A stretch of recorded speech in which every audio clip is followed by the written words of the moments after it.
Bonjour, ladies and gentlemen. Welcome to Lille. Welcome to the One Piece card game regional championship with myself, Ross, and the lovely Taj. How you doing, Taj? I'm doing really well. Super excited about today. And yeah, finally, we get to our top cut. Our 32 best captains have made it to top cut today. And yeah, it is a lot more exciting. And for those of you who've not seen a regional before, it's a totally different format as well, isn't it, Ross? It is indeed. Yesterday we had 10 rounds, 30 minutes, best of one. We had a harsh cut of top 32. Some players bubbled in, some players bubbled out. X and 1, 9 and 1 got you in. 8 and 2 may or may not. You had to get a bit lucky. But we've been left with 32 players, and today we're playing best of 3, 1 hour, single elimination, all the way until we crown a champion. But let's see if we can have a quick look at the bracket here, because the bracket is absolutely fascinating. Something jumped out to me when I saw this, Taj. Yeah, is it quite purple? Is that what jumped out at you? 15 Anel, which makes me a little bit sad. I wish there was one more, because then it would be exactly 50% Anel. 16 would be 50%. There's 15 Anel, 7 Nami, 5 Lucy, and then we've actually got a bunch of others. Well, no, actually, I lied to you, Taj. There are 16 Anel. There is 16 Anel, yeah. Only 15 of them are purple. Yeah, yes. Mary made it through, who we saw on stream yesterday with the yellow Anel. We'll talk about that one a little bit in a little bit as well. But yeah, as you say, the spread is quite consistent there. You can see a lot of purple Anel, and thank you for our stream team for color coding this for us. Makes it visually a bit more in your face and shows you exactly what we've got. But we were predicting sort of yesterday that purple Anel, Nami, Lucy are going to be sort of the top decks in this format. What really surprises me, we haven't seen any Boa Hancocks. It seems to have dropped off the sort of flavor of choice as far as your blue yellow seems to be the Nami, which rightfully so, especially with things that you could do with Straw Hat and yellow cards at the moment, with that Nico Robin being so powerful. But we've got the Lucy in there, 5 Lucies. Again, at the moment, considered to be probably the top tier deck. 5 representatives here. We did see that Lucy's almost super efficient. Again, we saw against Mary yesterday in the Nell at drawing cards and ended up pretty much decking out and had to be very cautious about that. One ace amongst this as well. Again, ace has always been so good. We saw that, didn't we, towards the end of last year when we saw our top 4 of ace with that I Am Whitebeard event, being able to cheat out that fantastic Newgate. That's a 10 cost. 1 green purple Luffy, which I think I was expecting to see some representation for that, which is good. And only 1 red green Luffy, which I'm a bit surprised about. I thought there'd be more of those. I was a little bit excited because the red green Luffy won the Red Bull event over in Milwaukee yesterday. It was a different format with a double dom, but it did win over there yesterday. Nothing here, and no black. Literally no black representation in this top bracket at all. We have 6 colors in the game, and there's no black with another color. There's no mono black. We saw some on stream yesterday. We saw Crocodile. Emu has been hanging around in this format a little bit. There's very little green. We've got 1 green red Luffy and 1 green purple Luffy. And there's nothing else in terms of green. But there is absolutely no black whatsoever in this top 32 bracket. Yeah, I think black decks are pretty much in a weird position at the moment. Most of them are archetype locked. A lot of them struggle into the matchups with the top decks that we see at the moment. I used to main Emu a little while back, but again, this format, it's not a very strong deck. There's so much it sort of struggles against. So hopefully it'll have its time again. But here we are. We're at the table now with our two players. There's Mary. We saw him yesterday as well with the yellow Enel. And Ryu is our other player. We've got a good matchup. We've got the best possible matchup. And if you guys look close enough to the bracket, you'll know what matchup we had to choose here for round one. We got in the stream this morning and I said to our lovely backstage crew, I said, I think we're going to need to be more involved picking games today. And they went, no, Ross, we've nailed it.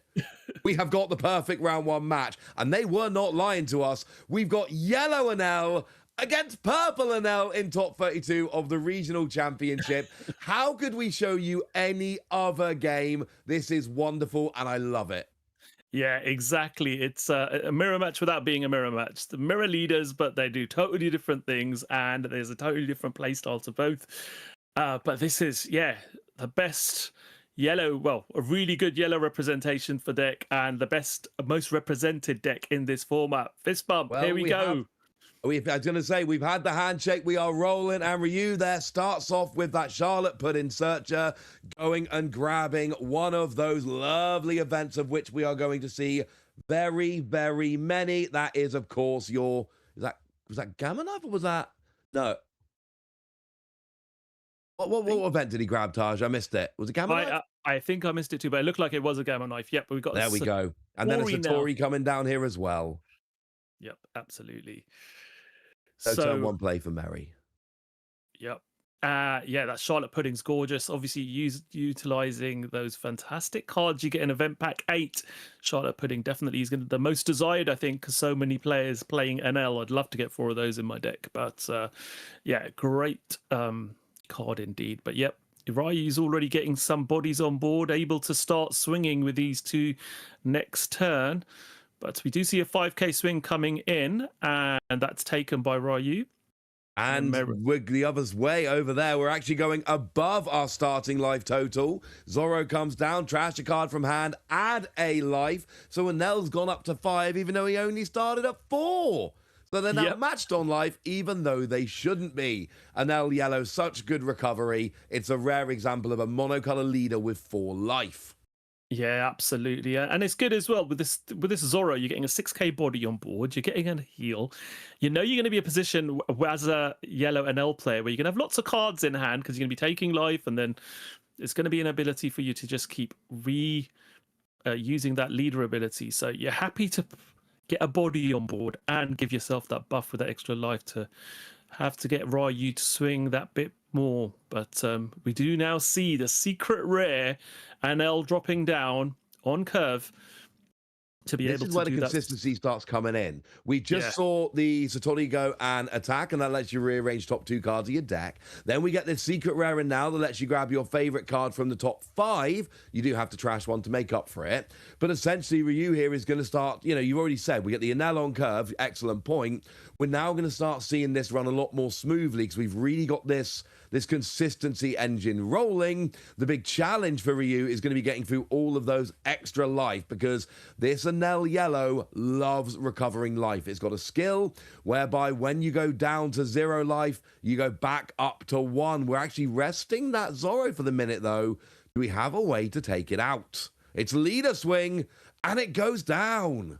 Yeah, giving it a minus 1000, rested it, swung in with leader. So just wants to, and this is the way to go against yellow and L is, you obviously know they're going to keep healing their life once they get down to 0 life, but you want to make sure their board presence doesn't get out of hand. So just try and keep controlling what they've got on board.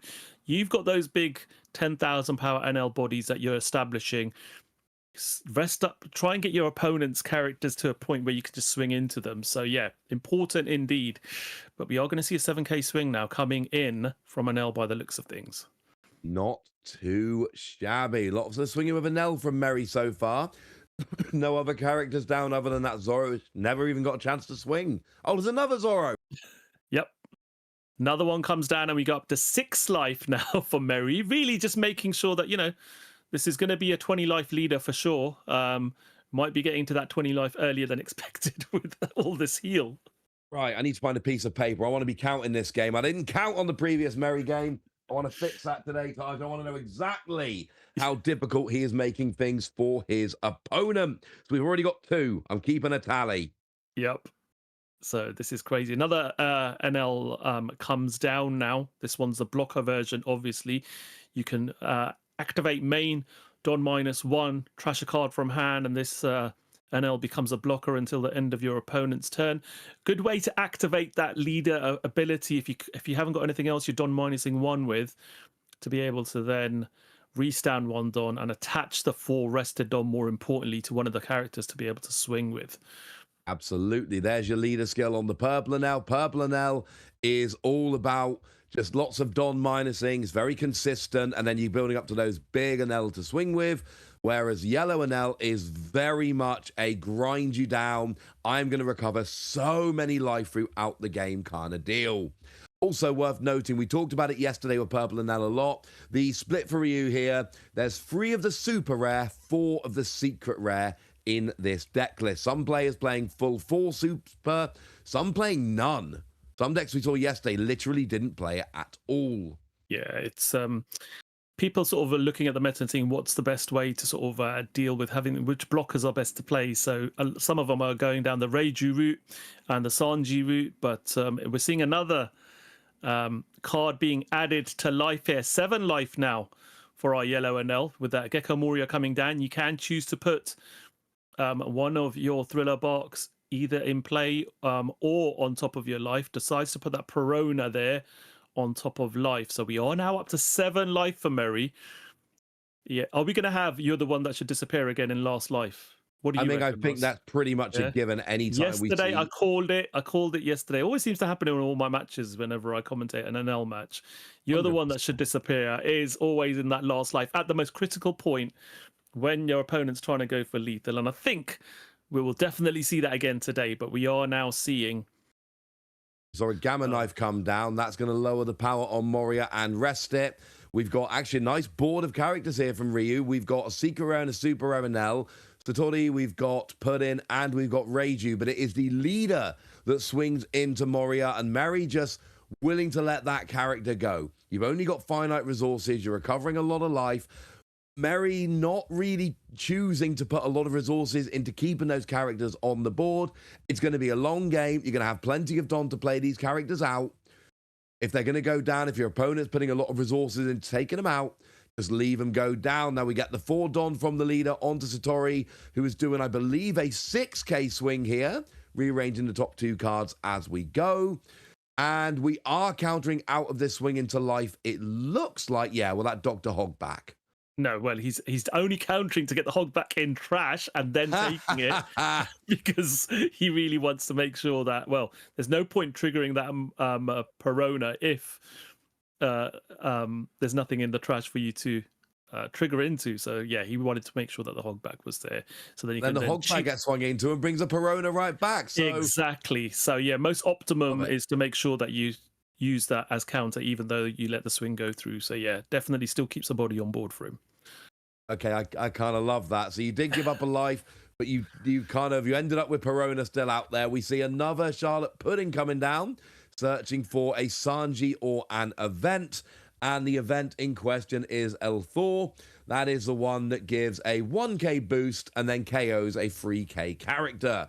Or it's just a 2k counter for 0 on your Enel. But worth noting, these Enel events, they only boost Enel, not any of your other characters. Yep. And that's the important thing as well, as you stated. You know, it's you've got a lot of counter in your hand as a purple Enel player, but generally it's for Enel. That could be an Enel character or an Enel leader, but it has to be an Enel card. So this is where when players are mixing up things in their deck and maybe playing Reijus or Sanjis, you know, you can't block and counter with those events because it does stipulate it's a Nell only. But we are seeing a 7k swing now. And just quietly, we're down to 2 life. We're down to 1 life for Purple and Nell. Now Moria comes down. That is life number 4 recovered. 2 from Zoro, 2 from Moria. I am keeping a nice running list. I realized I'm on a computer, so I'm just keeping like a little note. I don't know why I was trying to do it with a pen. That's just silly. Now I can write more and it's much easier. But point is, we've recovered 4 life and we've taken 4 life now for Yellow and Nell, making it so difficult. And I'm telling you what, if Mary's got a good matchup against Purple and Nell, this is going to go very, very nicely for him. as we go through today. I'm telling you that, Taj. Absolutely. I mean, you can see what he's trying to do here, and it's very evident from the beginning. Keep using those heals. Try and just keep focusing on making sure that your life is as high as it can be when you're starting getting those 10k swings coming in. But in the meantime, you keep chipping away with those 7k swings into the leader, forcing either those 2 counters out of their hand or making them take the life. And Ryu's been taking it because he needs to ensure he's got those right events in hand to try and deal with the board at the same time. So it's getting the balance right, isn't it, Ross? Oh, absolutely. It is getting that balance right. You don't mind giving. And this thing about One Piece, you give up life a lot. There are plenty of times your opponent swings and you've got a counter or you've got a blocker and you let it go through. You do get the card advantage and or triggers from giving up life. It's just down to when you take it and what you're willing to give up. Now, we do see the swing from Satori here, which does go through. Puts Mary down to 5 life. We see a swing from the super rare Nell, which goes through. Puts him down to 4 life. Incidentally, he's now where he started life-wise. He's gained 4, he's lost 4, he is back to normal. But now we see the triggers coming in and we end up, as we did before, with a Perona on the board. Yeah, freezing down that Anel. Mary was asking, which did you just play? Was it the Reiju or was it the blocker Anel? So making sure the one that is available to swing is now frozen. With that Perona coming on board. And now you can see the presence, Hogback's being played out or Perona's being played out. You have got a wider board now as far as Mary's concerned. Got his opponent down to 1 life. Yes, Ryu's got 2 blockers out there and has events in hand. But yeah, it's getting a bit more awkward now. Absolutely. But Ryu was doing the same right thing. He did have to make sure that he was controlling the board and now sort of has to try and make that impact into life at the same time as well, because it can get a bit out of hand. There's going to be a point where you do need to start making sure that you can go for critical swings in a turn and getting him down to 4 life, but that 4 characters on board's a bit awkward now as well. That's the thing. What Mary's done beautifully here is build up his life, but he's also managed to build up his board while he's doing so. So now Ryu's got quite a lot to have to worry about, and Mary has just whittled Ryu down to 1 life, and Ryu's life isn't going up. That's not how Purple Enel plays. There's going to be some blockers in those big super rare Enels, but that is about it. So there's going to be countering, and it's going to be blocking with those super rare Enels, whereas Mary hasn't even got close to using the leader skill yet, let alone everything else. 5k leader swing, and it's just counted out. Yep. And I talked about yesterday how strong this Thriller Bark engine is in yellow decks. And you can see it has a massive impact in every yellow deck we've seen. And if that engine wasn't in this particular deck, Mary wouldn't be where he is now. So it does have a massive impact as to how all decks sort of incorporating the yellow color work these days.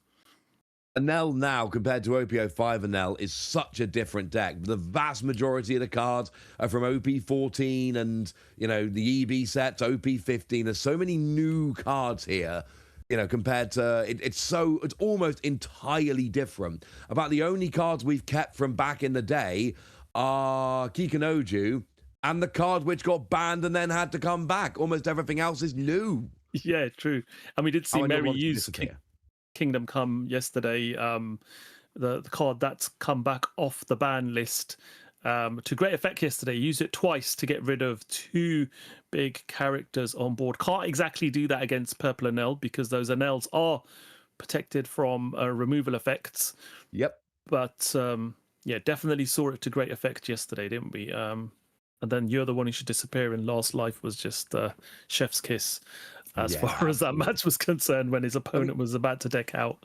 Yeah, we expect it, honestly. We do expect it. And yeah, there is something about the idea of kind of, the deck out and it being a bit weird. But the deck out wasn't really that relevant in the game yesterday. No, he would that would have been his game done anyway before You're the One Who Should Disappear. Control. Yeah. Okay, so we're back with Ryu here then. He's got those 2 Enel. They are different. That the Reiju, which is a blocker as well, I should say. I didn't mention that with the blockers earlier. There are a few blockers that Ryu is going to have access to as we go through this game. We see a swing from Satori here. It's It's not a big swing. It's just to rearrange the top 2 cards of your deck. When you attack, you look at the top 2, and you can rearrange them as you like among the top and bottom of your deck. So you're not really doing anything there, but just getting that skill. Yeah. And then replacing it with Pudding. Yep. Pudding comes out, able to do another search. Gets a wonderful manga event card out. And yes, I mean, the Reiju in this particular matchup is quite good, to be fair. So it's a 4-cost, 5,000 power blocker. But if you've got 4 or more events in your trash, it becomes a 9-cost on board, 7,000 power blocker. So it's protected from Perona being able to freeze it down. So when you are getting towards end game, not only is it good as a blocker, but those 7k Reijus can suddenly become viable attackers that Perona can't freeze down, essentially. So a lot of players have teched in up to even a full playset, 4 copies of that Reiju into the deck, simply because of all the yellow around. Yeah.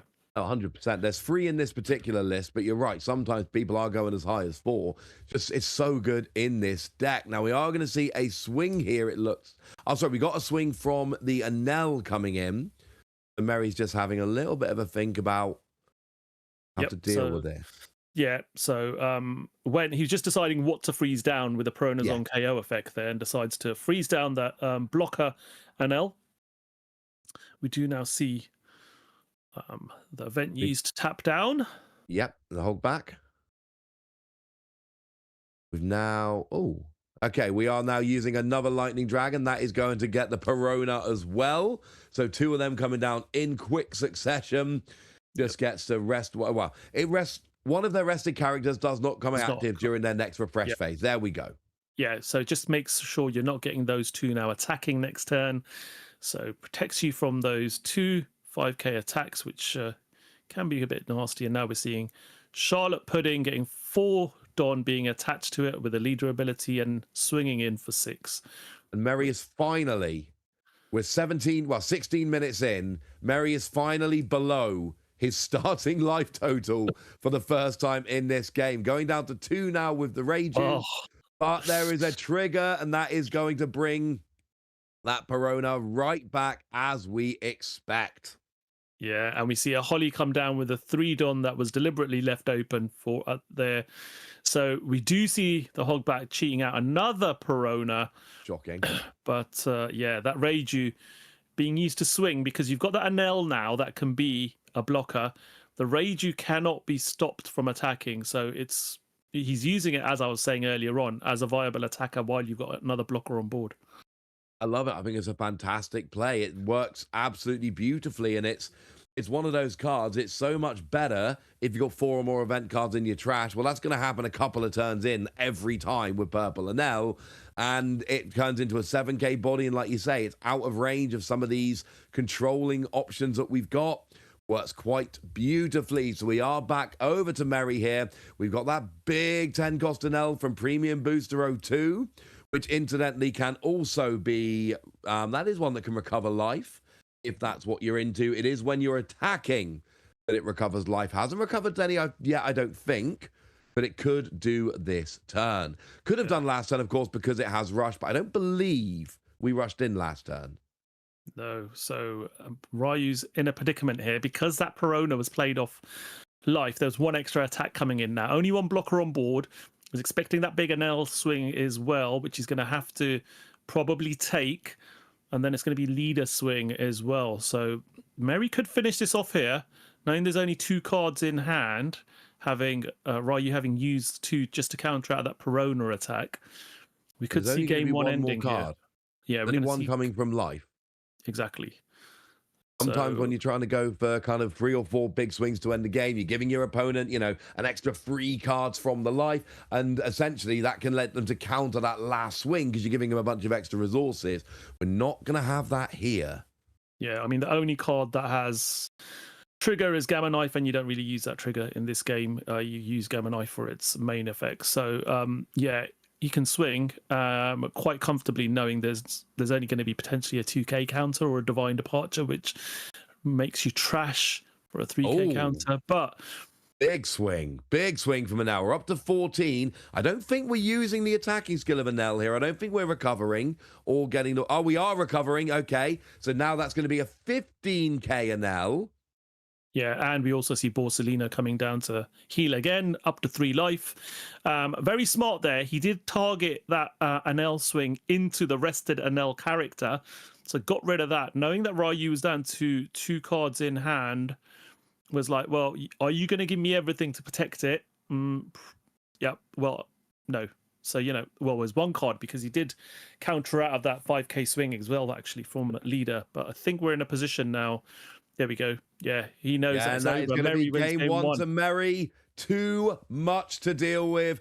And now, by my count, we recovered 5. I'm not sure he actually did recover with the Anel at the end there. I think it might have just been with Borsalino, but that doesn't really matter. He only recovered 5 or 6 life in that game, and he won that pretty straightforwardly. And I'm thinking here, Taj, correct me if you think I'm wrong, I'm thinking Mary might have this matchup feeling pretty good about it. Yeah, I think so as well. I hadn't seen the matchup for yellow Anel into purple Anel before, but like I said, with that thriller bark engine in this particular, in yellow, you are doing so much off triggers, being able to just tap freeze things down. It just makes it very, very awkward. And as you're targeting that board, as you're chipping away, and Mary's strategy there was 7k chips with a leader into life every turn, while still trying to put stuff in trigger or play something small or heal with something small, play a 4-cost character, heal life, 7k into life, 7k into life. And that worked very, very well because, again, in order to do anything with purple Anel, you do need to make sure you've got the resources to be able to tap down, to be able to KO, reduce power. So, yeah. Mary wins that one. Obviously practiced this matchup considerably well leading into this tournament. Seems to know it very well indeed. Absolutely, very well explained there. And I'm starting to be convinced. Also, I love watching Mary there just between rounds. Looks like he is having a wonderful time. I think he's 1 game up in top 32 with the One Piece regionals here from Lille. I'd probably be in a pretty good mood too, honestly. But that game felt pretty straightforward for Mary. He went up to 6 or 7 life initially. It took a while for him to come down even below his initial life total. And he only played 1 Borsalino. He never used the leader skill. I don't think he actually used Anel to recover at all there. I think he just swung with it and then recovered with Borsalino at the end. There's a lot more that Mary had access to in that game that he never ended up using. Borsalino wasn't really a factor at all, and that's one of the best cards in your deck. Your leader skill never got activated. Your premium booster O2 now was largely ignored until the very end just for a swing. I think there's a lot left on the table for Mary in that game, and it felt like the purple Anel, and again, correct me if I'm missing something here, it felt like the purple Anel pretty much from the beginning was just kind of hanging on a lot.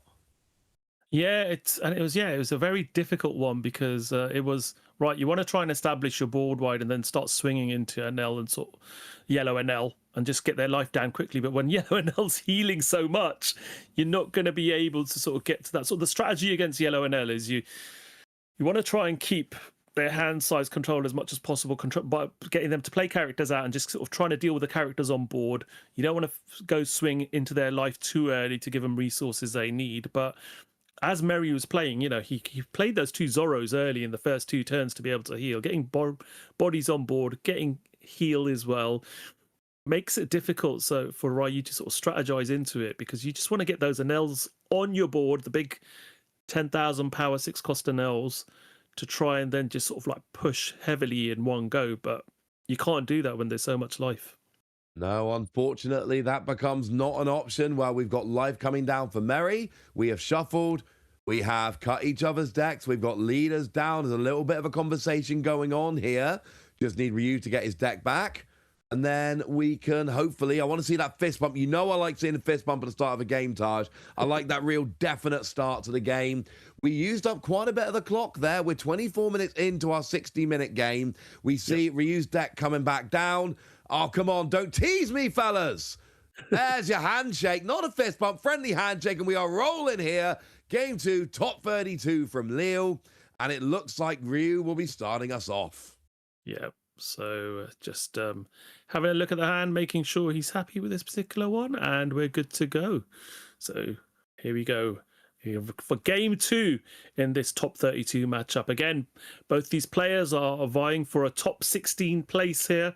Gives them the Crocodile top 16 card, as well as another event pack, and they will get a finals invite, which they've all got their finals invite, Yes. qualifying as top 32 from yesterday, being a 1,000+ player event. So it's trying to get those top prizes now as they proceed, because the main one is going to be trying to get that Monkey D. Luffy serial numbered card for finishing top 8. That's your main target today, I think. Yeah, next round is the big one. Top 16 is going to be a very tense round. The difference in pricing between top 16 and top 8, absolutely gigantic. Yep. So cross your fingers. We see a Zoro coming down nice and early. Little wry smile there from Ryu going, okay, fine. I see where we're going here. You are, and it's exactly what Mary did back in game 1. And I got to say, it worked for him in game 1. Why not do it in game 2? Yeah, no, absolutely. Seems to be pretty much a mirror of what he did. So let's see if we're going to see another Zoro coming down after this one or not. And we are seeing that Anel coming down as well, that secret Anel, which on play, Don -1. Look at the top 5 cards of your deck. Take one to your hand. You don't have to reveal it. Place the other 4 at the bottom of your deck.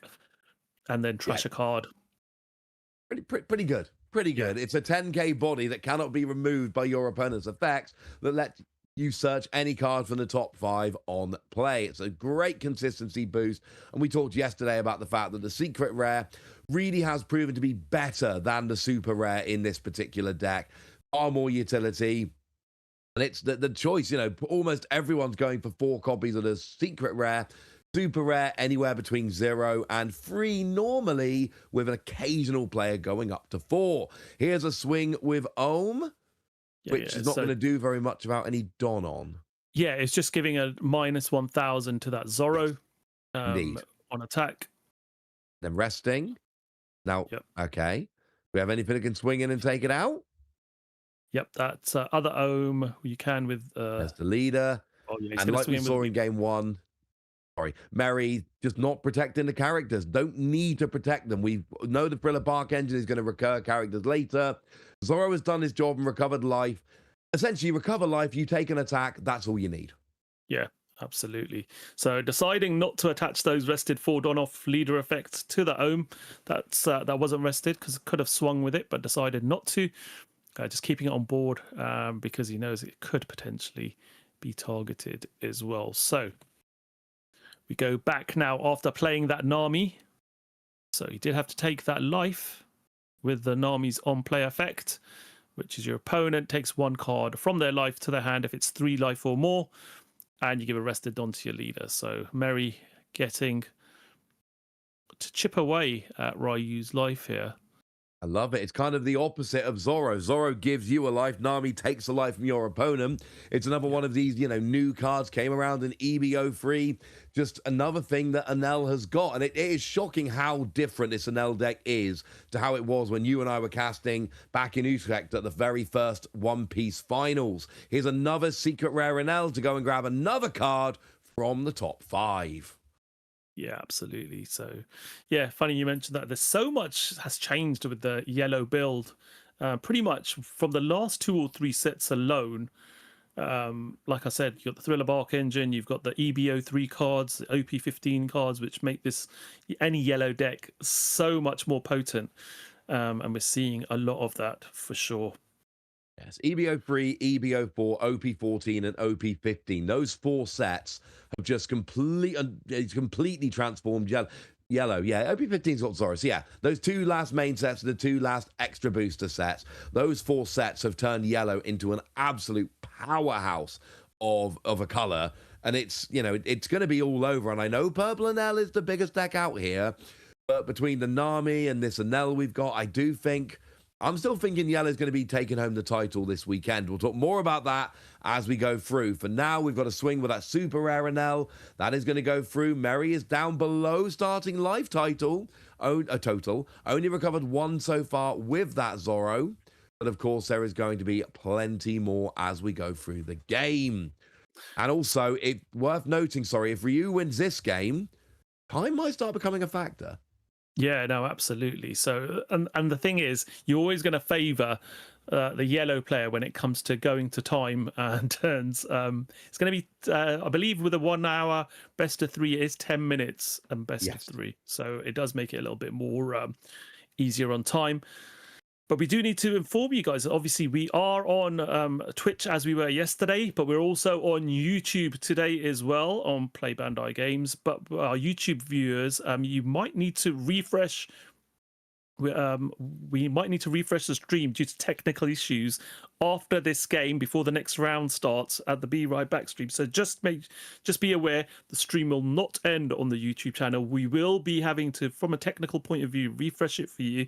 So bear that in mind and stay tuned to us if you prefer watching on YouTube. We will still be on YouTube throughout the day and on Twitch here as well. So yes, both streaming platforms today to try and get you the experience that you want to watch, depending on what your favorite viewing platform is.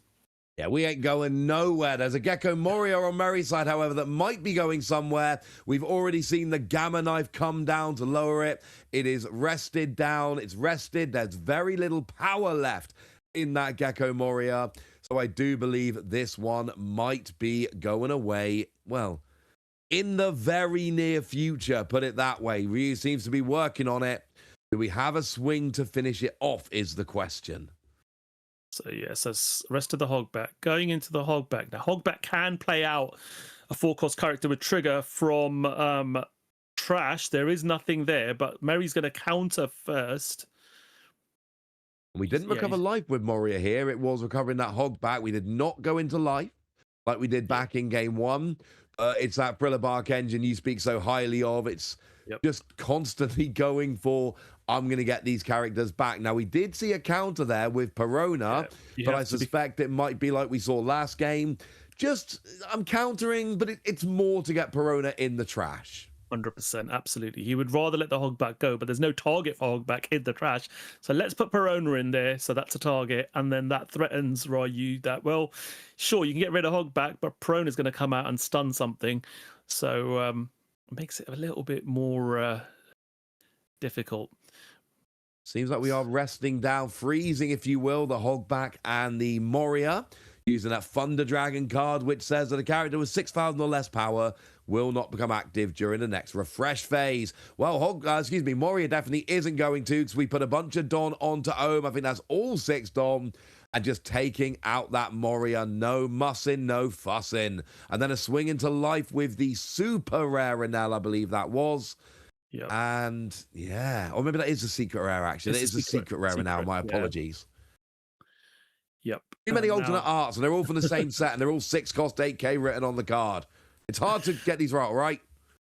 Absolutely. So pass back over now to Mary. That Nami is stunned from last turn, but the Hogback isn't. So we start off with a 5K swing into that Ohm. No Holly on board, so the Ohm is only 2,000 base power, so easy to target and get rid of. And it's a shame because there's a Holly in hand, so if that Holly had been played, we would have been in a position where we could have protected it. But he had to be a bit more optimum with what he was doing as far as trying to deal with what was on the board. Yeah, absolutely. Only 1 life recovered for Mary this game. I'm tracking it again. We've had that 1 early Zorro. Nothing since there.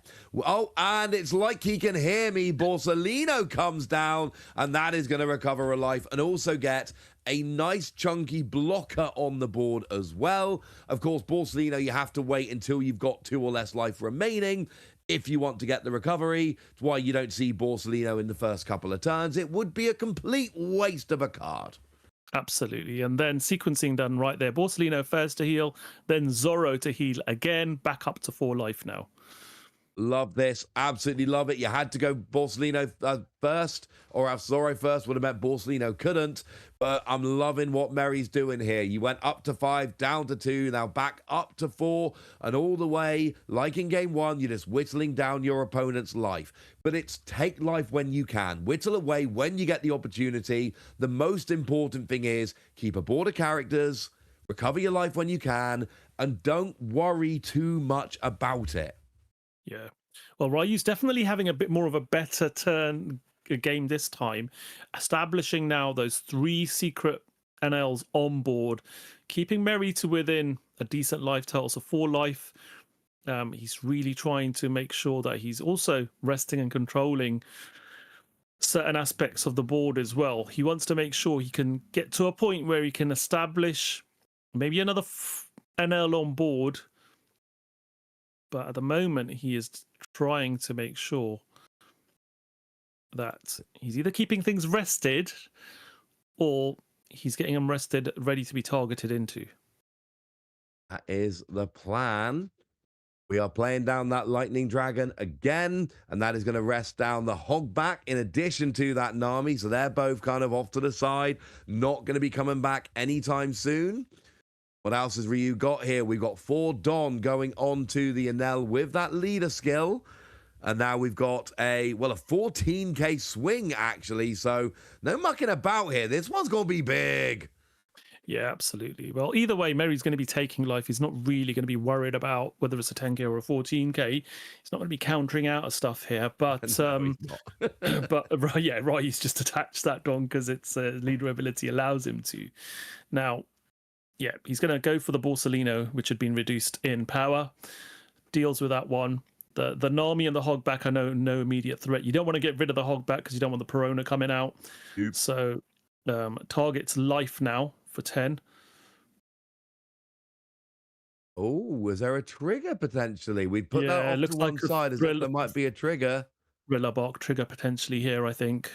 Oh, he's actually eyeing up the Absalom. That is not a card we've seen. There's only one copy of it in the deck. On KO, lets you search a top 3 for a Thriller Bark.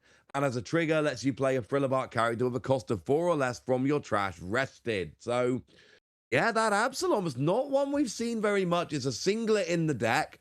We finally get to see it coming out onto the board. Yep. Also a 5k body.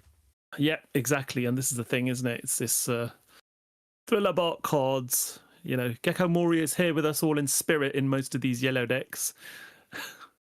He has possessed the yellow deck build. Oh, absolutely.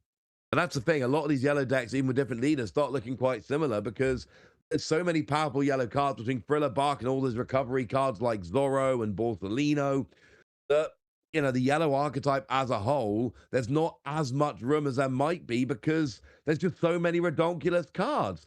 You know, the way I've had it described to me in the past is like making a yellow deck about Borsellino right now would be like making a cake without eggs. You can do it. There's some beautiful vegan cakes I've tried over the past couple of months, but you have to really rework everything to make it work.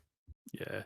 I think obviously the pair ban came in at our right time because that would have been a crazy combo. But I think this Hogback and Perona combo is just as potent as far as yellow's concerned. But especially with all the healing that goes on, Mary's just having a look at what is in Ryu's life. How many of those events have you used? Have you used all 4 copies of certain events or not? Because I want to make sure I'm in a position that will my characters be reduced by power, rested down, KO'd. Let me see what you've got. Let me figure out what combos you can still play out of your hand. For instance, there's 3 Thunder Dragon news. That means 1 will still be available. We do see a swing here with Zorro. I think that's 1 life remaining for you. Now we see 2 Dom and a 7k swing with Absalom here. Another character I was not terribly fond of. Just not a nice character. Absalom wasn't cool. No, he was not. As a character, I despise him. I hate him. But yeah. Perona and Kumasi, they are the stars of Thriller Bark in my eyes. Yeah, we do see countering out of that Absalom swing. Yeah, using divine departure there for plus 3k. Let me see an 8k swing now going into life with NL leader. 8k swing. Not too shabby. Still only recovered 3 life this game. 2 with Zorro, 1 with Borsellino. We are not seeing Mary recovering life in this matchup like we saw them recovering yesterday when it was getting absolutely absurd against that Lucy deck, where I'm sure he recovered at least a dozen, maybe more. Is that the last life? Because I'm colorblind and this is not always that easy for me. Yeah, it is. And then we see a block from that swing, but there's not much left here from Ryu at all. And he's not picking up his cards. I thought he was picking up his cards then, but no, he lives to fight another turn, Taj. Yeah, absolutely. So Mary's done really good game management. He's not needed to heal. He's got plenty of cards in hand. He's been playing those characters, been cycling those thriller bot characters out of trash as and when needed with those on KO effects and controlling this game quite well. And it's been quite a very convincing win here for Mary, which this is inevitably now just a matter of time. Mary is going to win this game. There just isn't any way I see Ryu coming back from this now. Block a lot and take out all those characters and then attack into life. You can do it, Ryu. I believe in you. Now we see a pudding coming down. Pudding's going to go and search for something. It has to be an event or a Sanji. It is that El Thor, I believe, that we do see coming down here. So that is going to help a little bit, maybe. Hey, a weaker character. Give a 1k boost. Yeah, it's getting difficult. I'll be honest with you, Taj. It's getting difficult.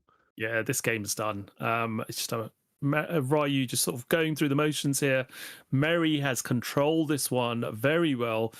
Very good example of playtesting, knowing the meta, knowing how people are building this purple Enel deck and playing into it in a style that ensures that you can comfortably get through. And Mary's just demonstrated that. We're going to see a 2-0 win within a matter of moments here. There just simply isn't any way I can see Ryu being able to stop all these attacks coming in. Well, that is going to be the big issue. We've got a lot of characters on the board for Mary, and they're all viable attackers. And then, you know, we go down to 1 life remaining, but that means very little for Enel. If you go down to 0, you immediately heal straight back up again.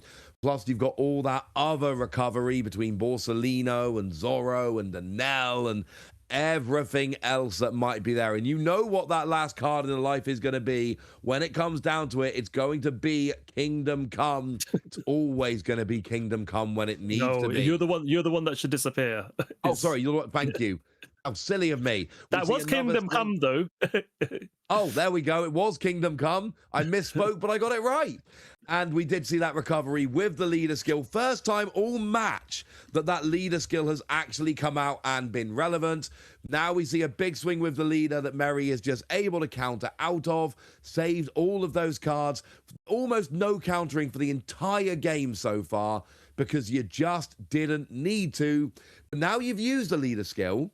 So now you don't want to go from 1 to 0. So at that point, you need to make sure that you are doing a bit more protecting. Mary waiting to counter until he absolutely needs to. And Ryu is thinking about this.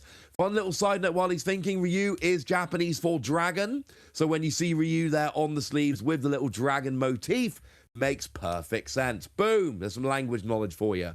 Excellent.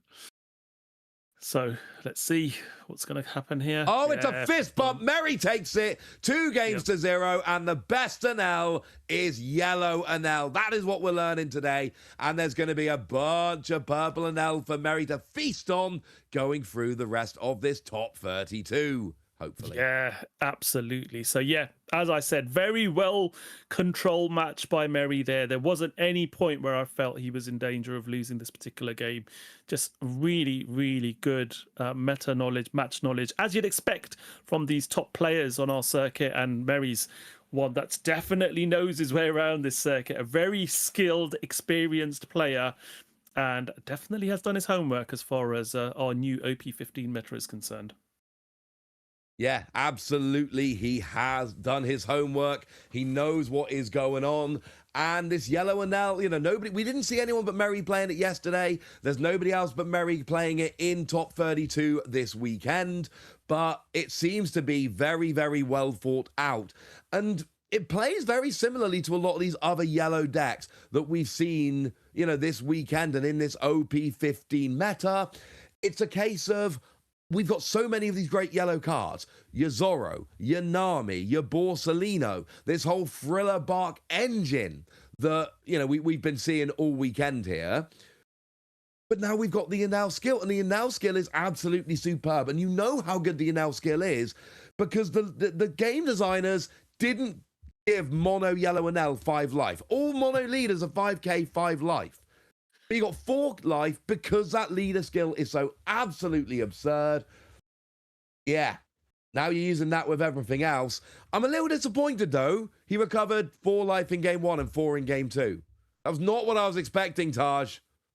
Yeah, like I said, he didn't need to do any more. That was it. You know, it was a very controlled match, very understanding of what to do against Purple and L, and you're just forcing your opponent to use all of their resources to power reduce, tap down, KO, or just freeze their characters, and they're going to run out of those counter events at some stage in those events, and that's what you're playing for as the yellow and L player is, yep, keep using all of your events to do what you want to do to try and control my board, my little bodies, which are 5-6k, my Thriller Bark Engine, which you don't want to KO because you're just going to see another character pop out again.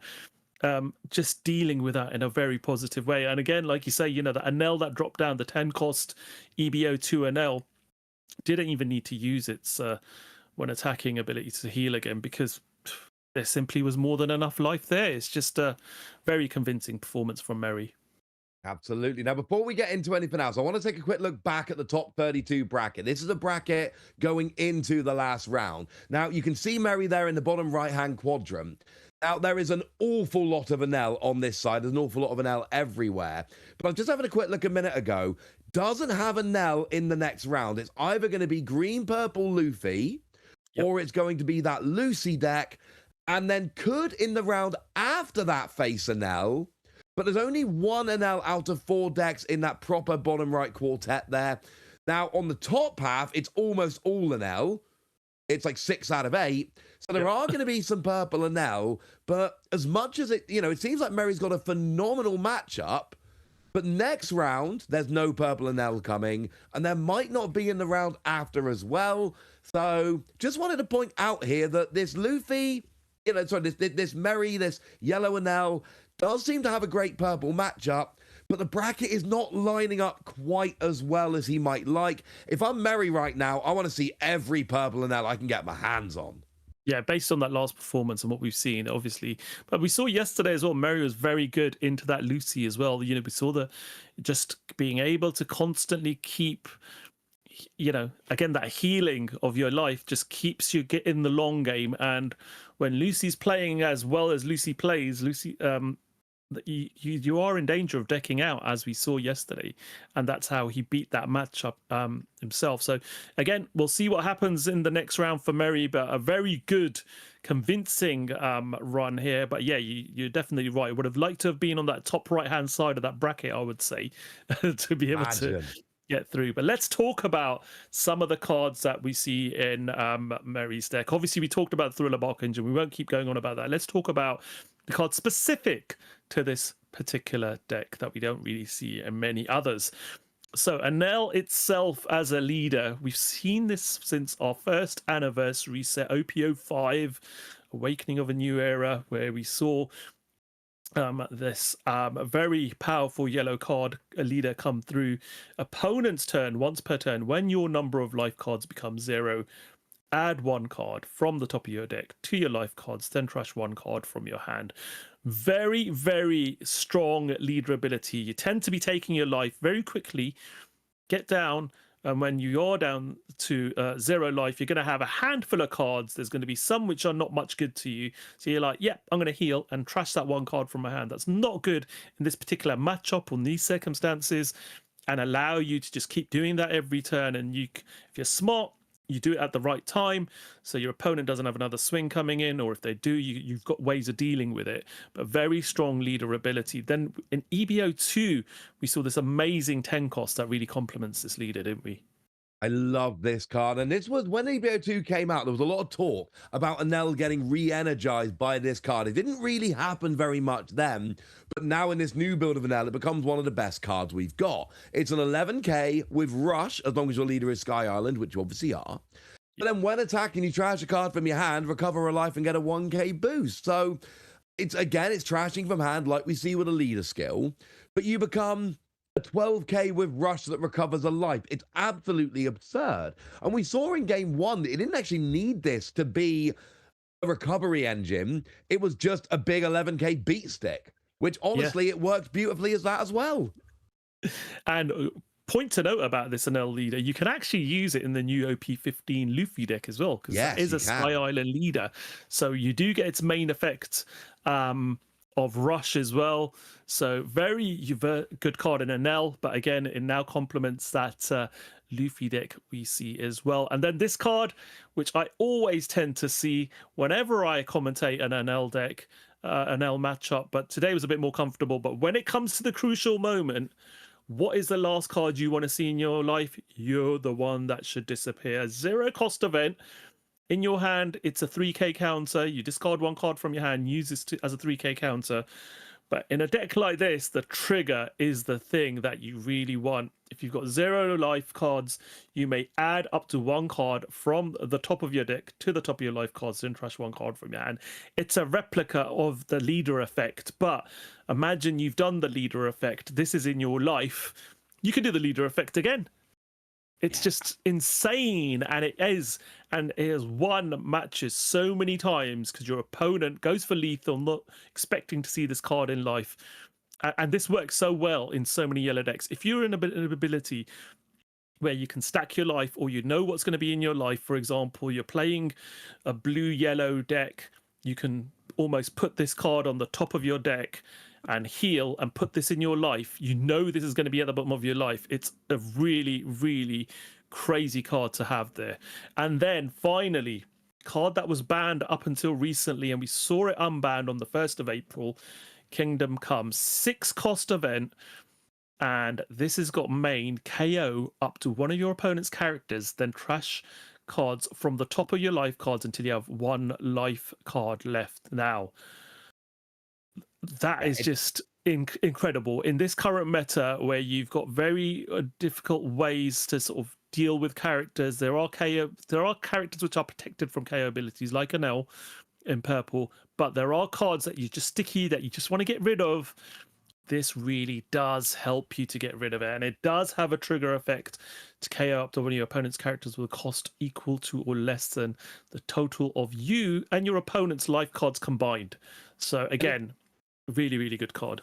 Yeah, it's one of those things where it's really good, but there's a massive downside. The massive downside being you've got to go until you got 1 card left in your life, which means not every yellow deck can afford to play it because you end up losing a bunch of life.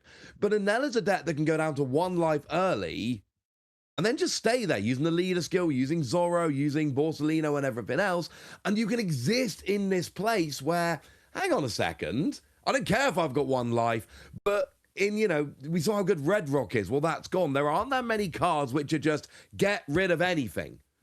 Just get a character off the board, and this gives you that nuclear option of, I will get this off the board. Yeah, especially if your opponent's played some big 10 cost a previous turn, maybe Edward Newgate, or has played, I don't know, Shanks, or the new Egghead Luffy, that's a blocker. You can, on your 10 Don turn, you can play this and then play Zorro to heal. So, you can use this. You'll be on 1 life. You don't have to trash a life, and then play Zorro to heal 1 life. You're back up to 2. So there are combos now that you can use with this that work really well as well. So and it can be very pivotable. Can pivot the whole matchup if your opponent's dropped a very imposing large body that you want to get rid of.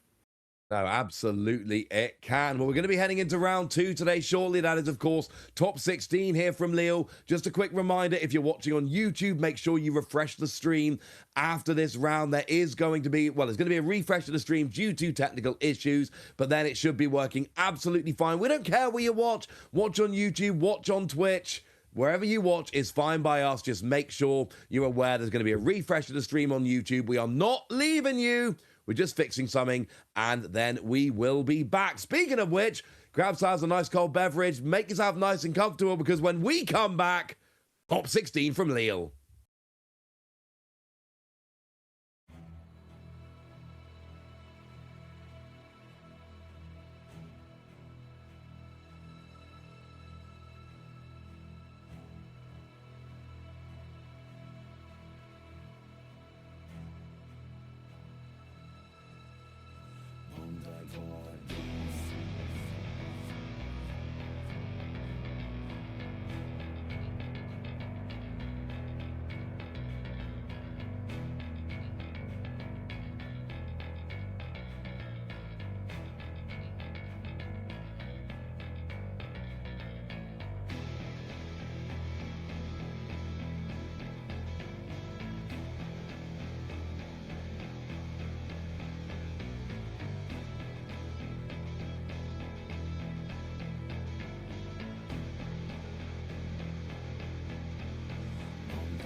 And just like that, we got rid of half the people in the event. Top 32 is finished, and you can see here we have our top 16 back in Lille with myself, Ross, and the lovely Taj.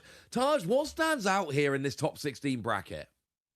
We've got significantly less Anel now, and everything else seems to have survived pretty much. Yeah, absolutely. Now, I did some little back of the napkin maths here. Anel, there were 15 Anel going into the round. 9 of them lost and 6 of them won. But there were 4 mirror matches. So you take 4 of the winners out because they won the mirror, 4 of the losers out because they lost the mirror. In non-mirror matches, Anel went 2 and 5. 2 wins, 5 losses in top 32. Not good for Anel. Nami went 4 and 3, no mirror matches, 4 wins, 3 losses. Lucy went 2 and 3, 2 wins, 3 losses, not good for Lucy. And of all the singlet decks, your green-purple Luffy won. Your green-red Luffy won. Your yellow Anel won, and your ace won. The only singlet deck where there's 1 copy in top 32, that lost was Vivi, but that lost to one of the Luffy. So all the singlet decks that could convert did, and Anel and Lucy did not convert like we were expecting. Yeah, absolutely. So obviously we are at this point, as we were talking off camera, about top 32, top players in Europe. These guys have built their decks to be mainly sort of built around trying to beat Anel and Lucy. So the singlet decks are deliberately teched to beat those kind of matchups, so we can see them go. But yeah, our top seed Gabby on Anel made it through, and a very top player, Julius Schuhoff, also made it through. So we're going to have them very soon on our feature match, aren't we, Ross? We are indeed. Let's head down to the table then. We're ready to go with our top 16 match. We got Luffy on the left. We've got Anel on the right. We got Julius. We've got Gabby. Can we have a fist bump? Oh, maybe not ready for the fist bump yet. Maybe we'll get there in a minute. But this is the biggest game of the weekend in terms of prizing. Yeah, absolutely. So for those of you not familiar with how the prizing structure works, championships top 8 tends to be where you get the big juicy prizes. As a player, you really want these cards in your collection. You do end up getting, obviously, the Drackle Mihawk, which is a very sought after card, but I think the serial card is what everybody is after, and this time it's a Monkey D. Luffy serialized card from EVO4. There's the fist bump. We're rolling here in top 16 with Julius and with Gabby. Biggest game of the weekend in terms of prizing. One Don comes out for Gabby, and we start off with that Ohm we've seen so many times before. Yeah, Gabby. Julius. Yeah, Gabby was our number 1 seed from yesterday. He was the only player who went XO, so always gets the advantage of choosing whether to go first or second in game 1. So definitely has that advantage there. And Julius, a very seasoned professional in our European circuit as well, makes very top cut on a regular basis. So this is an enticing matchup indeed. It is indeed. Now, remember the Luffy skills? We've not had Luffy on stream yet today. Don X1, you'll notice a Don on there. When your opponent attacks, if you've got 5 or fewer active Don, you can rest as many as you like to get a 2k bump for the battle. So your goal here is to have 5 active Don at the end of your turn, and that gives you essentially 10k worth of counter to use as you like on your opponent's turn for free. That is what makes this Luffy so enticingly good. We saw the pudding come down from Gabby to go and search an event. And here comes the Anel leader skill, 1 active Don, up to 4 rested Don, and then you get to attach 4 rested Don as well. Yeah, absolutely. So attaches to the Ohm and just passes the turn back over. So no, that was a swing. That was a leader Anel swing into Luffy to take a life and then pass. Sorry, yeah, passes over now.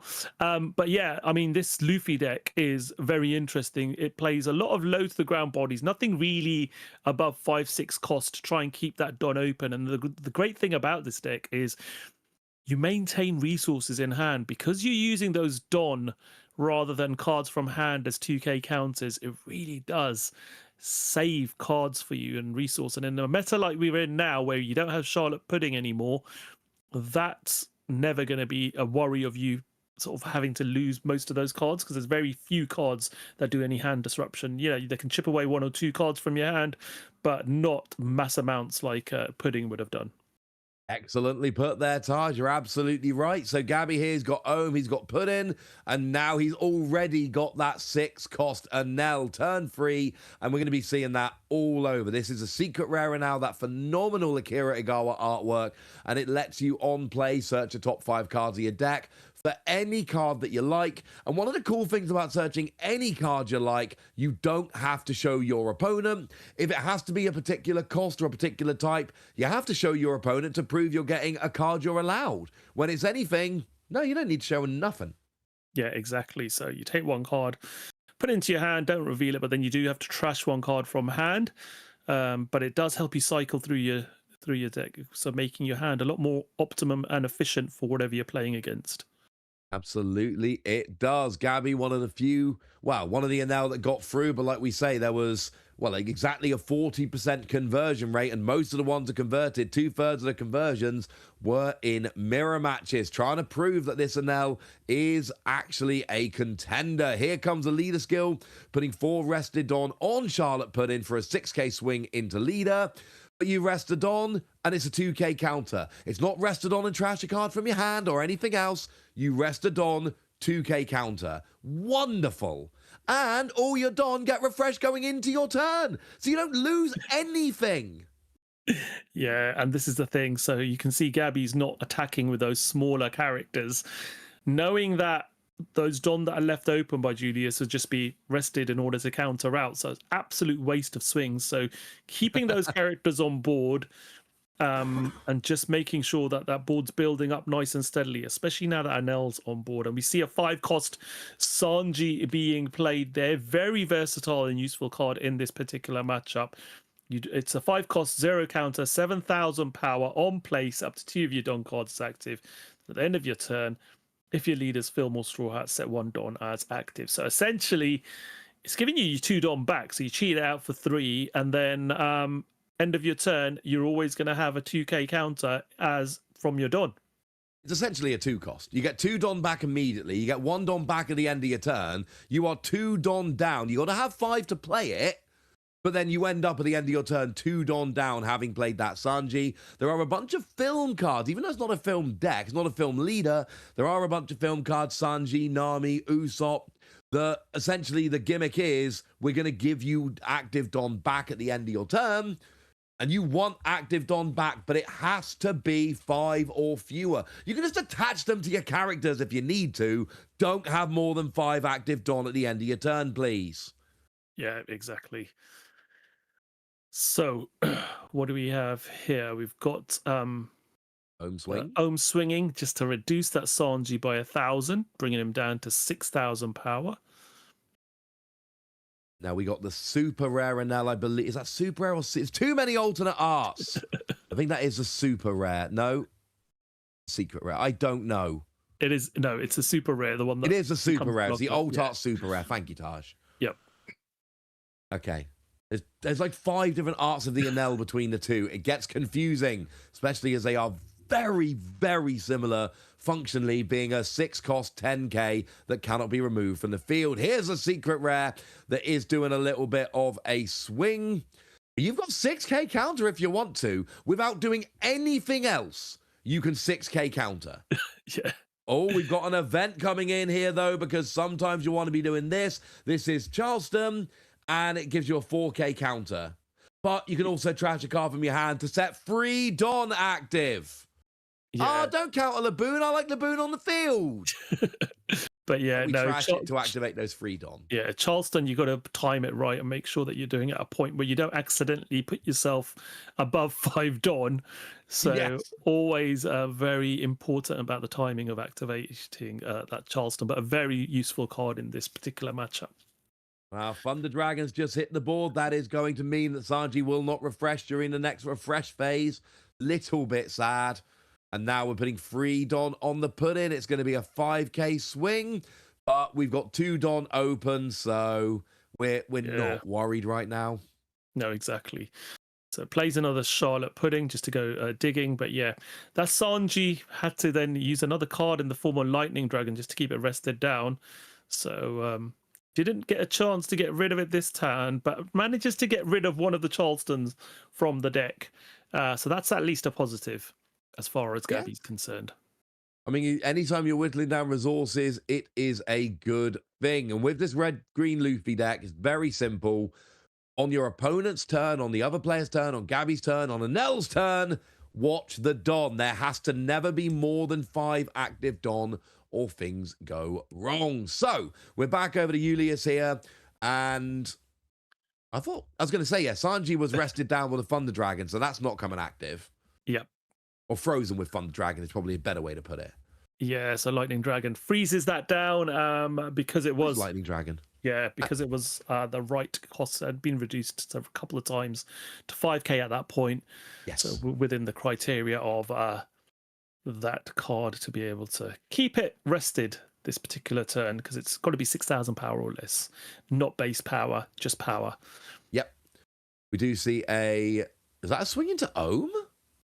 Yep. Oh, yeah, swing into Ohm, and here we get bigger Luffy coming down. This is one of the big cards. We got double attack, and on play, you get to set 4 Don to active, but then you cannot play a character with a cost of 5 base or more. That's fine. Well, you know what you can do? Play an Usopp. It's got a base cost of 4. Oh, and at the end of your turn, you get 2 Don active. Every turn, Usopp sets 2 of your Don active at the end of the turn. To put it another way, Julius just played 6 cost Luffy and 4 cost Usopp and has ended the turn with 4 Don active, and he only had 7 Don to start with. Yeah, this is the crazy combos that you can do with these film sort of package type green cards, and that particular Luffy, which is probably the biggest card you're going to have in this deck. I think now you've got the EBO for Zoro as well, which is probably the most expensive card in this set as far as cost is concerned. Yep. But yeah, getting this Usopp is very useful indeed, because you are now automatically setting 2 your Don as active at the end of your turn, which gives you much more efficiency, and the Sanji helps as well. Obviously, between them, the combo's really good.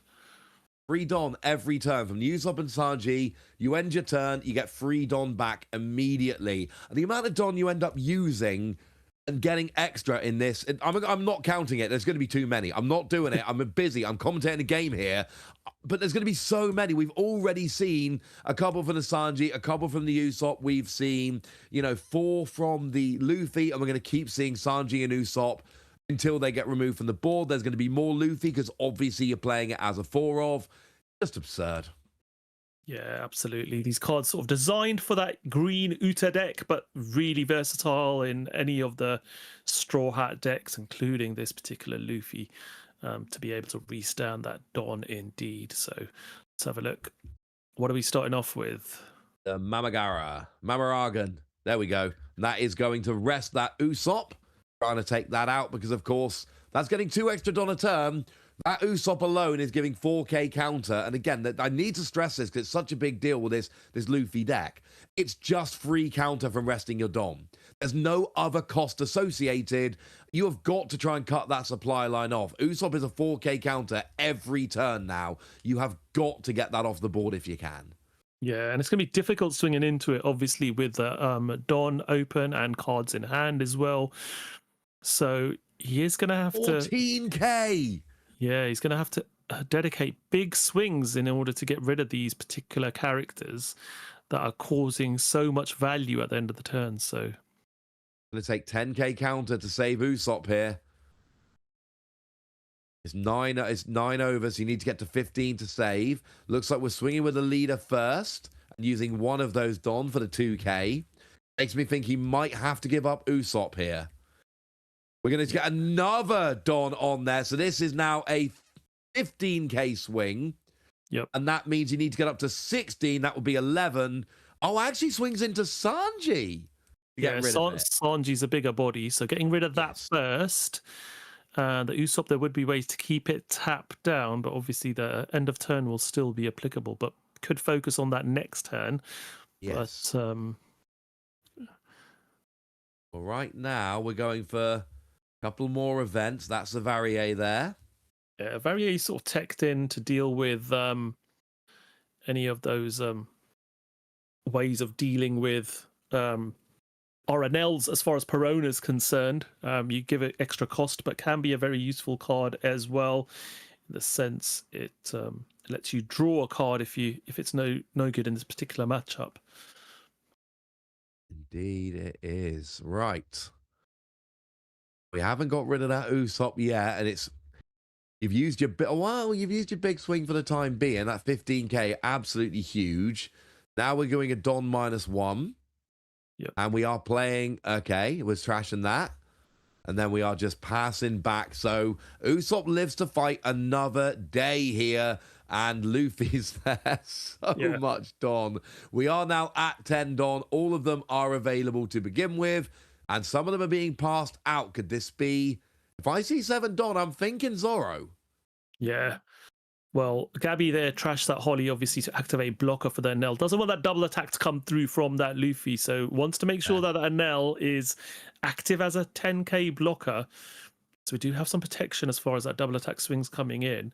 But we're going to see Julius starting by making sure he's definitely got that Don underneath that leader to be able to activate that. So leaves him with 9 Don to play with now. And as suspected, we're probably going to see that Zorro coming down potentially soon, but starts off with a 6k swing. Well, there is a Nami in hand. If you don't have the Zorro, there is a Nami to help search it. One of the few block 1 cards that survived the rotation because it had a manga version, and all the cards that got manga versions were kept in the format. There is that Nami. It's from OP01, but again, because we had the manga in Premium Booster 02, I believe. No, Premium Booster 01 had the manga. That has kept it in the format. Are we able to get that? You've got to think it's going for the Zorro. It's a Luffy. Double attack Luffy comes down again. That is going to open up a bunch of Don. It's essentially a 2 cost. Yep. And this is where now it gives Julius a bit more of a choice, and he is going to play that out. So he's got 2 of them on board now. Restands that 4 Don. Can't play out anything big now. That's 5. The Zorro cannot come down now because it is a character of a cost of 5 or more. So Luffy has now guaranteed it won't be coming down, but we still do at least have a bunch of Don. There's a second Usopp. Now, this is awkward, I was going to say, because Usopp's going to get 4 Don back. So you needed to use 1. I think he's timed it perfectly. Because with Usopp getting 2 active Don at the end of your turn, you need to make sure you've only got 1. So that Usopp puts you up to 5, because if Usopp puts you up to 6, you turn off your own leader ability. That's a bad thing. Yeah, so he deliberately, it's up to 2 Don with Usopp, so it's not restand 2 Don. So he specifically chose to restand only 3, not the 4 that he could have done, to keep his leader ability active. Fair point.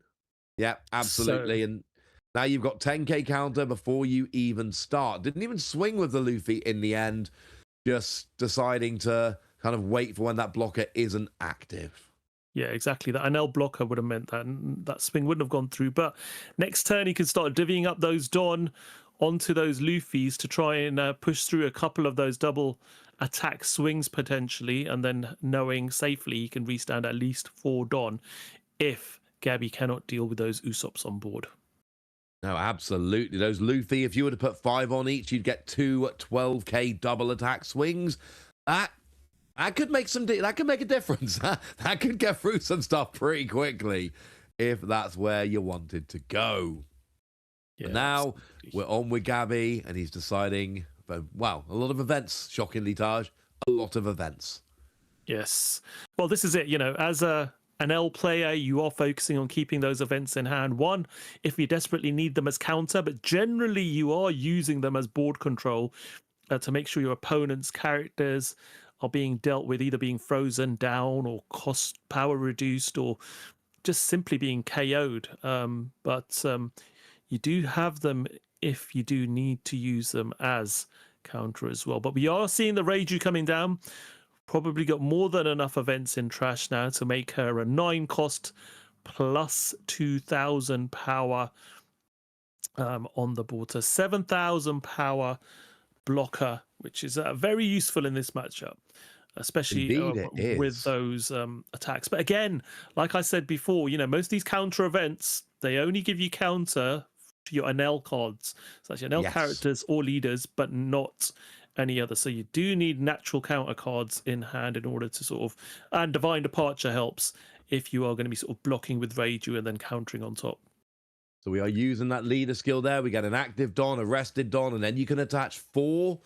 And this you can already see the game plan coming out. Gabby knows that there's 10k of free counter for Luffy every single turn. So Gabby is well aware, I have got to go big here. I've got to go giant swings. It's the only way I'm going to win this game. Well, you've got to sort of, personally, I think when you're playing against red, green Luffy, you want to do what he's exactly done there with the leaders. Start with sort of 7k swings, because that forces 2 of those Don to be rested, or forces 1 Don to be rested and a card from hand. Because you want to sort of try and chip away at the cards from hand and keep that Don number to a sort of level where it's controlled because of the threat of other attacks coming in. So, yeah. Smart way to do that, but again, you know, just very easy to be able to counter out of that, and we didn't see a swing from that Anel coming in this turn either. We did not. Now we've got only 1 life lost from Luffy, 2 life lost from Anel, 3 each as we stand here at the moment. And I mean, the board for Julius is looking pretty good. You've got those 2 big Luffy, with the double attack. Now, I don't believe we used blocker on the Enel, did we? Because there's still 6 Don on the field. So with no big blocker now, there is blocker Reiju, but in theory, if you try pushing both of those Luffy through, then that is going to force your opponent to essentially deal with it. Here we get a Nami coming down to replace a Nami, and that is going to rest one of those Enel, and also another one of those Enel, which is nice. Nami is very, very useful. You know, you can rest up to 2 of your opponent's characters with cost of 8 or less. That Reiju is obviously out of the question, being a 9 cost on board. And then you set 5 of your Don cards as active at the end of your turn. So again, if we now see Gabby has got a way of dealing with those Usops, that Nami now, being a blocker as well, can definitely help in restanding those Don at the end of the turn to support your leader. I think it's so absurd having an extra 10k of counter every turn with absolutely no resources lost. And you can see how the deck is built. It is all around using those Straw Hat characters, which can restand those Dom. We got Sanji, Nami, Luffy, Sanji, Nami, Usopp, all of which are restanding Dom. And then you got Zoro. I mean, you're actually playing the whole Straw Hat crew here. Shout out to Jinbei for being the only one left out. And Chopper, I suppose. But regardless, it works very nicely. We get a Don on the Luffy, so we can have a 6k swing cheekily into Gabby, just to force some response. He's already picked up a card count. Yeah, there we go. We got one of those events, El Thor, which is going to save it. We get 2 Don on the Luffy with double attack. Yeah, we're going to start seeing these 9k double attacks now from those Luffys. Oh, now that's interesting. Didn't block initially, presumably waiting for this inevitability. Yeah, I mean, 9k is awkward because, again, like I was saying earlier on, those events only protect your Enels. So Enel blocker was rested down with that Nami coming on board. So you've only got the Reiju blocker, and you can't really counter. You're going to have to use characters to counter out, to over counter, if you see what I mean. So Julius has strategized this really well. 2 5k pokes with those Usops, then the 6k with a leader, and then divvying up those Don amongst the 2 Luffys to be able to do those 2 big 9k swings. So, and you finish the turn with 5 Don active and open, exactly as you drew it up. And I just want everyone to realize how well Julius is playing this and how good their sequencing is. Every turn, they have exactly 5 Don going into their opponent's turn. They're never missing one. They're never accidentally getting too many. It's always exactly 5 Don. They're not overcommitting attached Don, because that would mean they wouldn't have that extra counter on their turn. They've given up 1 life, and honestly, looking at their board, they are very close to being able to finish this out next turn. Yeah, so we're seeing another Reiju coming down on board is necessity in order to be able to just keep a bit of protection there. But now it's very difficult for Gabby to, try and get past this. So you need to try and stun some of these characters potentially. Gabby's also playing with a fear of, like cards like Electrical Luna, which is a really powerful card in any green deck. Seen that a lot recently being played. I've seen the demand for that card go up, especially at my locals. Everyone's asking for it. Anyone got any Electrical Lunas? Because it just deals with so much, against this NL matchup. So all your rested characters that cost 7 or less do not become active on your next refresh. So you can go all out and swing, but then your opponent drops Electrical Luna, and then you're literally left vulnerable the next turn and not being able to attack. So again, there's always that fear that Gabby's got. So he's swinging with characters, replacing them, always considerate of that fact as well. So it's a really difficult conundrum now. How do you get past this board that Julius has established and having that 5 Don at the end of each turn? You've got the 2 Usops you need to try and deal with. You've got that Nami you need to try and deal with. It becomes very challenging indeed. It does become quite challenging. Nami is a blocker. It's only really a blocker. The skill isn't on play, but certainly that blocker is going to get annoying because you want to take out the Usopp, you want to take out the Luffy, but before you get to that, you've got to worry about that Nami, and this is where things just get a little bit annoying. Now, we've seen a bunch of stuff played from Gabby. We've got the Satori down there, which is going to be helping in future turns with a little bit of consistency. We drew a card with Ohm. We drew a card with Satori. So digging down for something here. We've already got Reiju and 3 of those Enel down. You're already showing quite a large offensive presence, but it's what we keep saying. It's decks that don't have these gigantic swings all the time.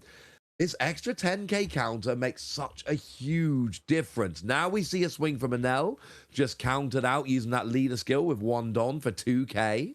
Now we see El Thor coming down, and that is going to get rid of the Nami. It should get rid of the Nami, shouldn't it?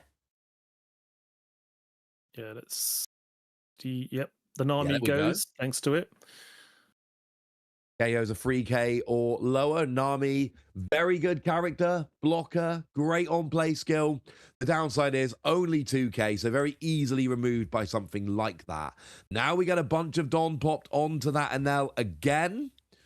So now that is a 15k, 10k naturally. Well, 8 plus the 2 for the ability, plus the 1 for the event card we just played, plus the 4 Don. So it's a 15k swing into that minus 2k Luffy, and that is unsavable at that point. Yep. So, well, it would have been savable, but it would have required all the Don to be rested and then cards from hand as well. So, yeah, decided unsavable. To let it go. Yeah, absolutely.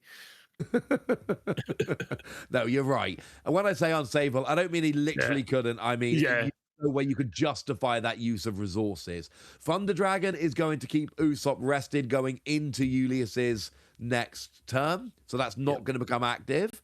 So the offensive pressure for Julius being watered down a little bit, but you still got your Luffy, you still got 1 Usopp, you still got your leader, but there is a blocker on the board, only the 1 for the minute in Reiju, though. Well, he's just pointed at the other Enel saying he's about to activate. It's just deciding which card to trash. It does look a lot like he's about to activate. Yeah, there's the Don -1 from the Enel. There's the card trash, which is that same Enel. And now we got 2 blockers on the board, 1 life remaining. This is a good defensive turn from Gabby. Getting rid of a couple characters, setting up another blocker. Not too bad. Yeah, absolutely. So just the 1 rested Enel there. So again, this is what he's got to do. He can't get overcommitted with swings. As I said, there's always that danger of electrical Luna. So you're going to sort of try and deal with 1 or 2 things at a time. Use your leader to attack. Use that big character. And if you are swinging with a smaller character, replace it as he has done. And it definitely does help. So what's Julius going to do now? 10 Don available. 1's obviously going to go on the leader, as we see here. Yeah, you've seen that. Every turn, 6k swing with a leader, just force your opponent to have a 2k counter of some description. And there's only 4 cards in hand, so it's starting to get a little bit awkward. 1 is that secret rare Enel, which doesn't have a counter. 1 is Holly, which would be good enough here, but that's a card you kind of want to use for potential double attack down the line with Ohm. He's certainly eyeing it up. Is this Divine Departure he's going to use? I don't know. Was it? Yes. Here is Divine Departure. That's a -5k. Excuse me, that's a 3k boost as a counter. Plus 3k, but you do have to trash a card from hand in order. Yes. So, and that's -2 cards in hand, so that leaves only 2. You get rid of the Enel, and it's just Reiju and Holly. That is the entire hand of Gabby here, which means if Julius starts swinging with everything, this is going to get super annoying super quickly. Good news is, I don't think there's anything with Rush in this green-red Luffy deck. I think the Zoro is character Rush. Zoro does have character Rush, yes. Absolutely it does. But none into life. Because if I'm Julius now, I want to go straight into life. I'm seeing my opponent with very little, and I know I'm going to have to go through the blockers, but we do see that Zoro coming down. Oh, and it's just coming down. We got a 2k on the leader, but not doing anything else, choosing not to rush character, just letting it ride for the time being. Yeah, he doesn't want it to be a target for one of those Anels to be able to sort of Nope. get Don on and swing into. So Agreed. he just wants to get that board wide so he can push for game. Yes, exactly right. That's exactly what he's doing. He needs 2 attacks through. And now, how many Thunder Dragon have been played? There's been a few. Are there Yep. any remaining? Because that's been one of the main things Gabby's been using to stop these characters coming back. Yeah. He's now in a position where he's replacing that Satori with Reiju. Well, that's annoying. That's another blocker. Yep. Just trying to keep a bit of security there. Did he swing with the Satori first or not? No. I would have. Oh, yes, he did. He did swing just to use, Yeah, just just to use the stack skill. the. I was going to say use the skill. Yes. No, he absolutely did attack with Satori first.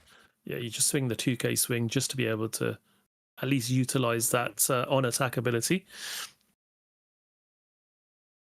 So we are now using leader ability to give 4 rested Don to that Anel once again. That has been causing a bit of damage.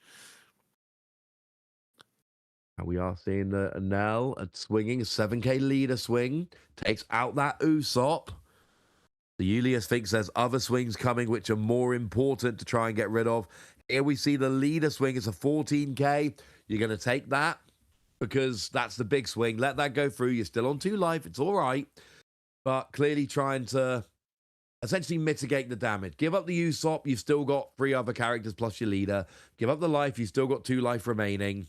And actually ends a turn with 5 active Don. So could have saved the Usopp. Yeah, but was worried about additional swings coming in there. Oh, absolutely. Yeah. So he let. mitigating. Yeah, exactly. So decides to let it go, and then now we've got the swing coming in that's blocked with that Anel. That was the blocker was activated prior. 7K swing now coming in. Just deciding, should I take this one? And let me sort of figure out what else is coming through. There's all that Don open. There's a Luffy leader swing, and then there's a Zoro swing as well. So plays the Sanji for unblockable. Oh, I like this one. Now we can put a whole bunch of Don on, and that is going to be enough. Unblockable Sanji goes through, and that is game 1 to our green-purple Luffy player. Played that absolutely superbly. I feel like we just watched a clinic on how to play this deck. Always having 5 Don open, knowing when to use those Don to carry those attacks, knowing when to let the attacks go through, and then just when it looks like your opponent's got too many blockers, hey, I'm Sanji, and I'm literally unblockable. Yeah, absolutely. So, you know, this deck's really good. The Nami on place, restanding 5 Don at the end of your turn. The Sanji that can restand Don at the end of your turn. The Usopps, having play sets of all those cards, give you this consistency to be able to find them when you need them, play them out, and then you're constantly going to make sure you've got enough done at the end of your turn for countering abilities. And then having that combo there of that Zoro with Sanji giving him unblockable at the end really did help to push through for that game. Those double attack Luffys really were scary for Gabby, and Gabby was having to deal with that all the way along. But that ST21 Sanji, really, really useful card that gives unblockable. Absolutely. Just to be clear, Sanji gives unblockable. It is not itself unblockable. It gives unblockable to a Straw Hat character with 6K or more, which in this deck, essentially, you're looking at the big Luffy, and you're looking at Zoro. Brook would also be an option, just as a fun little side note, but really you're looking at the big Sanji and the double attack Luffy. That's what you're looking for here to try and give them unblockable at the end. And when you get late in the game against Anel, we've been watching it all weekend, Taj, Reiju and Super Rare Anel, this is a deck that does tend to go heavy on blockers, especially in key situations. Being able to have an unblockable Straw Hat, not too shabby. So here we get with the life being put out, opening hands being decided, leaders being pushed to the front. Please, sir, can I have a fist bump? No, but we can have the first Don put out by Gabby, and we are rolling in game 2 of top 16. Yeah, Satori comes out, Don -1, draw a card, and just passing the turn. Gamma Knife added to hand there. That could be quite useful in helping to reduce cost. Again, Divine Departure is another one of those cards that, as well as a 3k counter, if you time it right and have a Don on something, you can give something -8,000 power, which can be really useful in this matchup. If you've got a couple of NLs set up, you could use that Divine Departure to give one of those rested big characters -8,000 and deal with it, but at the cost of obviously establishing board. But we are seeing now Gabby playing out an Ohm.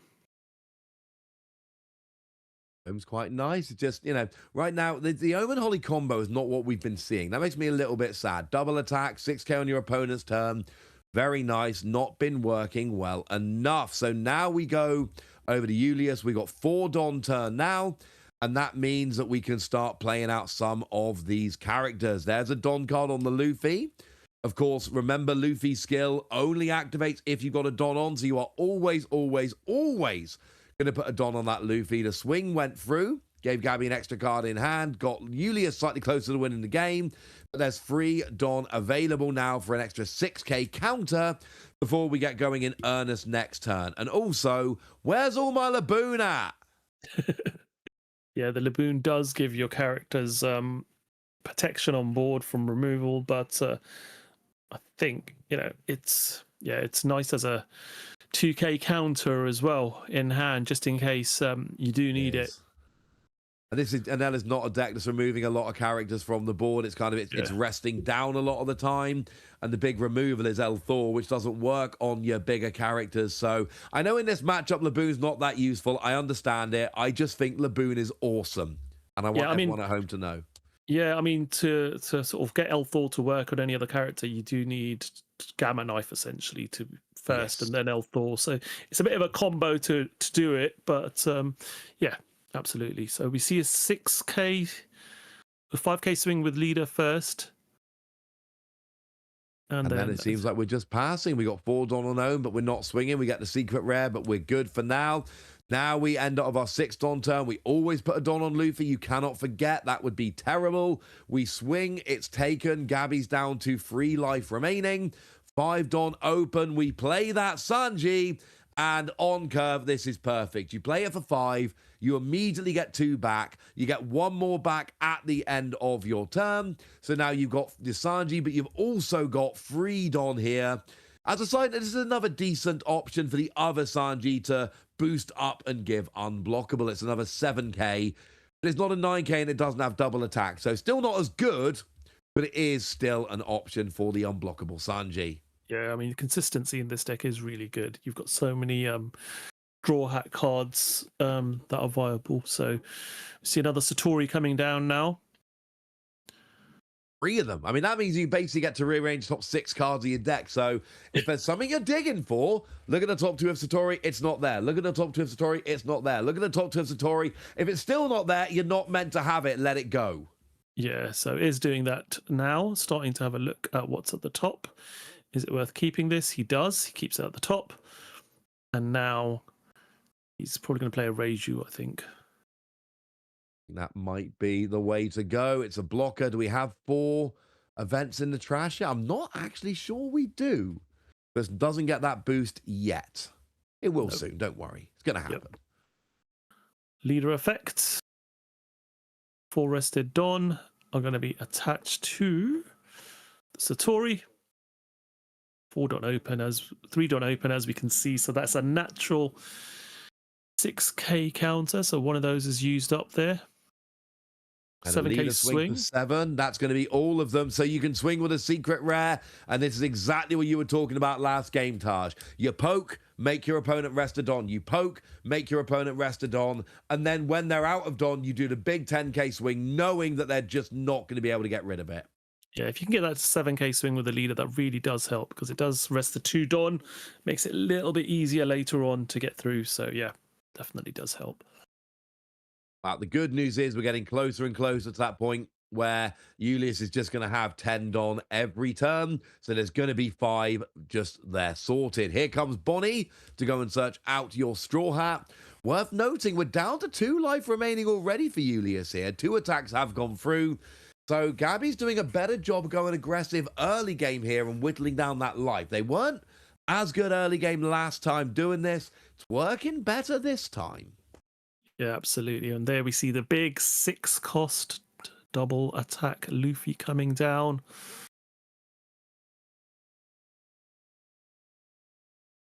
Now we've attached one of those Dawn to the Luffy leader. Now the question is, yeah, here comes a 6k swing, this little cheeky tentative swing. Gabby's been able to keep a bunch of cards in hand, counters out with Sanji. We now see the big Luffy coming down. That double attack, and then end of the turn, we just, basically we got 5 Don open, all right? Yeah. And that's going to be the case from now on, just to be clear. There's always going to be 5 Don open going into Gabby's turn, but now we got some big offensive threats. We wouldn't mind having some Block and Nami coming down at some point, so we could save a few of those Don here and there. But right now, we got 5 Don open, 10k counter available, plus whatever's in hand.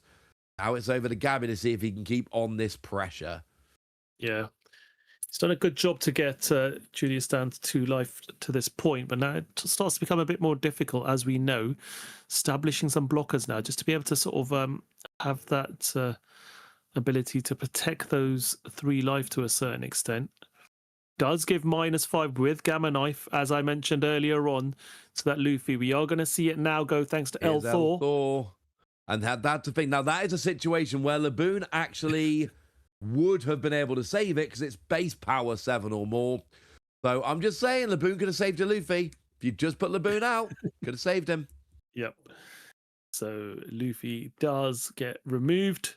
So that's one of the 2 Gamma Knives used up now for Gabby. Well, that's good. At least there's only 1 more Gamma Knife remaining. There's 3 more Luffy remaining. So just weather that storm and hope you can come back later. Here's 4 Don on Totori, and it already feels like this game's going a lot better for Gabby than the first one. There is your 7k leader swing. Used up a couple of those Don. Yep. And is this a secret rare NL swing again? It is indeed. And then we are using 3 Don to get rid of that, but then Totori comes in. Do we have anything we can use here? Like something... Okay, so there is a Sanji using there as a counter. 2k counter. I know, occasionally this deck will counter and not just use a leader skill. It does happen. Yeah, absolutely. That hand side just does fill up. So you do have the ability, as you can see, tons of cards in hand, to be able to use cards from hand as counter as well. It's not just a deck that uses Don to counter, but that definitely does save you that resource in hand until you really need it. But now, here's something we didn't see back in game 1. We got another Bonnie coming out. That is your kind of your young Bonnie, your egghead style Bonnie. This goes searching for a straw hat. Cool.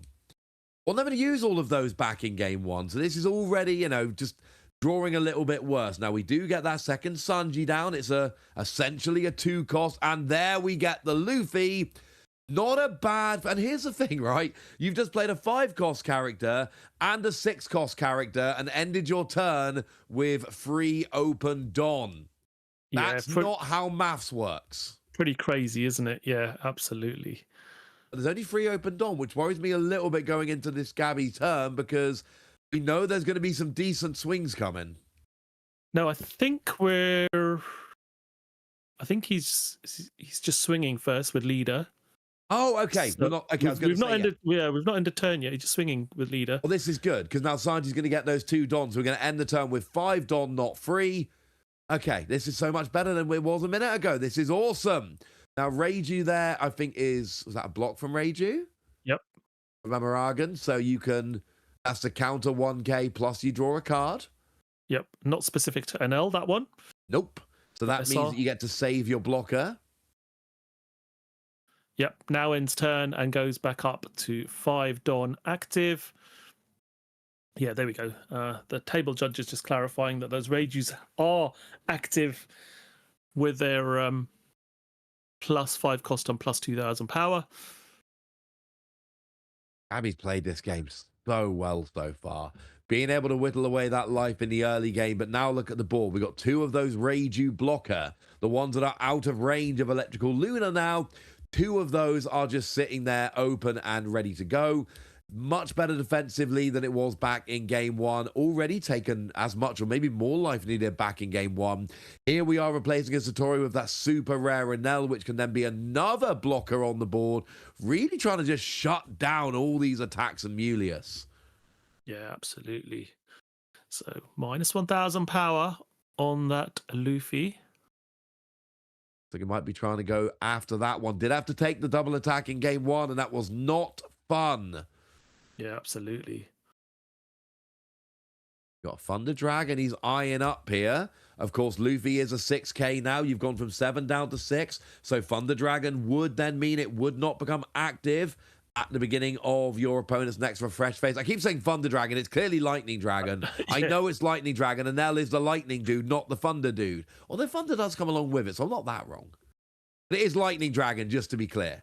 Yeah, absolutely. It's fortunate he doesn't have the Gamma Knife. Like we said, only 2 in this deck, and some of our players, we did see yesterday, players have teched in that Senor Pink card, the 5 cost 6,000, the on-play door -1, allows you to take a purple event from your trash to your hand, then sets one of your Don cards as active. So that allows you to, you know, go look into your trash, and if you've used the Gamma Knife, to be able to get it back again, which is quite useful. But I don't think Gabby plays Senor Pink in his deck, so doesn't give there him is that no option. Senor Pink in the deck, I'm afraid. I've just had a look at the list. It's not in there. Yeah, Gabby's deck is more the Reiju Sanji build with the 4 Reiju blockers, which are very good against the yellow Thriller Bark Engine, as we mentioned earlier. Yeah, there's a couple of 6k Sanji blockers in there as well, potentially. So blocking is going to be big. But remember, we have the Sanji that gives unblockable. Right now, it is a blocking Nami that hits the board. So this is your 4-cost 2k blocker. On play, you rest 2 of your opponent's characters of a cost of 8 or less. So when after those 2, Anel could not go after. Oh, but actually, we're backing that up immediately with I know you're strong, so I'll go all out from the start. And that is going to stop them refreshing during Gabby's next turn. Yeah, stuns those 2. It's just a really useful card. This card's really started to see a lot of play, especially now with Anel being so prevalent in the meta. A really strong card. And then the double attack goes through, takes out all the remaining... that takes out all the remaining life from Gabby. Do we have a way to get one more attack through? Julius just 1 attack away. We see a block here. Yep. So that's going to stop that. We see another swing. Just trying to get rid of all of these blockers. Now, that was a block that also got countered. So the blocker did stay around. We're blocking again with Reiju. Looking again to counter to keep that blocker on the board. And there we go. We counter with Ohm. This is really interesting because now Julius only has 1 life remaining, but the only attackers that Gabby's going to have is the leader and the 2 Reiju. The 2 biggest attackers aren't available. There's 5 active Don and a blocker Nami. Julius setting himself up beautifully to go for game next turn.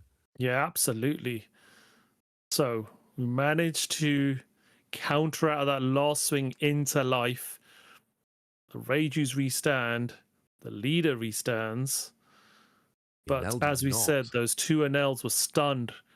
I'm going to go all out from the start.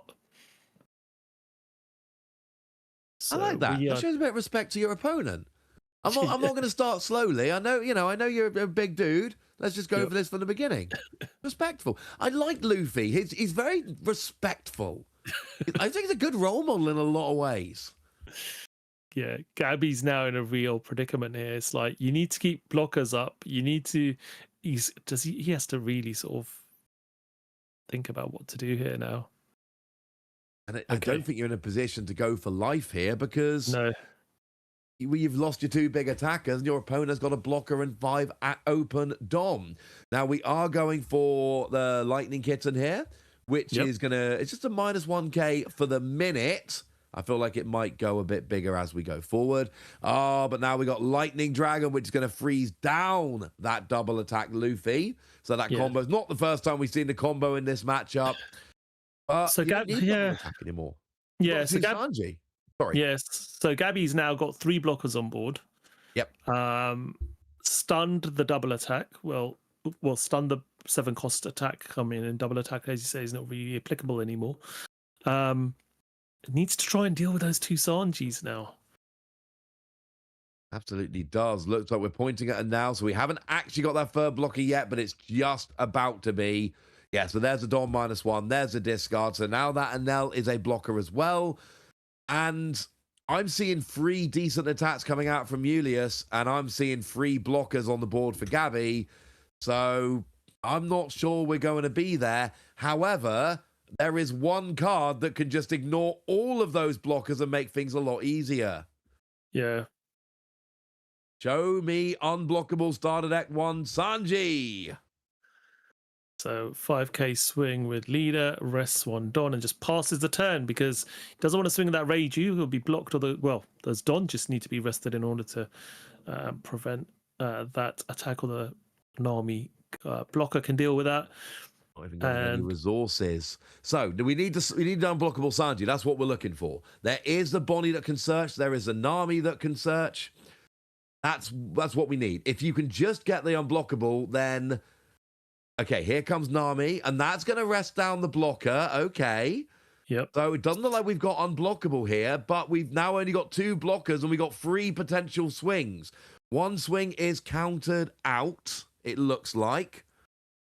So now we got 2 blockers and 2 swings. There's a swing from Sanji. Will this one be countered out or blocked? Might end up getting blocked. Yeah. Okay, I've just double checked. I didn't think it could, but Sanji cannot give unblockable to your leader. Must be a character. Now we're blocking, and that hand for Gabby is getting low. Now we're doing what we're doing here. What's coming down? We are playing a Brook to restand. Well, okay. First, we're resting down the blocker. Then we're swinging. Then we're using it to restand Sanji and attacking. Yep. And Brook, who needs to be unblockable when Brook can restand your character after resting one of your opponent's blockers. Julius using all those Straw Hat tricks, going to top 8 here in Lille with green-red Luffy, and that is huge. That is the serial Luffy confirmed. That is your top 8 Dracula Mihawk confirmed. The biggest prize swing in the tournament is getting to top 8. Julius just done it. Absolutely. This is a big pressure match. This is the one you want to win to be able to get that amazing prizing next round. So yeah, that Brook did such an amazing job there. So good indeed. It's on play, being able to rest one of your opponent's cards, and then you just trash it, activate main, and then restand that Sanji to go in for game, knowing that your opponent Gabby was down to such low cards and not having any blockers available. So really good sequencing there. Really good match, and shows a very good pilot for Red Green Luffy there. I really enjoyed watching that game from Julius there. It's a leader I'm very interested in. Now, yesterday we talked about the LA Dodgers Luffy when we talked about Green Purple. Can you remember there is a super lovely version of Green Red Luffy that we don't have yet? Can you remember what it is? Ichiban Kuji Luffy. It is the Ichiban Kuji. I don't have that card. I want that card so much. I have a friend who lives in Japan, her and her fiance.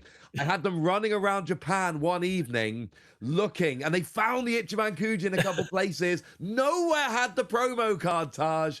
So, I was very fortunate because you had to go in, and only the first 20 people who bought Ichiban Kujis got that particular promo. But if you did it online, you could randomly get it. And one of my friends in Japan kindly bought me 18 tickets that on Ichiban Kuji, and we managed to get the one card. So I have got a card coming to me.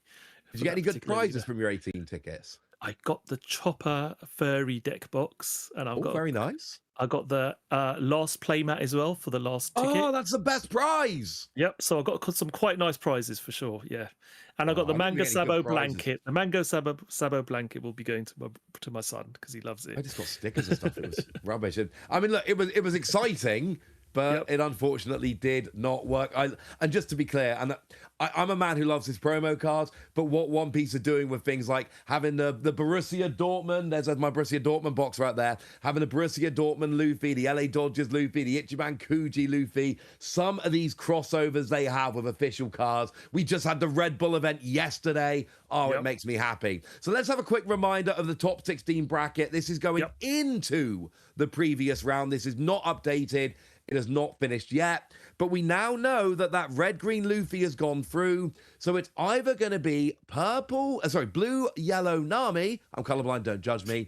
Or potentially another Enel. There is a world in which Julius plays nothing but Enel from now until they're crowned the champion. That could be how the bracket goes.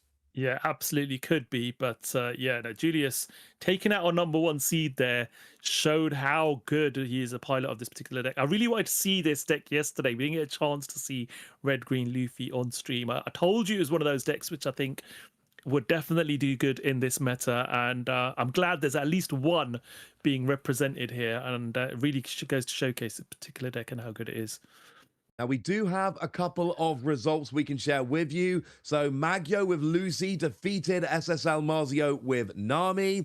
And Treno Felice down there at the bottom with Ace took out Brian DTCG with Lucy. So, Lucy's gone 1-1. Lucy is only one representative remaining. No other results to share.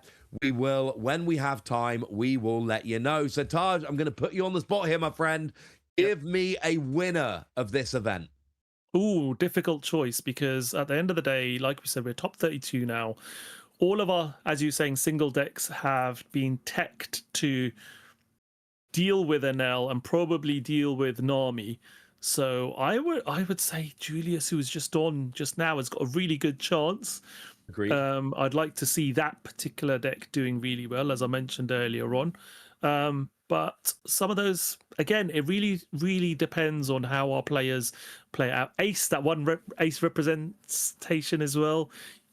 Ace is one of those, if you find everything you need to find and you drop that Whitebeard from your 8-Don turn onwards and start chaining him, it can be really difficult to deal with. Okay, really difficult choice. You know, Enel still very much a favorite, and Nami, with all those tools she's being given, you know, with these new yellow cards from this set, I think is definitely one definitely not to discount. So difficult choice. If it was me, I would like Julius to do well, I think, in this particular tournament. I'd love him to do well. I'm picking yellow. I think if I had to choose, I would probably...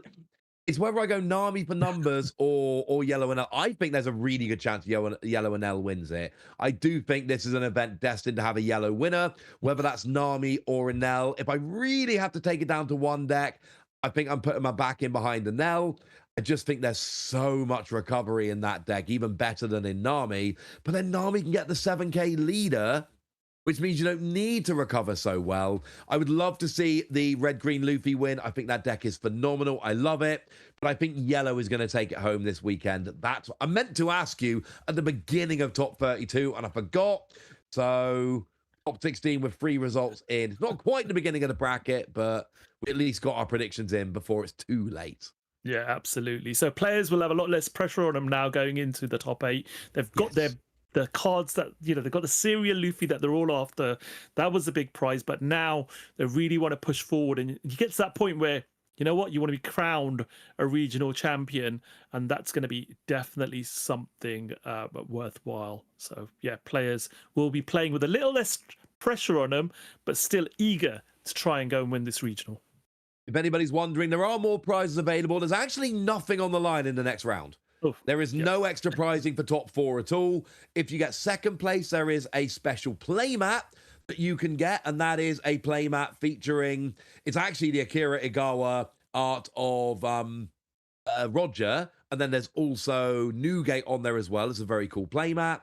And then if you win, there is a second playmat featuring the 3 brothers from OP13, including the double attack Luffy we just saw.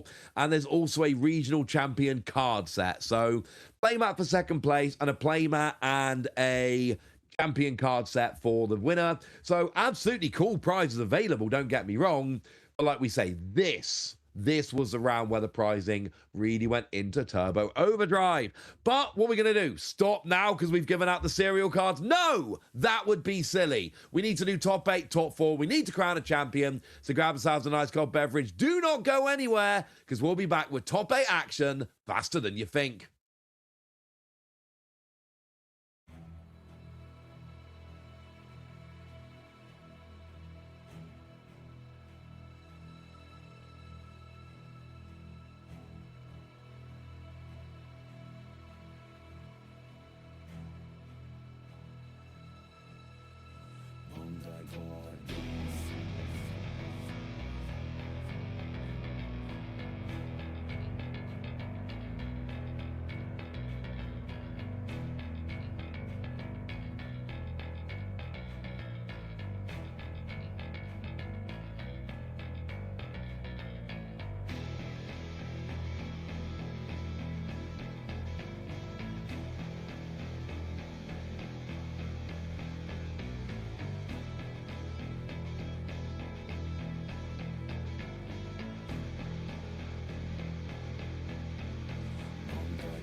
We did it again, ladies and gentlemen. We got rid of another half of the players. We are down to 8 people here at the Lille One Piece Card Game Regional Championship. Myself and Taj taking you through all of the action. And, right, why don't we just start with a bracket, Taj? Because my NL prediction didn't last very long. No, it didn't, did it? So Yellow NL has dropped off. So if we have a look at the top 8 now, we can see, as we saw in that feature game from our top 16 there, Julius beat the top seed Gabby to make it through to the top 8. We also had Fedemecho on Nami beating another NL on the other side of that particular pairing. Lucy managed to beat Nami to get through, whereas our Luigi Amato, well-known player amongst our community here, beat Anel to get through to face off against this Lucy. And then we have got Jonas, World Championship representative from North America, making his way through to the quarterfinals here against a very well-known player in Mirko Zanelli. Progress 2-1-2-6 in the mirror match. And then we got Ice Loom, managed to beat Mary in that yellow NL deck, fell off to the wayside against Fletch, Treno Felic on Ace there. So yeah, we've got quite a variety here, and we're only going to have one NL that will definitely be in the semi-finals. Definitely guaranteed. But that's couple of interesting things here. Maggio just beat a Nami and now is against it again, and Jonas just won an NL mirror match and is immediately going into another. But I've run some numbers like I did in previous rounds. So remaining, there are 2 NL, 2 Nami, 1 Lucy, 1 Ace, and 1 each of the 2 Luffys. Anel is not having a good time in Top Cut. Now, we're down to 2 remaining. There was 1 mirror match in the previous round. But in non-mirror matches, Anel went 1-3. 1 win, 3 losses in non-mirror matches in the previous round. That means in Top Cut in total, Anel has won 3 games, not mirror matches, and lost 8. That is just over a quarter. Nami went 2-2 in the previous round. Lucy went 1-1. And the only singlet deck we lost was Yellow Anel. So we are going to be heading down into our feature match here. And just double checking that we have got the one we are expecting. We're expecting an Anel mirror.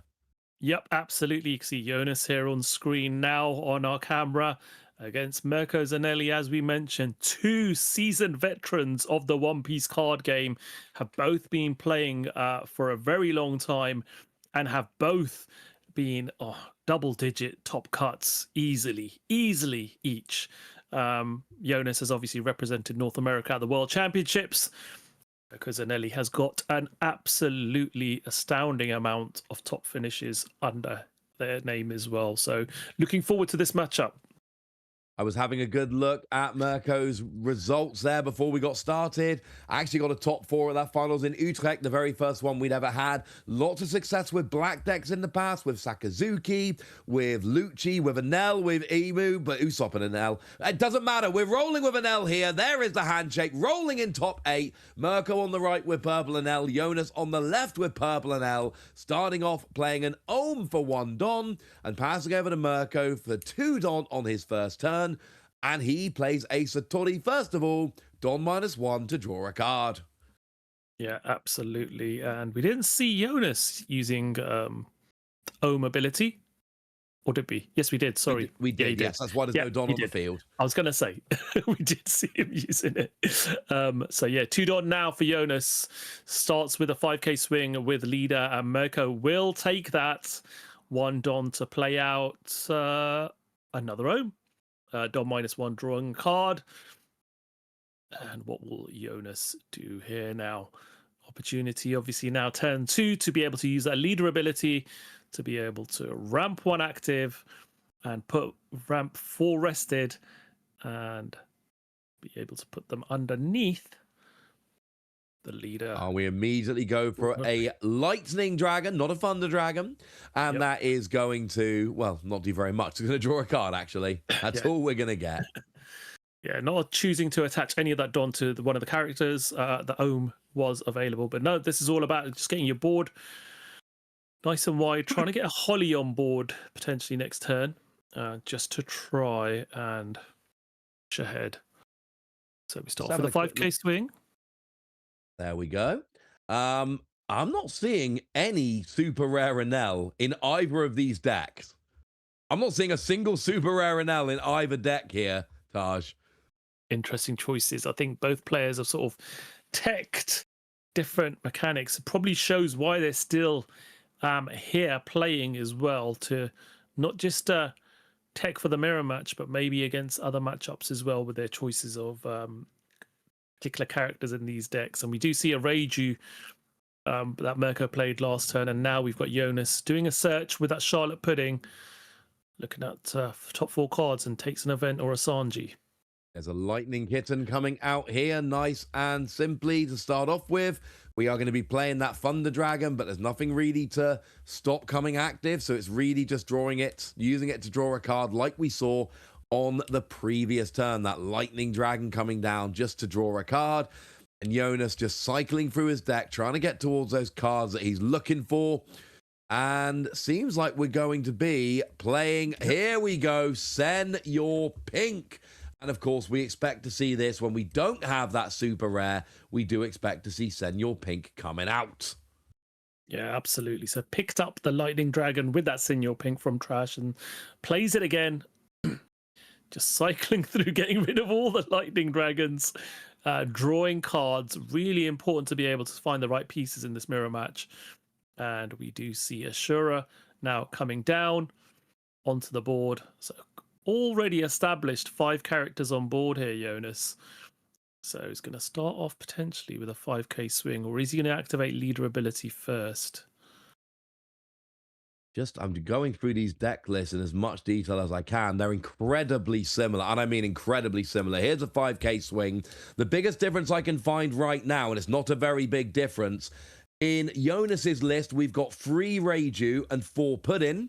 And in Mirko's list, we got 4 Reiju and 3 Puddin. That might be the only difference between these two lists.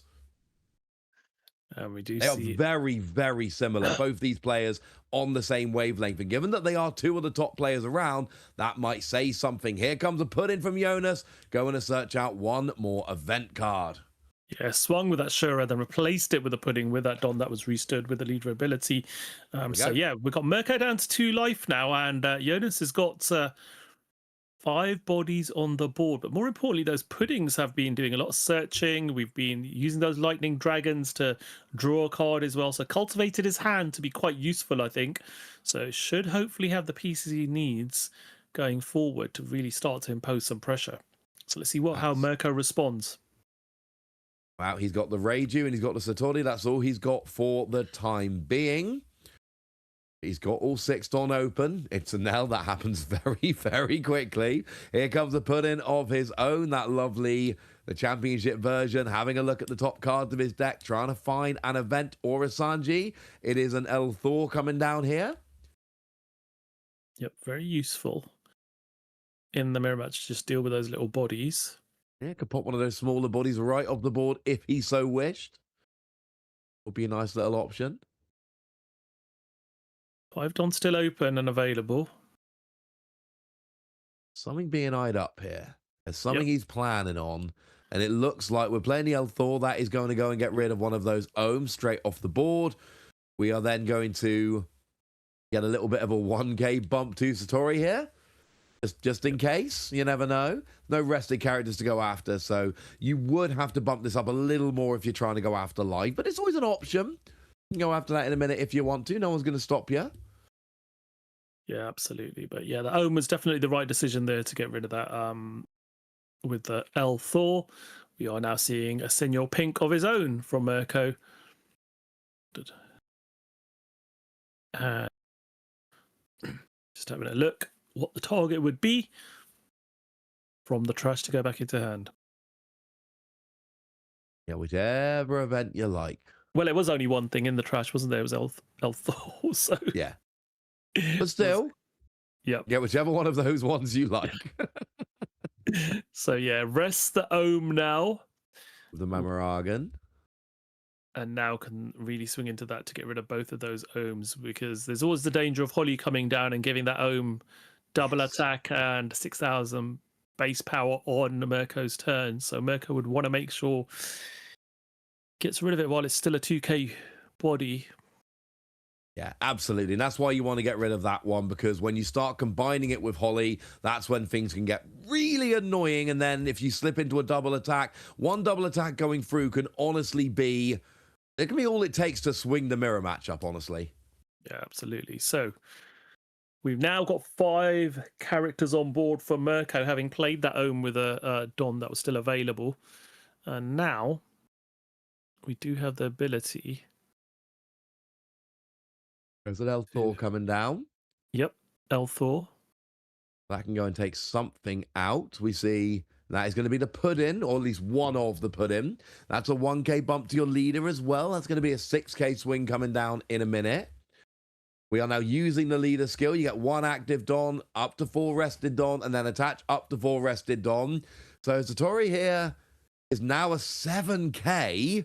Yep. So I don't think you're attacking into Ohm anymore. I think you're going into life with that. Well, first you're going to deal with the Ohm. Into Ohm. Yeah, absolutely. You deal with the Ohm first with leader, and then do the 7k into life. That's going to be taken.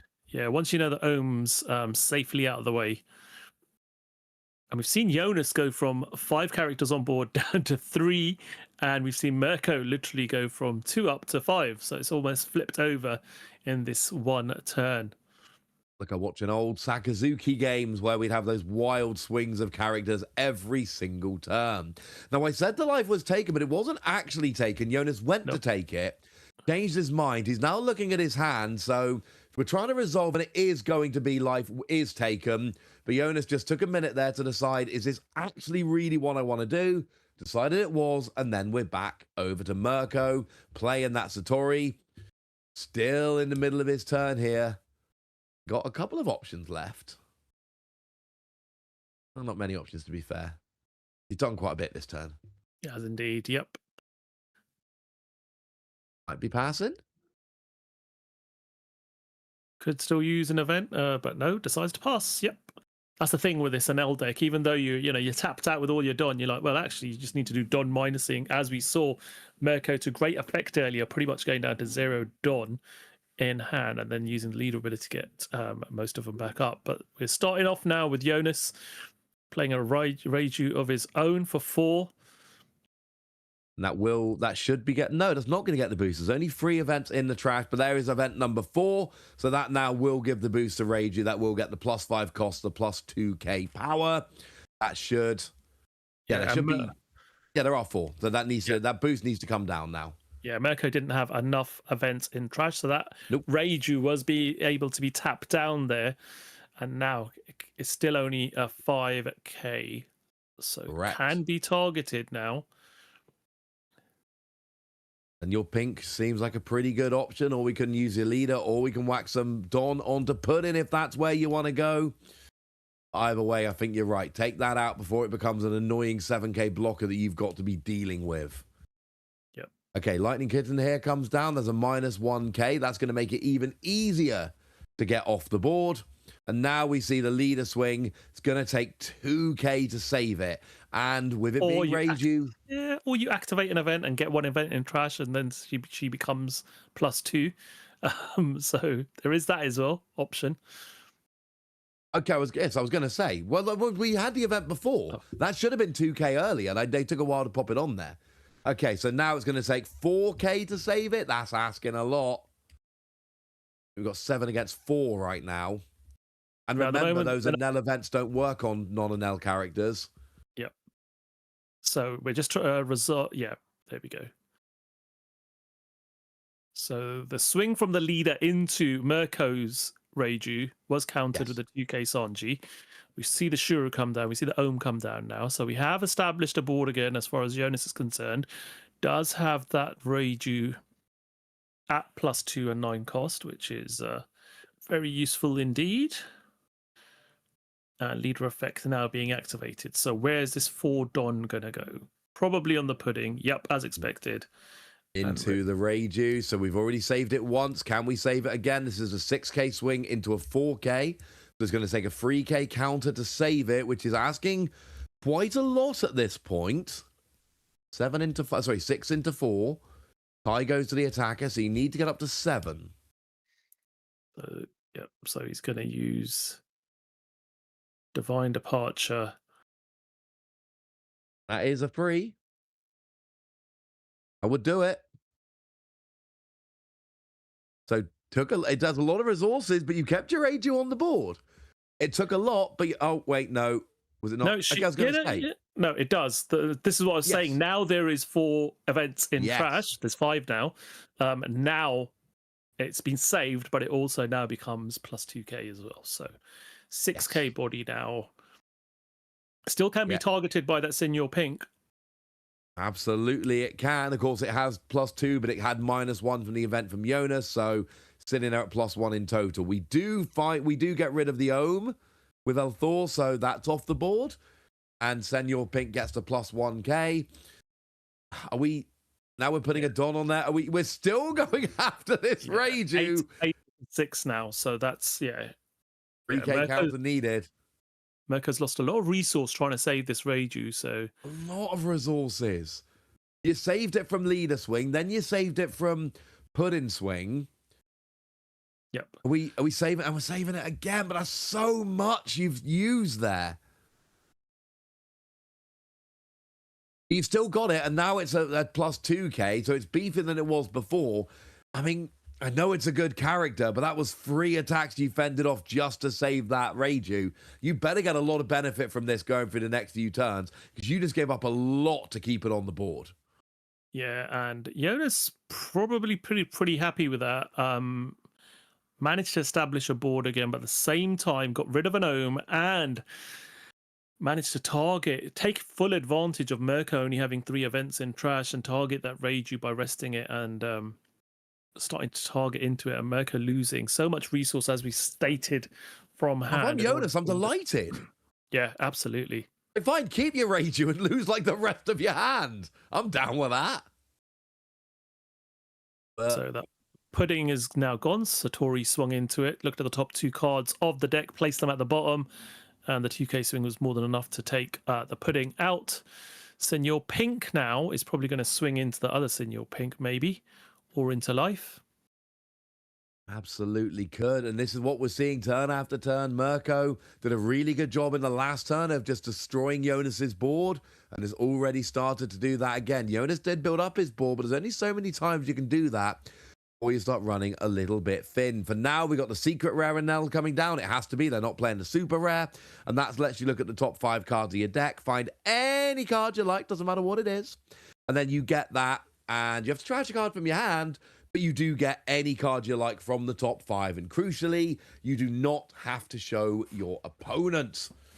I am starting to think about time here, though, Taj, because we're a quarter of the way in, and we are not that far into game 1. So I don't think we're going to have time for a full 3 games here. That puts the winner of game 1 at a bit of an advantage moving forward.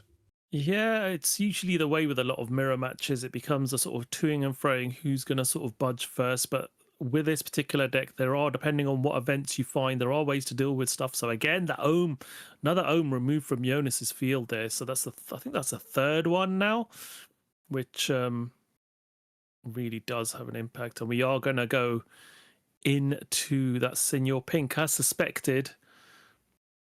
-1K, so that's going to make it easier. Pink takes out Pink, and just like we saw last turn from Mirko, he is just going after Jonas's board, trying to make sure there is absolutely nothing that is going to be left there. Yep. The only concern he's got now is obviously that Reiju, which he did so much to try and save, is still rested this particular turn. Cannot be targeted to be rested again, so Jonas will have the opportunity next turn to potentially target that Reiju while it's still available as rested, but Mirko now has that Pudding of his own that he can swing with, currently a 6K. And start maybe, I mean, we can't go after the Reiju of a 6K, but we beefed it up. We're going for 6K, and that is going into life. That is being taken. 2 life remaining now for both players. Both players with 2 life before they lose this game one. No prizes on offer for getting to top 4, but it does get you one step closer to winning. And there are prizes for the final, of course, and for top 4.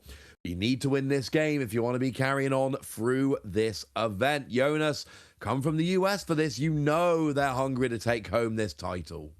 Yeah, absolutely. So another Senor Pink hits the field. Does get the... I always forget. Mamarigan? Is that... Mamarigan? Is it Mamarigan? Yeah. Mamarigan. I think that's what I'm saying. Yep. Mamarigan. There we go. Either way, it's down. We've now got the... Yeah, we're resting down that Enel. Yep. After using the gamma knife on it to reduce it down to 5,000 power. Absolutely. Rested. Now we're not really swinging. We're just passing back over. It looks like we're passing back over.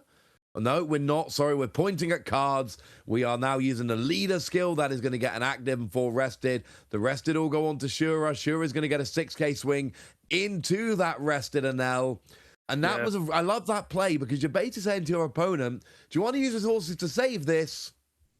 Knowing that I've already kind of made it so much more difficult for you. And he goes, no. Yeah, reducing that to 4,000 power with that Lightning Beast kitten on top of the Gamma Knife really made it an auto choice that, no, I'm not going to save it because you can swing with your leader into it as well, requiring me to counter. So, dealing with a lot of things on board. This is sort of toing and froing, as we were saying from earlier on. Jonas now just having a look at what events have been used and are in that trash. That's the thing when we got this mirror match. You know that everyone's playing 4 of all the events. Maybe you're not playing 4 Gamma Knife, but all of the 4 Enel events you're playing 4 of. Yep. So it's just looking through and then just trying to decide, okay, what have you used? What have you got available? Event-wise, both players are playing exactly the same. It's 2 Divine Departure, 3 Gamma Knife, 4 of all the Enel ones. So if you twig onto that, if you know what your opponent's playing compared to you, then you can have an even better way of, just knowing exactly what's left available. Yeah, absolutely. We're now swinging into life. That is being taken. Mirko down to 1 life remaining. Now deciding, do I want to swing with a Reiju blocker as well? I do. That is a 7k swing going into life again. Mirko, what does he have in hand right now? I think it's a huge amount. Yeah, there's a lot of pressure here by Jonas now. So Mirko needs to make a decision here. He was targeted at life and he decides to take it. Pass his turn over. 1 swing to win. Jonas in the driver's seat here. Got a nice board of characters. He's got Senor Pink and Reiju, both of which are decent attackers. Does not have a blocker up this turn. And still none of the Enel coming down from Jonas, whereas Mirko's been able to see them. Jonas, not so much, but it hasn't really seemed to hinder him very much. So Mirko needs to do what he's been doing before. He needs to go after this board, play a bit of defense, but he also needs to try and make sure he can keep whittling away at this life. He's got 3. Can he get another 1 or 2 this turn? He needs to keep up in the race. Absolutely. So let's see how he's going to formulate these swings now. So starting off with an 8k swing with the blocker. Targeted at life, and that is taken. Okay, so there's 1 job. Reiju 8k swing into life. That gets taken. Yeah, but as a player, as Jonas, you take that because you just don't want to give any information to Mirko as to what you've got. Now, 10 cards in hand. That's a lot. It's a lot, and I think Jonas can probably be able to deal with any attacks coming through now. If you think you've got game next turn, you can even give up 1 more life to give yourself more options. It's not the end of the world. Your goal here is to survive, but then it really depends. Do you know that your opponent isn't playing any of the super rare blocker? Now, we've seen 2 Reiju. That presumably means there's 2 remaining. And this is important because Mirko does play the extra Reiju over Jonas. He's got 4 of the blocker Reiju as opposed to 3. I think that might literally be the only difference in the deck, is that Mirko is playing -1, put in +1 that +1 Reiju. Now, we do see another attack going through. Jonas takes it. Can't take any more, so from now on, he's countering out of these swings or losing the game. But you imagine he's probably countering out of the swings. Yeah, so now it's more around how many Don minus events does Mirko have to be able to then instigate that leader effect and put that rested Don on potentially Senor Pink to try and swing for game here. There's one Don minus. Yeah, we've done 2 of those now. So I mean, that's enough. Got 4 Don in the trash now. In the Don deck, not in the trash. Sorry, not in the trash, in the Don deck. But if you can get that one off Reiju as well, that would be that'd be big. Oh, and you can. There's a lightning kitten, so there we go. Yeah, and absolutely right. So now you can get 1 active, 4 rested, attach to 4 rested, and be left with the 1 active as well. That's the difference by getting the 1 off the Reiju. Yep. We're now popping it on to Senor Pink. It's a big swing, but Jonas knows it's coming. It takes a lot to get away from it, but does go around, and Mirko picks up his card saying, if you can get out of that attack, I know I'm not surviving the next turn. Jonas, little bit of an eye roll there. Really close game, but does manage to finish it off. Came from the US and is 1 game up in this top 8. This winner of this game, it will be the last NL standing from the biggest deck we had coming in, the most represented deck, 15 out of 32. Only 1 NL will be in top 4. It's going to be one of these 2 players. Yeah, absolutely. So you can see that obviously early on we saw Jonas doing a lot of digging through that deck, getting rid of those lightning kittens from hand. So lightning dragons even. Yep. I'm getting kittens, dragons. I'm getting confused between everything. They're everywhere, mate. Yeah, lightning dragons from hand early on, just trying to keep drawing and drawing and drawing. Played 2 puddings quite early on as well, finding the pieces just to keep getting what was needed in hand, and pressure just at the right time there to push his opponent down to 0 life, forcing him to go for game rather than trying to clear Jonas's board there. So well played by Jonas, and Mirko did as much as possible there. That was pretty optimum as far as maximum swings were concerned, with most power, but not enough to get through, unfortunately. No, unfortunately not. But Jonas played that game absolutely beautifully there, drawing lots of cards, like you say, in the early game to have everything needed at the end. So Jonas in the driver's seat, 1 game up here against Mirko, both incredibly decorated players. You know, Jonas has been a US representative at Worlds, and that is, you know, the One Piece card game, getting to the World Champions. It's like 8 people from Europe or something? Oh, even less. That was the first Worlds, and I think we only had 2 representatives from North America. So he was one of them. I think it was him and Clyde, I believe, at the first World Championships. So, yeah. Very, very difficult to get there. It takes a lot to get to Worlds. If you meet a One Piece player who's played at the World Championships, you know, some games it's quite, well, not easy, but in some games, if you're a really good player and you play regularly, you've got a reasonable expectation. In One Piece, if you get to Worlds, oh my goodness, you have earned it. But Mirko's list of achievements as well is up there with almost anybody's in the entire game at this point. Decks have been shuffled, decks have been returned. We've got life out for Mirko. Here comes a life in the starting hand for Jonas. And there is a fist bump, and we are rolling here in Game 2 of Top 8 of the Lille Regional Championships. Mirko goes first. No mucking about. Satori, draw a card, pass to Jonas. Yeah, absolutely. So Jonas had the advantage first turn to decide whether to go first or second. Mirko this turn obviously gets to go first, so makes the Mirko on now. Second turn, 2 Don up, and can start using leader ability from this turn onwards. Yep, you got 2 Don out to start. There's your Satori, your Don -1. And then you basically, you can maximize your Don here. You don't want to immediately use a leader skill. Otherwise, you're not actually maximizing all of your Don. You want to get 1 Don down, then you put 1 active, 4 rested, attach the 4. Here we go. You make sure you Don minus a Don first. You get full value. Here is a 6K swing from Satori, but not before you look at the top 2 cards and rearrange them any way you darn well please. Yeah, rearrange them, either put them at the top or the bottom of your deck. So totally up to you what you think's most optimum at this particular point of the game. Will you want those pieces in hand very soon?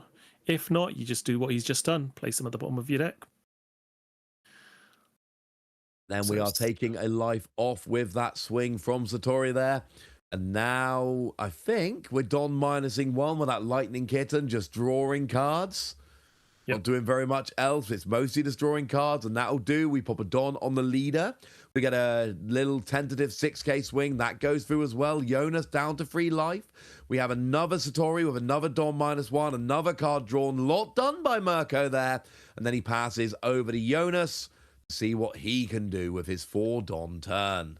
Yeah, absolutely. So manages to establish another 2 Satoris on board there, but gets to get visibility of what's in the top of the deck as well, which is really important. So really good advantage there from Mirko, I think, early on, similar to what we saw with Jonas last time, getting a lot of draw power and being able to get an understanding of what's going to come next. Absolutely. So here we've got leader, getting the leader skill being used there, coming all through. Now we get the El Thor. That's going to take out one of those Satori there. And then what else can we do with this? We can have a Senor Pink. That's what we can do with this. One of the bigger characters in this deck. We saw it used to great effect last game. And then we get a Pudding coming down to go and search for an event. Yeah, smart play here by Jonas, getting that big body and Senor Pink out very early on.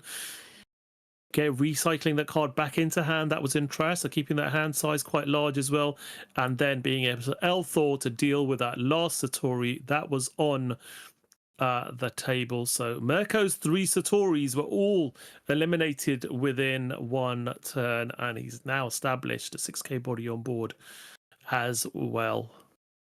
Not too shabby. Couple of updates for you from other games. So Luigi is 1 game up with Nami against Maggio's Lucy. Federico is 1 game up with Nami against Julius's Red-Green Luffy. And Ice Loom is currently 1 game down with Green-Purple Luffy against Trena Felice's Ace. Good day to be a Nami player. Yep, some good updates there for us from our team on the ground. So thank you, everyone. Oh, and Jonas is 1 game up against Mirko, by the way. That's the other top 8 game. Yep. So we are in our second game on all of 4 of our matches in this quarterfinal, where Jonas is facing off against Mirko. Yeah, so looking like Nami and El Ace for now, but a lot could change. So we got Senor Pink on both sides. We've got a Charlotte Pudding for Jonas. Mirko here. Yeah, here we go. We are swinging into Mirko with that Senor Pink. Nope, that's Mirko's resting Senor Pink. Oh, thank you. Yes, it's got the -1. Now it's been rested. Now, was Senor Pink played this turn or last turn? This Senor Pink for Mirko was played this turn. So Mirko started this turn with 0 characters on board. That's what I thought. So establishing the Senor Pink. And now it would need to be a leader swing is what we're saying. If we want to take out the Senor Pink, it would need to be a leader swing from Mirko coming through here. Yep. Okay. Is that what swing. we want? Yep, it is what we want. The Senor Pink goes down. Mirko uses a leader. And it's like we saw back in game 1. It's just, I don't like your characters. Mirko's been playing board control a lot in this matchup. Now we get free Don onto the Senor Pink. It's not going to do very much. We get an Ohm down. That is at least going to draw a card. And then we pass back over to Jonas. Yep, back over to Jonas, as you stated. So quite good board control from both players going on here. Not many characters sticking there for very long at all. Free Don being paid by Jonas. What is it going to be? It's going to be a Holly. Just wish you had an Ohm there, honestly. Lightning Kitten comes down. That's not an Ohm, unfortunately. But it is going to give a little bit of a bonus. Now we got the Magara coming down, or Magaran, or however you're supposed to pronounce it. That is going to rest Senor Pink. And then, I mean, this could be exactly, we could be getting deja vu here. This is exactly how Mirko took down Jonas's Senor Pink. Yeah, exactly. So let's see. It is a game of toing and froing here, isn't it? But Mirko does have the advantage that he's taken a couple of Jonas's life early on. We are now going to see Charlotte Pudding getting 3 rested Don and swinging 5 into the 5 Senor Pink. The Senor Pink has been reduced earlier on. It has been, and now we see Puddin swinging in, so ever so slightly different. It was a boosted Puddin rather than a leader. We see a second Holly coming down here, hitting the board from Jonas. Still no Ohm, unfortunately. Yeah, and Elthor just dealing with that last Ohm and a 6k swing coming in with leader now. Not too shabby. Now, if you can get an Ohm down next turn, both of those Holly are going to have double attack. That is something I am keeping an eye out for. Yep, should be really interesting indeed. Oh, no, the character gets double attack without Ohm. I apologize. Yeah, no, Holly's always got double attack, but it gives you Ohm gets boosted up. It's not a dual card. It's, yes, thank you. Yeah. Not too shabby then. Yep. Natural 4k, double attack. And 6k on your opponent's turn. So indeed. more difficult to get rid of as well. Is Mirko going to be able to get them gone? So, is now targeting one of those Hollies. Is that a plus 1k? We're resting it down. It should be minus. That's what I thought. It should be minus 1k. Well, no. Well, it's 6k this turn, so technically. Yeah, sorry. Yeah, so plus 2 now. from its own, then minus. Thank you. Yeah, you're right. Yep. The plus 1 overall. There we go. We got there. But that's important because it means, you know, if it could go from a 4 to a 3, that would be in range of Elthor, but that's not the case here. No. Satori comes down for Mirko, draws a card. Yep. And now we will target probably that one Holly and potentially Charlotte Pudding with a 2 swings, so you can swing with Senor Pink and with our leader as well. We get the Shura coming down here. Draws a card, shockingly. Well, we are going to use a leader skill here. You put 1 active Don, 4 rested Don, attach. I think we did draw a card with Shura, actually, in the end. He did. He drew a card. Yeah. He immediately, rather than just resting the Don, he just put it back and then drew a card as well. So, yep. There we go. Targeting 6 into the Holly. That goes. Yep, 6 into a 5. Not too shabby. Jonas not got the ability to save that. We then see the Enel going into Puddin. That goes down as well. Mirko doing Mirko things here, really controlling that board. We see Puddin coming down. That is going to search the top few cards to go and find an event. In this case, it's Lightning Kitten. And there's only 1 Holly left on the board. That is all Jonas has got remaining. Is Mirko got enough left to try and go after that as well? He does not. No, just decides to pass, doesn't swing with a Senor Pink, and yeah, pretty good turn there for Mirko. Jonas's board again dealt with, but now we do see an Ohm coming down, which is going to be double attack. And more importantly, on Mirko's turn, both that Ohm and the Holly are going to be 6k base power, 6,000 power, sorry. That not too shabby. Yeah, Holly boosting up that Ohm very nicely indeed. Holly's good on her own, but then you need to have the Holly out to make Ohm on the same level. Now we got Lightning Dragon. Boom, nailed it, coming down. That is going to presumably stop that Shura from coming back next turn. Yep. Resting 1 to play Shura of his own. Not too bad. Rest your Shura, play my own Shura, why not? And of course, you've got that Dom -1, draw a card. As you have on all these purple, Sky Island, the little dudes, they all do it quite nicely. Absolutely. Now it looks like we're going to be just rearranging the board. That's what we're doing.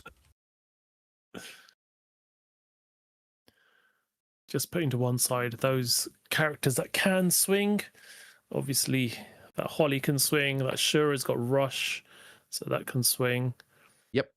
And Ohm and Charlotte Pudding were played this turn as well. So we are going to see 7k double attack swing going into life. I like this from Jonas, really. And again, you're going into life, so you can use your Enel, your events, but it's going to take 2 of them. 1 event alone won't do it. Tie goes to the attacker, so you got the exact right amount of swing coming in here. You need to use an event and something else in order to repel this attack. Yeah, it looks like he was... Almost like Jonas has played this game before. Yeah. Let's see what Mirko's going to choose to use, or whether he's going to take that double attack. He is going to take it. No Losing trigger 2 from life, either. going down to 2. Yep. As we stated, there are no triggers really in this deck. Nope. So there's only the one, which is Gamma Knife, which you never use because it's not applicable in this deck. It's redundant. Yep. So, yeah, you're absolutely right. There's no triggers. You get the card advantage. Getting 2 extra cards in hand is not nothing. But it felt like Mirko was at least kind of winning on the life up till now. But that double attack from Holly really has changed things around. Now we get a bit more control there. The Shura goes down to a Shura.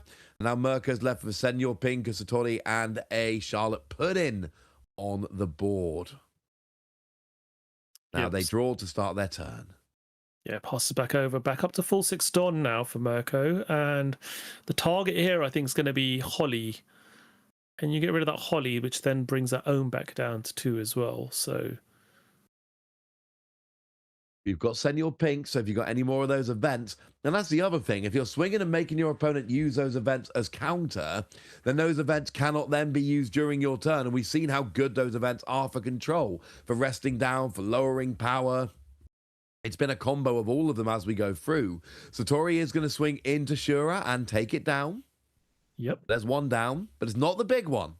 Nope. Jonas on 6 cards in hand, 3 life, and yeah, the Holly, like I said, will now be the main target after we've dealt with that Shura, with that Satori attack. It is a 6k because it is your opponent's turn. Now here comes a Reiju, first Reiju of the game. Worth noting, we're down to 22 minutes remaining. We're into game 2, game 3. We are going to struggle to get a full game 3, so Mirko needs to win this just to stay alive. And then it is going to come down potentially to a shortened game 3. Look out for that. For now, Jonas can just win this, put their place in top 4. But we got an El Thor coming down, I believe. There we go. Yeah, El Thor dealt with that Charlotte Pudding. Couldn't deal with the Ohm because the Ohm's a 6,000 power. Because of Holly boosting it up, absolutely. So bye, Pudding. Now we get an Ohm coming down on Mirko's side of the board. Goes and draws a card, as you would expect.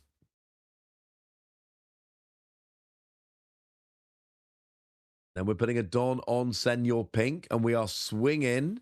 We are swinging into Holly as a 7. Jonas. 8. There was one plus 1k given to it earlier. Oh, thank you. You're absolutely right. Yes. So that's an 8k.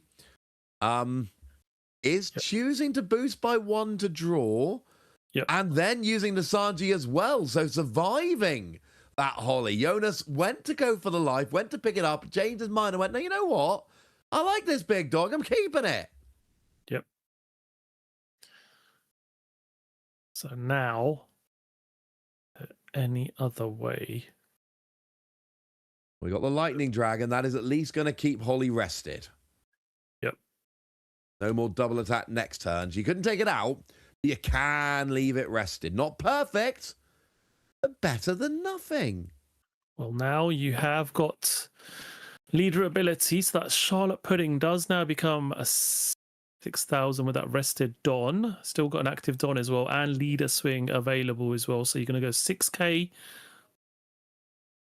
at Holly. Are we going for Holly or are we going? Oh, we are going for... Oh, and it seems like that's going to be the end of the game. Mirko's getting into a very good position here. And Jonas decides, let's just go to game 3. I want extra time. I get to choose to go first or second. Let's go to game 3. I've fallen too far behind. A slightly surprising concession. Yeah, no, I think Jonas just felt it's better just to scoop up here and then take it to game 3 and give ourselves a real chance of at least getting close to finishing it.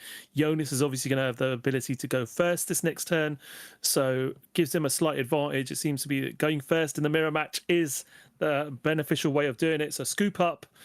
Let's move on to game 3. Absolutely. Now, I say surprising because it kind of came out of nowhere. I'm a big fan of this.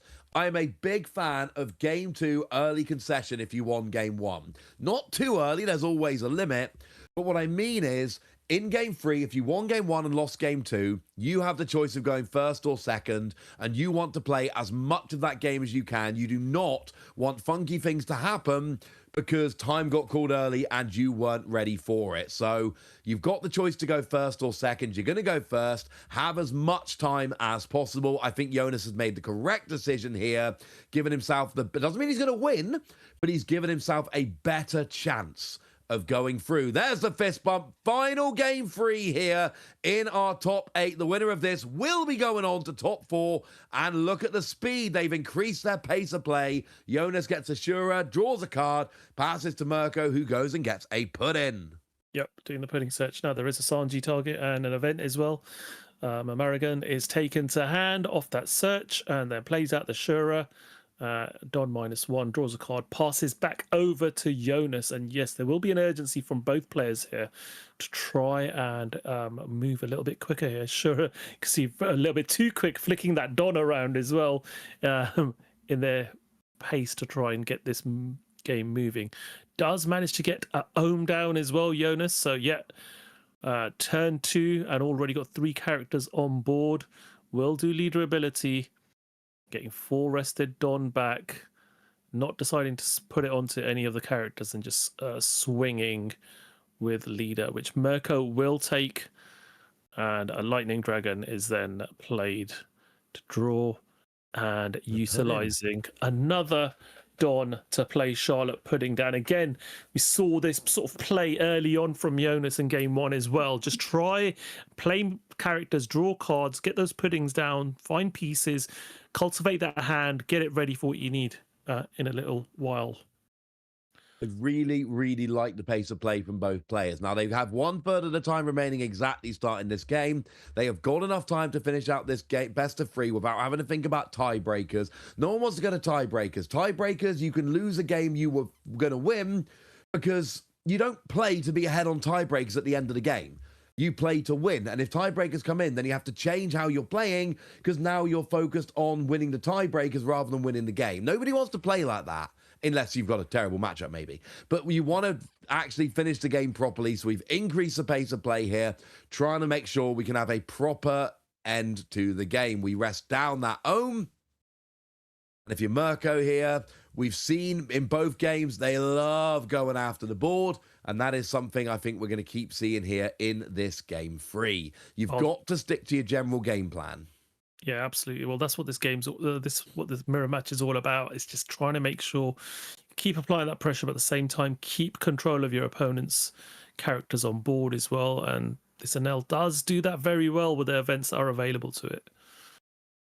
Does indeed. Playing here to be the last NL standing. These are the last 2 NL players. Red Green Luffy has been defeated, I'm afraid, elsewhere in the bracket. So congratulations to Federico with Nami. We have a confirmed Nami in top cut now. In top 4, we got Nami. One of these NL will be there. Other games, no confirmed results yet. We'll update you as we hear. But Federico with Nami is in top 4. Could be headed for a mirror match with Luigi Amato. But first, we've got to finish out this game. Jonas here, swing with the leader. See if we can get this through. Mirko's already 1 life down. Is it about to become 2? Yeah, 5k swing coming in, just teasing a card out of hand.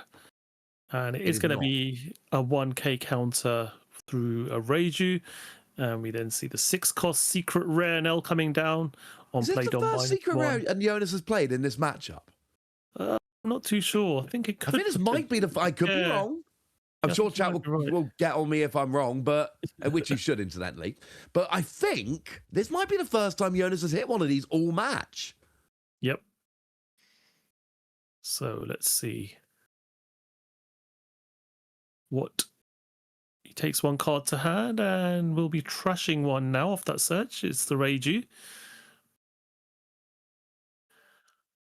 Probably see leader effect being activated as well at some point.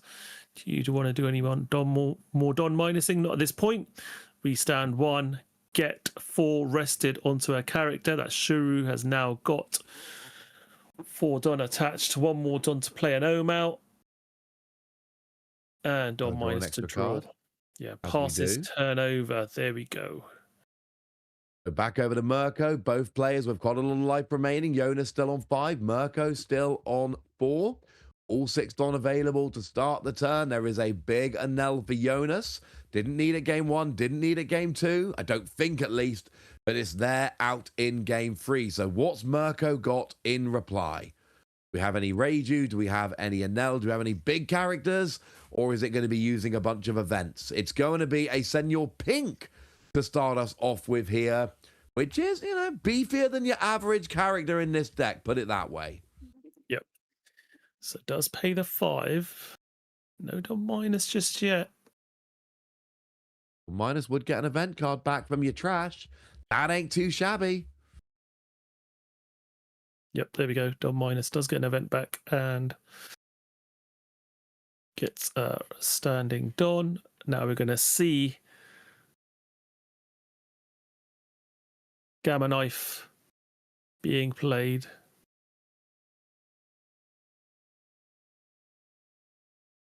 Gonna get the minus power all over. It's very good minusing power, is that.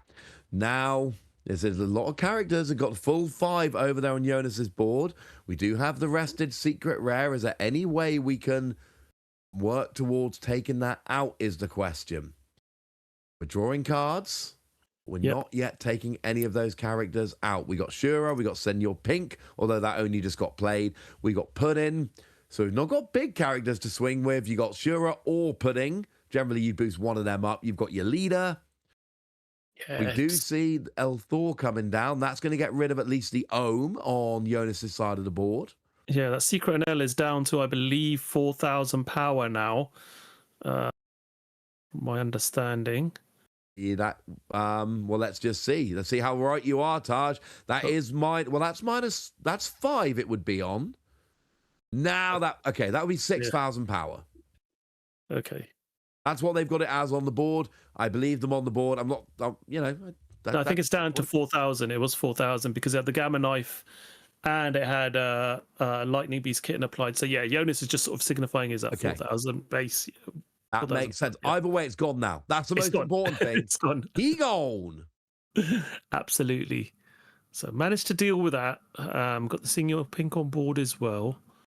And got rid of the Ohm as well. And now we're seeing Shura swinging 6k into life. So we are now taking Jonas down to 4 life. And pass his turn over. So Jonas now, 2 Shuras on board, 1 Charlotte Pudding, a Nell leader, 6 Don turn.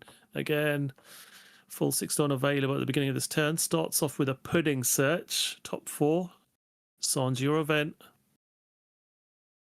There is a block of Sanji, so we'd almost always see an event, but there is a Sanji we do see here. It is, Lightning Dragon coming down. That could stop Shura getting active again. Not that relevant because you can just attack with Nami without Pudding instead. But we are going to play that. You draw a card, and at least that Shura then is no longer an option, shall we say. Yeah, absolutely. So it does target that. More for the draw than anything else, I think. And then we're going to see what Jonas decides to do here. Probably could deal with the Puddings.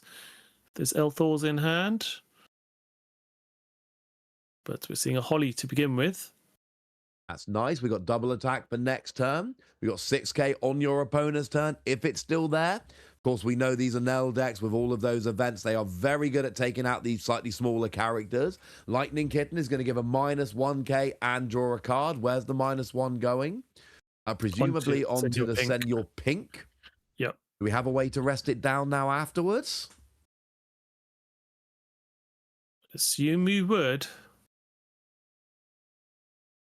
I mean, sometimes you throw it anywhere just to get the draw. But yeah, normally you minus the 1, then you go ahead and rest it, and then you can swing into it to remove it. That's the MO. That's what we've been seeing these Anel decks do all weekend. We swing Shura into Shura to take out Shura with Shura. 5 into life. Jonas winning the Shura battle right now, 2-0.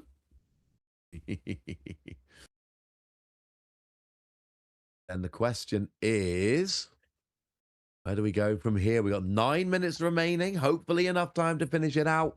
We'll go through all of the end of round procedures in a minute if we need to.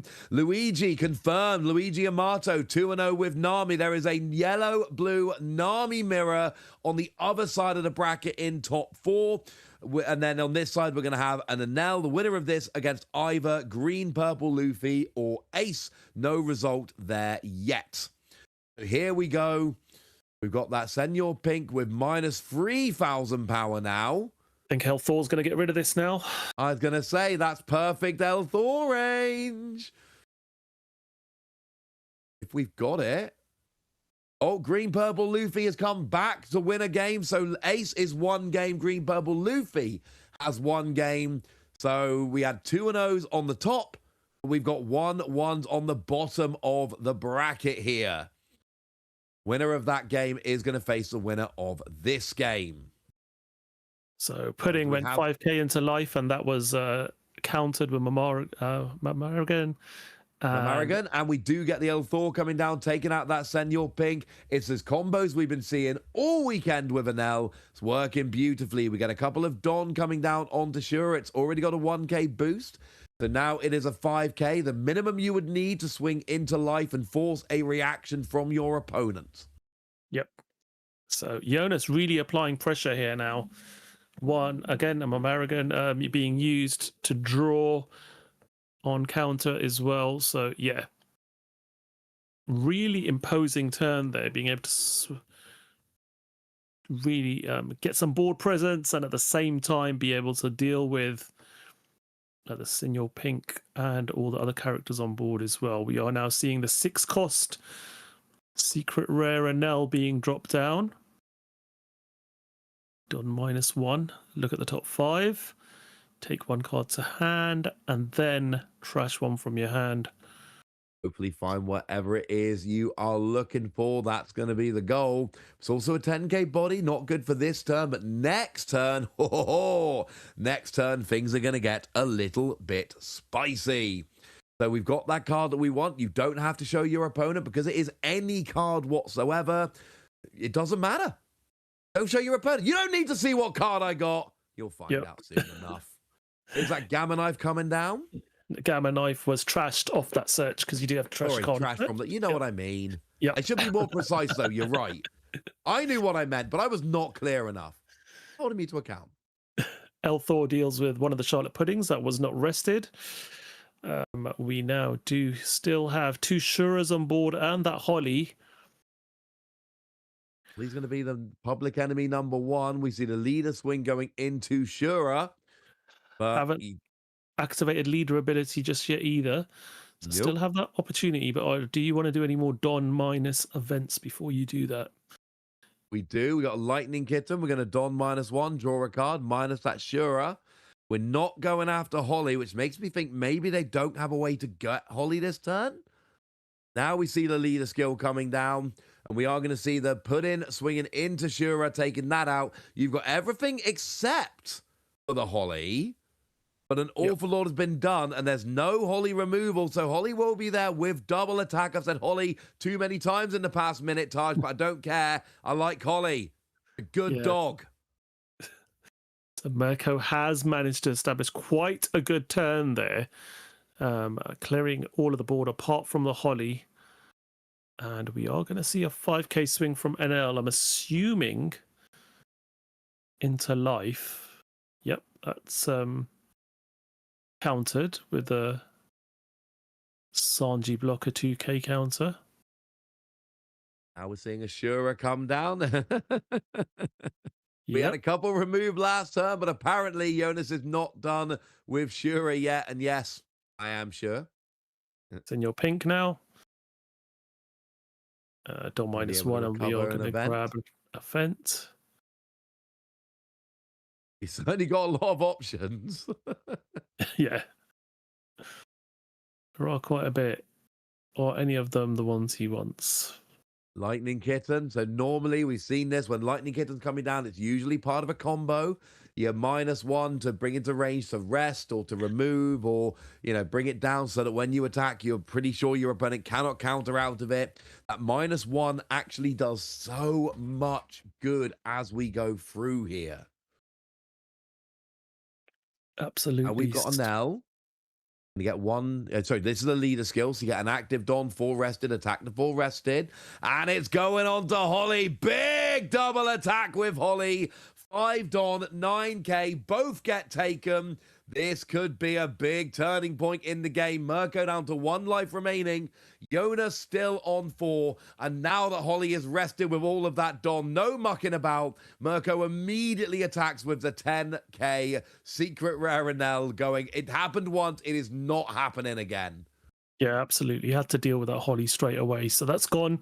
Now, how do you deal with everything else? Senior Pink helping you find a piece potentially here to be able to support with that. So we are going to see Ohm swinging just to give the -1, and now using that Morrigan that we just saw picked up by Senior Pink to be able to rest that Senior Pink down. Don -1 to use El Thor to get rid of the Ohm. We are just trying to control here. 6k into the Senior Pink to remove the Senior Pink. I don't think he's trying to control here, Taj. I think he's doing an excellent job controlling. He's down to 1 life, but look at what a job he's done. Just 1 Shura remaining on Jonas's side of the board. We get a bunch of Don on to put in. We swing at life. It gets taken, so Jonas down to 3 life remaining. Mirko absolutely ahead on board presence here. So now, where can we go? We're playing a Satori coming down to replace the Charlotte put in, just for the time being to draw an extra card. And now I think we're back to Jonas here, who is close, but he needs to start building his board now with 2.5 minutes remaining. Now we know what the tiebreakers are, and it's quite easy here. Both players have won 1 game. So if this game doesn't finish, we got 10 minutes overtime or 3 turns, I believe, whichever ends first. And then it's just down to the tiebreakers, which is life remaining, then cards in deck, then characters on board, and then after that, it's who took life most recently. We're not there yet, but with 2 minutes remaining, we are close to overtime. That is where we will be. Senior Pink comes down from Jonas right now with a 2 life lead. When time runs out, life lead is the first tiebreaker. Jonas being ahead by 2 here is very relevant. Yeah, absolutely. So we are seeing, I believe, Senior Pink now being targeted. -1000 there. We are going to rest it down now.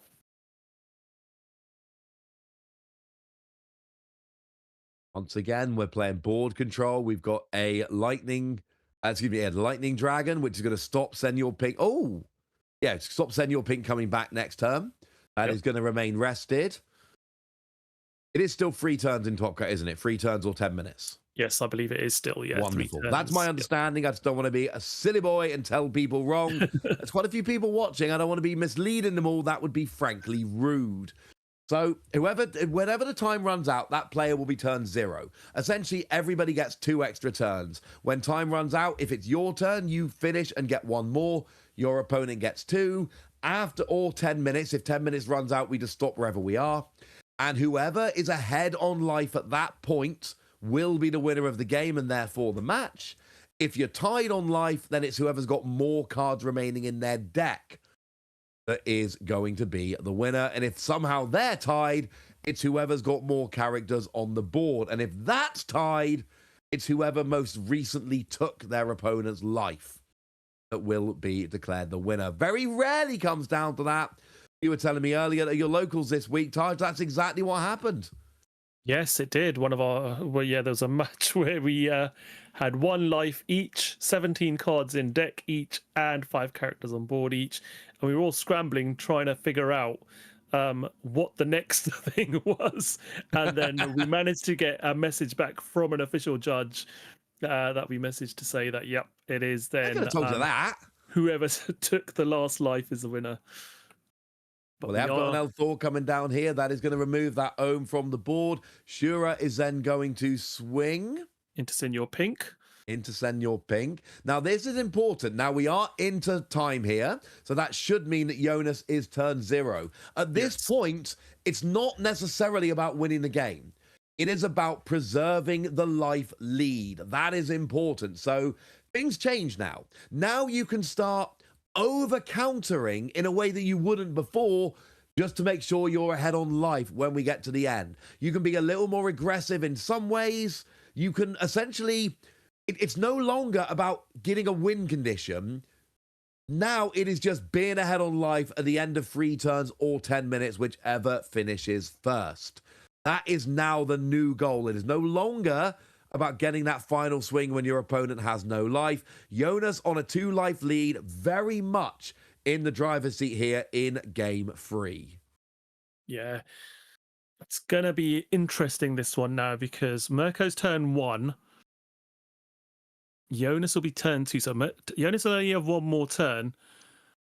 And if Mirko can essentially deal with characters that Jonas has got on board, but establish characters himself and have enough to be able to swing for lethal, he could win this. Yeah, it's going to be interesting now.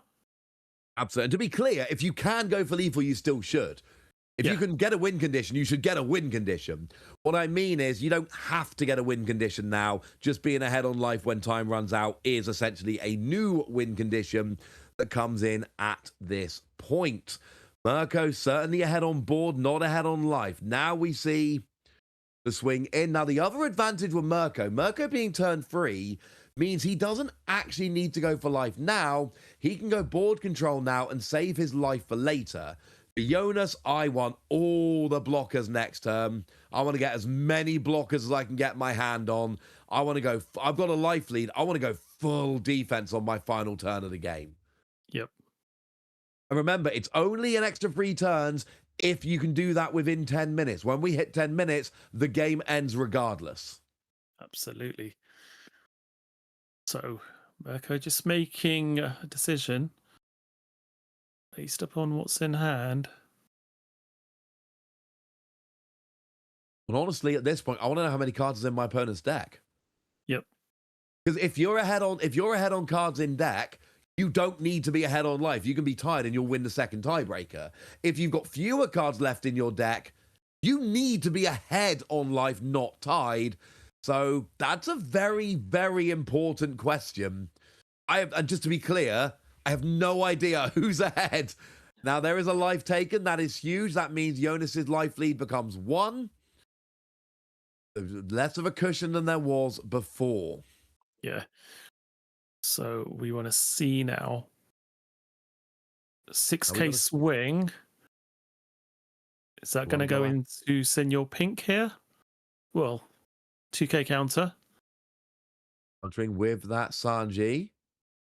That Sanji's a good blocker, but in a now mirror match, the chances are you're probably not going to be able to get that down for cheap, which is a bit of a pain. 10 into life there. One's on to replace. That's going to go down. We are now tied. Satori comes down. That's going to give a draw. We pass back over. This is Jonas's final turn of the game. This is turn 2 out of 3. So Jonas needs to do everything he can to put himself in a winning position. It's not about not losing. You need to be in a winning position. If your opponent goes ahead on life, they will win. If it's tied and you're behind on cards in deck, you will lose. I don't know what the cards in deck position is. Really wish we had a running total. I have absolutely no idea. And no, I will not be guessing. You know, Taj? No, absolutely not. Why would you? That'd be a weird thing to have off the top of your head. Right, we're countering out of that 7k swing now, and I think this is going to put Mirko in a good position. We've got a blocker, Reiju coming out. Pudding can still attack. That Senor Pink is obviously tapped down, cannot attack. We are going to ensure that we deal. Probably stop that Senor Pink from swinging at least. What else has... Yeah, what else has Jonas got here? Right now, on Mirko's side, we've got two Senor Pink and the Enel character and the Enel leader, all of which are viable attackers going into the next turn with just one block of Reiju on the board. We do take a final life. We haven't won the game yet. And it looks like, okay, Jonas has a 1 life lead. If Mirko takes no life, Jonas wins. If Mirko takes 2 life, Mirko wins. If Mirko takes exactly 1 life, we counting cards in deck. We are indeed, yeah. So, look at that. 9 cards in hand for Jonas. There could be a lot of counter, especially as you're going for life here. You have to go for life. So Mirko taking that last life there has put him in a predicament that he does have to take at least 1 life. And you don't need to save anything for next turn. Give up your blocker, go down to 0 cards in hand, use every single thing available to you. You're not preparing for future turns. That is where we're playing differently in time. It is not about setting yourself up. You're done if you're Jonas. You have no more turns. Do everything you possibly can with the... Now, and this is where it gets really awkward. Don't be doing stuff that draws cards if you're going to end up tied on life, and that's going to put you 1 or 2 cards fewer in deck. So, yes, you do everything you can, but be aware, and I think they're both just looking at, yeah, here we go, counting cards in deck. We need to know this is important. Somebody tell us. The players that I need to know. This is important information. I can't believe it took them till then to count the cards in deck. But now they know. Now the players know who is ahead in deck, and they now how much buy. We are getting word that Green Purple Luffy has defeated Ace, so the winner of this will be playing against Ice Loom's Green Purple Luffy. We have a Nami mirror match on one side of the bracket. On the other side, we've got Green Purple Luffy waiting for the winner of this game. There are 2 minutes and 40 seconds before we come to a dead stop. You do not have all the time in the world, Mirko. You have to finish this out in the next 2.5 minutes. He's starting off with a 10k swing with Senor Pink into life. Do you have 6k counter from those 9 cards in hand? You're going to get another 10k swing and then a 7k swing for sure. With leader, there's still obviously leader effect that can be played, but you need to do a lot of dom minusing with the cards you've got in hand, and I don't think Mirko's got too many. But let's see what this first swing establishes. Right, so we go up to +3. Okay. Drawing a card. Again, even drawing a card, that could be the thing that loses. Yeah, that was just enough there to counter out. So we're now going 6k swing into leader, 2k counter needed. And there we go, 2k counter achieved. Now we see, Shura coming down smart. with Rush. Yep, and he replaced the Senor Pink that the Don was attached to, so he could use the leader effect to then use that Don that was attached to Senor Pink, because it's now rested. Beautiful. To attach 8k swing. That is all the Don. That is an 8k swing. We draw in 6, 7. Oh, and yeah, he can't do it. He knows he's out of cards. Do it, and there's still another swing coming. Come in with a 10K. Mirko is going to take this 2 games to 1. That was very tense. Didn't even come down to tiebreakers in the end. Was able to win that clean. 2 games to 1 there for Mirko in a very tense, very long Enel mirror match. And Mirko is going to be the final Enel standing. I love the way that he utilized that. Having 5 characters on board was really important there, because keeping that one Don open, swinging with the Senor Pink, and then replacing the Senor Pink, because of the rules of only having 5 characters on board, when you remove that character on board, if it's got any Don attached to it, they become rested Don on your field, which means he could then use the leader effect to attach that Don to the Shura that came in with Rush to win the game. What a way to win the game. And our European representative beats the North American representative to go into the semi-final of our Lille regional. Just so well played there. That was a real back and forth game. We took all that time explaining. I made sure everyone at home was completely up to date on all of the procedures, and then it was irrelevant anyway. Nah, much better to see a proper result with players getting all the way through. So congratulations to Mirko there, going through. And just to confirm, our top four is going to be Mirko with his Anel against Iceloom's green purple Luffy. And then on the other side of the bracket, it is going to be Federico's Nami and Luigi Amato's Nami. We will have a blue yellow Nami in the final, and then one of those other two decks. Let's take a quick look at that Anel deck that, excuse me, we've been watching it for an hour. Let's have a quick chat about this Anel deck. And, well, I mean, starting off with the leader, this Anel, you can only actually have 6 life. Six life, what am I talking about? 6 Don. You can only have 6 Don on that leader. But as long as it's not your first turn, what you can do is you can get an active Don, 4 rested Don, and then attach 4 rested Don.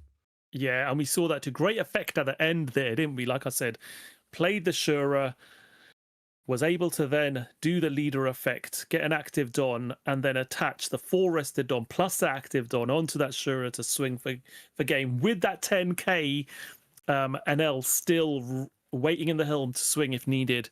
So yeah, absolutely wonderful there. So yeah, really good leader effect from turn 2. You're essentially up to 6 Don if you've not been doing too much Don minusing, but you're definitely going to have the ability to be able to start swinging some crazy amounts with these little 2k characters you've got.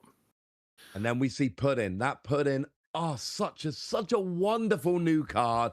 Now, obviously designed for Sanji. We got the blue-purple Sanji deck, which is built around events from OP12. And this is very explicitly for that Sanji deck, because you can search a Sanji or an event card. Well, I hate to break it to you, but right now, this is way better in Anel. This is a deck, it's not just uses these events, it relies on these events. We've got Gamma Knife and Divine Departure, but we've got these 4 Anel-specific events from OP15.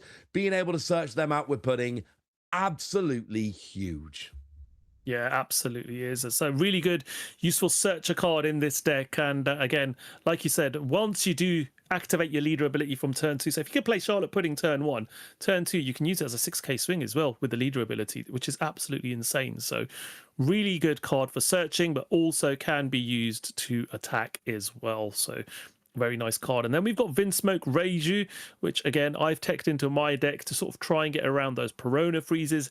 Isn't immune from removal for if you're targeting characters with power. So this is 7, the base power is 5,000. It does go up to 7,000 when you have 4 events in your trash, because the important thing about this Reiju is it becomes a 9 cost when you do have 4 events in your trash. So very good, like I said, against the Peronas in most yellow decks. So definitely a very versatile blocker, and in most of these lists, as you were talking about earlier, has replaced the SR NL, which is a blocker, because you don't have to trash a card in order to activate it as a blocker at the end of your turn. Trashing cards has been, frankly, not good if you have to do it too often. And then that Senor Pink there, just a card which, again, not everybody plays Senor Pink. If you go too heavy on the super rare, you generally don't get to see it, but we saw it in both the decks there. On play, Dom -1, you get a card back from your trash, an event card. And the Dom -1 is irrelevant in Anel. The Dom -1 means nothing. So, well, actually it does, because sometimes you do need to have a Don in your Don deck in order to be able to activate your leader ability. So it is important. Oh, you're right. Okay, you're absolutely right. Let me rephrase, because that was an excellent point.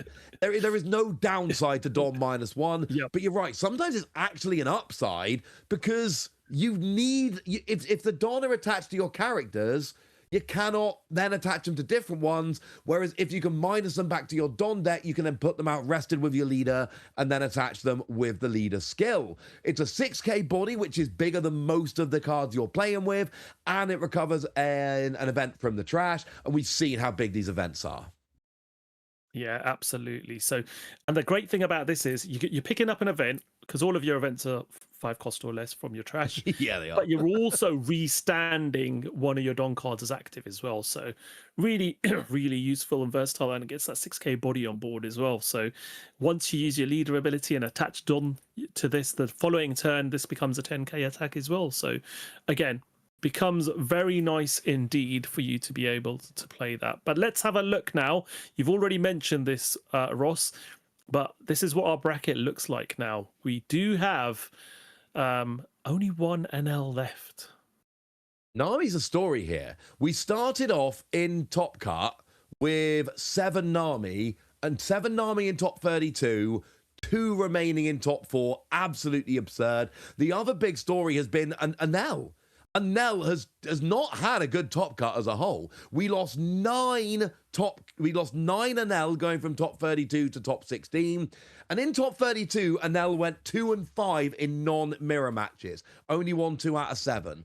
In top 16, it went 1 and 3 in non-mirror matches. So in total, 3 wins, 8 losses in non-mirror matches. Obviously, we only had a mirror match in top 8, so that was not terribly relevant. But Anel has been dropping by the wayside. All the Lucy are gone now. We had 5 of them in top 32. None made top 4. The singlet decks are not doing as well as they were, but we still got green, purple, Luffy. But the big story here is decks you might not be expecting are better than you think. Blue Yellow Nami is probably the actual best deck in the format. And Anel is a really good deck for making top 32. But there are too many good players in top 32 that are prepared for it. It's a good deck to get to Top Cut. Maybe not that good a deck in Top Cut. Yeah, absolutely. And as we were talking about yesterday, Nami just doesn't have any downsides. It's drawing you every time a card's taken from life. It's a straw hat. You can play the Nico Robin from Evo 3 in it. You've got lots of heal options, Borsalino, Zorro, to name a few. You can play the Nami character as well that forces your opponent to take a life, attach it onto your leader to be able to activate your leader ability constantly. It's just such a powerhouse of a deck that's just got stronger Nami. And it was always going to be one of the top decks, and it's, going to be in the final now today. It is indeed. I told you I thought Yellow was going to win. Now my Anel is gone, which is sad. I still think Yellow's going to win. I still think the winner of that Nami mirror match is going to go into the final and take down the whole tournament. We'll figure that one out later. We've got top 4. We need to give our players a little bit of a break. But don't go too far. Stretch your legs. Use the facilities. Maybe you've got time. Maybe it's not a cold beverage time. Maybe you've got time to make a nice cup of tea. But don't go far, because when we return, we're going to be watching Nami and Nami in top 4 action.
We did it again, ladies and gentlemen. We got rid of half the players. Only 4 players remain. 2 of them are playing Nami. Myself, Ross, Taj. Are you ready for a Nami mirror match? If we must, Ross, if we must. Yes, absolutely. Yeah, we haven't seen this matchup yet, and it's going to be interesting to see how both players cope with this one. Should be an interesting matchup indeed. But one of these Namis will definitely be in the final in, what, just over an hour and a bit? And it looks like we are ready to go down to the table already. We got 2 Nami. The winner of this is going to be against either Enel or, I believe, a blue-purple Luffy? Green-purple Luffy. That's the one. A lot of Luffy nowadays. Green-purple Luffy or Enel on the other side of the bracket. We will give you updates when we can. For now, it is all Nami all the time. Federico on the right, Luigi Amato on the left. We have 4 Don being put out. And we see a very friendly handshake, and we are rolling here in top 4 of the Lille One Piece card game regional championships. 1 Don for Luigi, and oh, we're starting off with an event. Yep, searcher event. Would you be my servant? The answer is still no, just to be clear. Yeah, no. Borsalino found with that particular search, so it does allow you to go and search for a card between a cost of 2 or 8. Very versatile indeed. So yeah, managed to get a very useful card in the form of Borsalino. Passes over to Federico now, who's on the 2 Don turn. And indeed. What do we see? And it's, will you be my servant? Still no Nami, I'm afraid. But I do respect your hustle. We're searching out again. Now we got a good hit on Borsalino from Luigi. Can Federico come in with a big hit to try and match it? That is the question. Yeah, let's see what the choice card of choice is from this particular search. Can see, I think there's a Nami there. A couple of Namis. There's Gecko Moria, I think. Let's see what he decides to take from this particular search. Kikanojo, I think, as well. Trying to see if there's any differences between the deck lists. There is a difference in that Luigi is playing 4 of the big Newgate, and there's only 2 over for Federico. I will spot any other differences as we go through. I'll try and keep a little bit of an eye. Very similar deck list on the face of it, but there are a couple of those big Newgate that Luigi's got. Look out for those in the end game. They could make a bit of a difference. For now, we're just putting a Don on the Nami. Very useful, of course, for that leader skill. And then passing back over to Luigi. Don X1, when your opponent attacks, you can trash a card from your hand and get a 2k boost for the turn. That is 2k on every attack coming your way for the rest of the turn. And it's Girl coming down here. Just a bit of a draw. Yeah, absolutely, Girl. One of our pre-release promos. That's a very, very necessary card in this particular deck. 2 costs on play, draw a card, replaces itself in your hand, but then going forward, activate main once per turn. You get to give a rested Don card to your Nami card. So essentially, your leader gets a rested Don that is required every turn. So you're just being a bit more Don efficient, being able to play with all those Dons and then use a rested Don to go onto your leader. We get a Nico Robin searched out with Will You Be My Servant? Still no, I'm afraid. And that means we got 2 of those big life recovering cards in hand stashed for Luigi. Quick quiz. It was a pre-release promo over here. How was Girl released over in Japan? Very different release over there. I think it was a magazine promo was it Shogun Jump maybe? It was the official One Piece magazine. The One Piece magazine, yeah. They had a special edition for the short film One Piece fan letter, and that did include this promo initially. Speaking of which, Federico goes and plays one down. So we're getting a lot of mirror action going on here. Yeah. Same cards being played by both players. Yeah, he did search that out from Will You Be My Servant yes. on the last turn. So yeah, it was imminent that he was going to play that. So yeah, uses that now to attach a rested Don. Still has 2 Don available if there is another player, if he wants to attach it to his leader and swing, just to apply a bit more pressure. So Will swing 7 now at life, and Luigi decides to take that first life. Oh, there looks like there might be a trigger there. It's going to be a Thriller Bark trigger, so he's taking it to hand. You always know when they look at what's in their trash, trigger's going to be a Thriller Bark trigger. So it gives you a bit of knowledge. Yeah, sometimes it's given away by what the players do. That is always the case. So Yep. we are now playing. Oh, it is that Zorro. We're going to be getting an extra life here, presumably. Trash a card from your hand, recover an extra life. I think most players, most of the time, would happily give up a card in hand for a card in the life. And that is exactly what we see here. Strap in, ladies and gentlemen, because over the next hour, we are going to have a lot of life recovery, a lot of 7k natural leaders. This is going to be a fairly defensive game. That is what Nami tends to do. Yeah, absolutely. And this Zorro is such a new it's a new card, but it's so versatile, especially with this Thriller Bark package, because you are going to want to trash a Thriller Bark card from hand that you might want to play out from trash later on, or put at the top of your life. So yeah, absolutely. So we do see a Thriller Bark card going into Fedemicha's trash there as well, and for the counter. So yeah, and we see pass back over to him now on the 6th Dawn turn. Only a girl out there. We saw some extra life being generated on Luigi's turn from that Zorro. Could we see some life being generated? Well, it's literally the opposite. We play the new Nami character from EBO4, and it actually removes a life from Luigi. So the life you got from Zorro got taken back by Nami.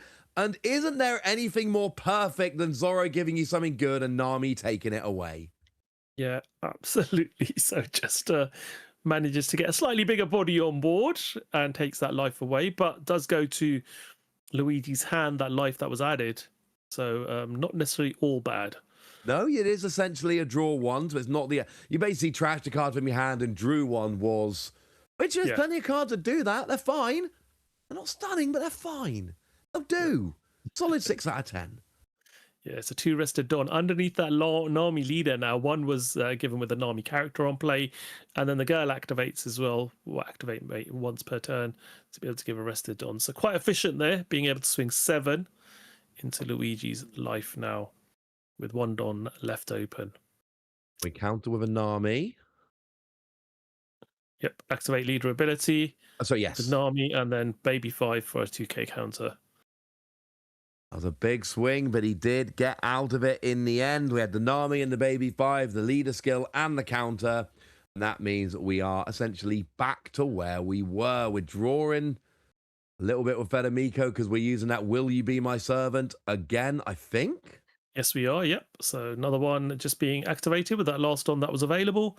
And Nico we're taking Robin. the 7 cost Nico Robin that can be played next turn now. On the 8 Dawn turn, that will be Federico's next turn, and we pass back over to Luigi now. 7 Dawn turn. Can play Nico Robin himself if he does have one in hand, which we are going to see now. Absolutely. I heard rumors of I've been a pretty good card. Here we go. Yeah. Oh, we got that Newgate in hand. We're probably going to have them as we go later. It's too early for Newgate now, but just keep an eye when Luigi gets to 10 Dawn here. How many of those can we... Oh, chain. Let's go chain. How many can we chain as we go through? Nico Robin is so good in any Straw Hat deck. You know, it allows you to trash 1, get 2 life, but then also because you've taken a life... the Nami leader effect kicks in as well, allowing you to draw a card on top of that as well. So very nice indeed. Yeah, absolutely. Draw a card, gain a life, you get 2 extra cards on top of your life. 1 gets trashed, 2 get put. So that is kind of more chances for those triggers that you want to be in the life getting into the life. Yep. Slowed down a little bit here gameplay wise, both players being a little bit cagey. Do keep an eye. This is another game where we're expecting the clock could potentially be a factor as we go through. Because Nami is a game where, or Nami is a deck where you're playing that game, you're recovering life, you're going to 7k, you are trying to frustrate your opponent. You're trying to make it so they've got quite a lot to do before they actually get to end out that game. Yeah, absolutely. So we do see life taken and games passed back over now. 8 Dawn turn, and I'm pretty certain we're going to see Nico Robin coming down here as well. You would think so. We know it got searched out by the Will You Be My Servant, so it gets you an extra life, and then it draws you a card, and then it gives you an 8k body on the board. There's a lot about this Nico Robin, which is giving you somewhat of an advantage. So yeah, you got to think that's probably what we're going to be what we're going to be seeing as we go through here. Yeah, absolutely. There is option to obviously play Gecko Moria as well, but I think at this point we might see Robin. Well, let's see what he chooses to do.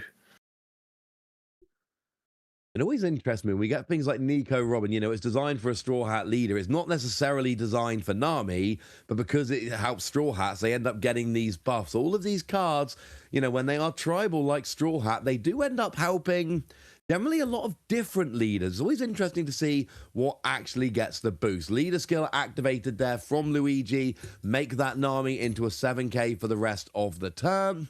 That is at least giving information. Now we are playing that Robin. The Gecko Moria goes to the trash to be replaced with 2 cards from the top of the deck, putting Federico from 3 life back up to 4. So Luigi's taken 2 life, but he's actually taken no life as we sit here right now.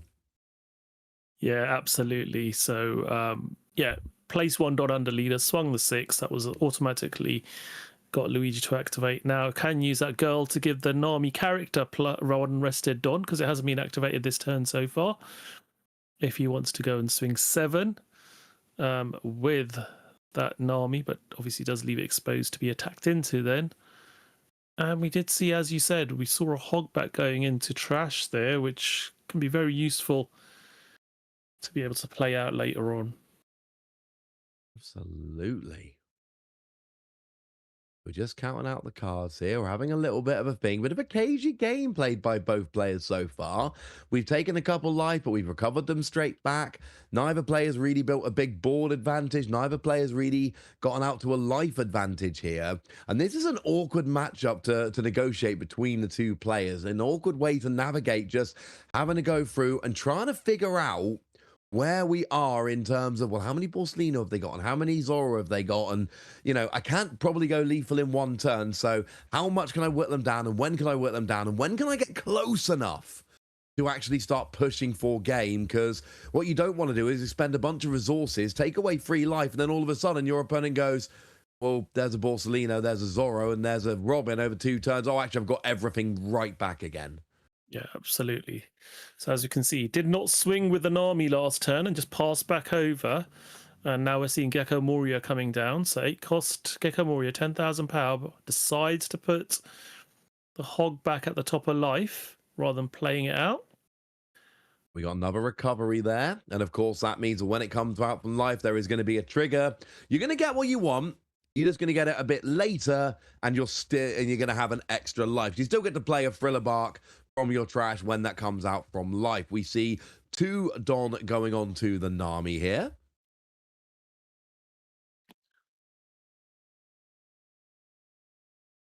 Then we're just settling out those cards. It's going to come down to these big swings. So that's the other thing we need to bear in mind. It's not just the constant recovery, although it is partly the constant recovery. It is also the fact that you are going to be playing around with a 7k leader for large portions of this game. There's going to be big sections where it's not just having to go through all those extra life being recovered.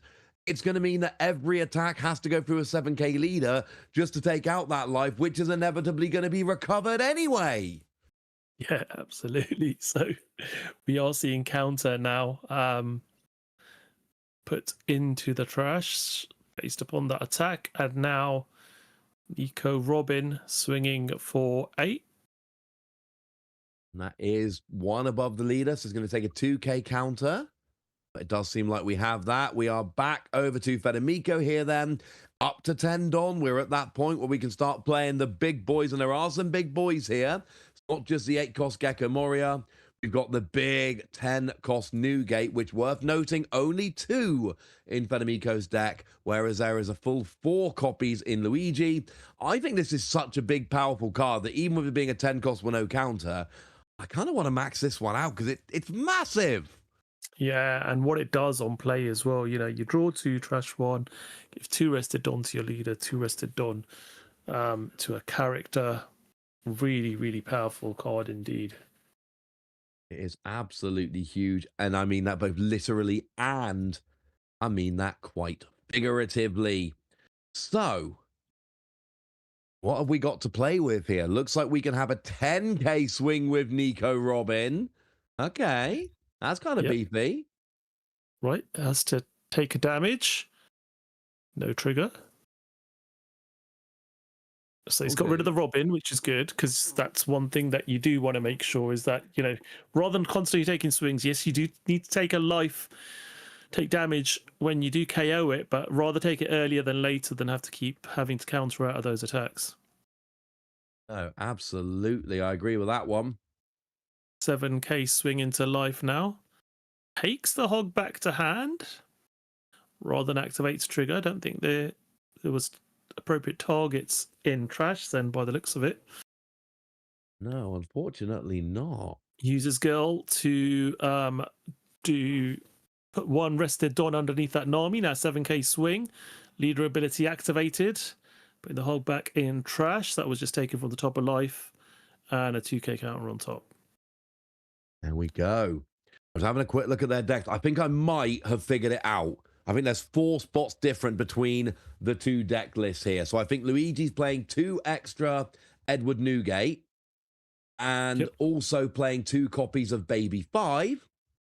Whereas Federico is playing a 4th copy of Will You Be My Servant, a 4th copy of Kikanoju, and 2 copies of Kozuki Hiyori. I think they are the 4 spots different between these 2 deck lists. I think outside of that, I think there's 46 cards the same, but Luigi's playing 2 Edward Newgate extra, and then 2 copies of Baby 5, and Federico is playing a 4th Kikanoju, a 4th Will You Be My Servant, and 2 Kozuki Hiyori. So if anyone's wondering about the deck list, there's the difference between the 2. Luigi here, though, working on trying to get Federico's life below 3. We get 2 Don coming down onto that Zorro, boosting it up quite nicely.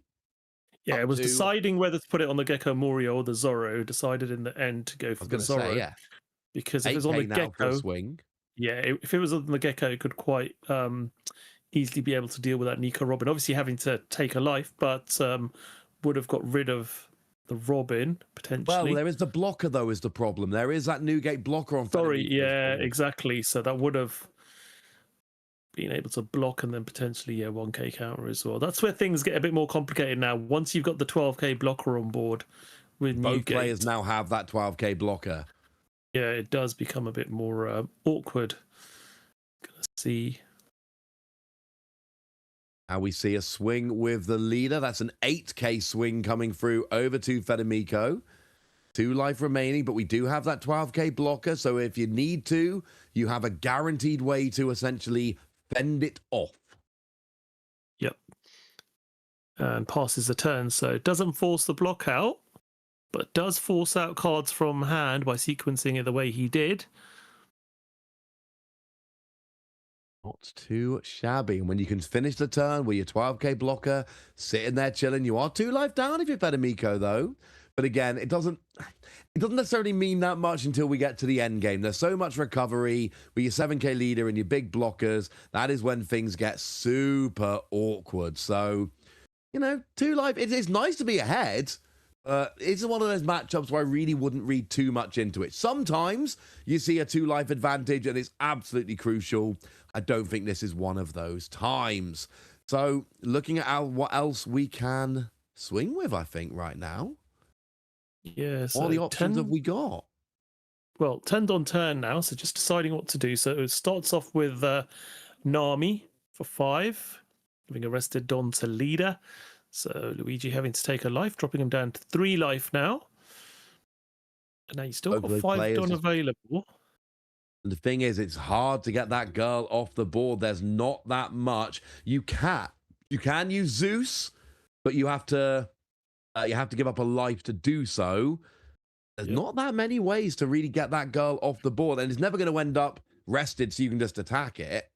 It's almost like both players have just agreed to let each other have girl for the entirety of the game at this point. Yeah, so now we're seeing a 7k swing with Nami. There's a Nico Robin. Yep, up to activate leader ability, and then a 1k counter with Nami. Then we are out of the woods. Got up to 8k, which is all you needed to get to for that 7k swing. So you live to fight another day there. Did lose the Nami, which the Robin, which is a bit sad. Nami, when your opponent's down to 2 life, it is much less good. But that Robin, I know you've only got so many resources, but it's still a really nice card. We Yeah, see it a is. swing with Robin, speaking of which, is a 9k swing, because Robin, naturally an 8k character. Yep. It's 9k swing. Does take that. Okay. Oop, looking at the trigger. Potentially a thriller bark trigger, I think. I mean, there's a very good chance if you have to look through your trash, it's probably a thriller bark trigger. I think it's going to be Gecko Moria because it allow you to play a 4-cost from your trash. Oh, but no, decides not to. I kind of like this though, because it's one of your bigger bodies for swinging, and it also, when you play it from your hand, you can recover a character to your life. Yeah, I like the idea. I know it's expensive. I know it's 8 dom, but the idea of getting a 10k body on the board while recovering life, that is mighty enticing, Taj. yeah, absolutely. So deciding not to activate the trigger, taking it to hand, but might have given a bit of knowledge there about what was taken.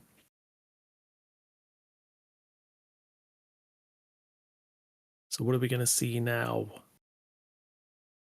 Leader can still swing. So we are going to see a 7k swing with leader.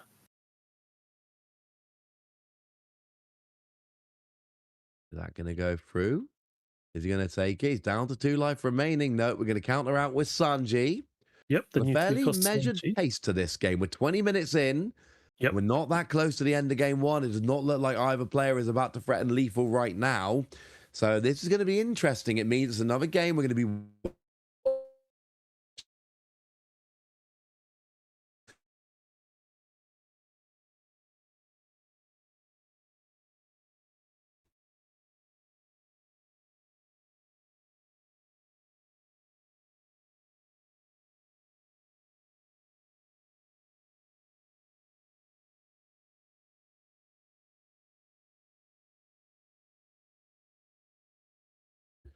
Okay, I think we might have lost Taj just for a second there. Lost me for a minute as well, actually. But we are back. Hey, Taj, you're back. I'm back. Yeah. Sorry, just lost the our stream coverage there. But yeah, we're both back now. They lost both of us. We both at the same time. We both found our way back to Whole Cake Island, and that means we can carry on with this Nami mirror match. And looks like we are just having a bit of a swing, which is counted out of from that Zorro. We've then got that Gecko Moria, a 10k. Luigi's eyeing it up. We saw it touch, not used yet.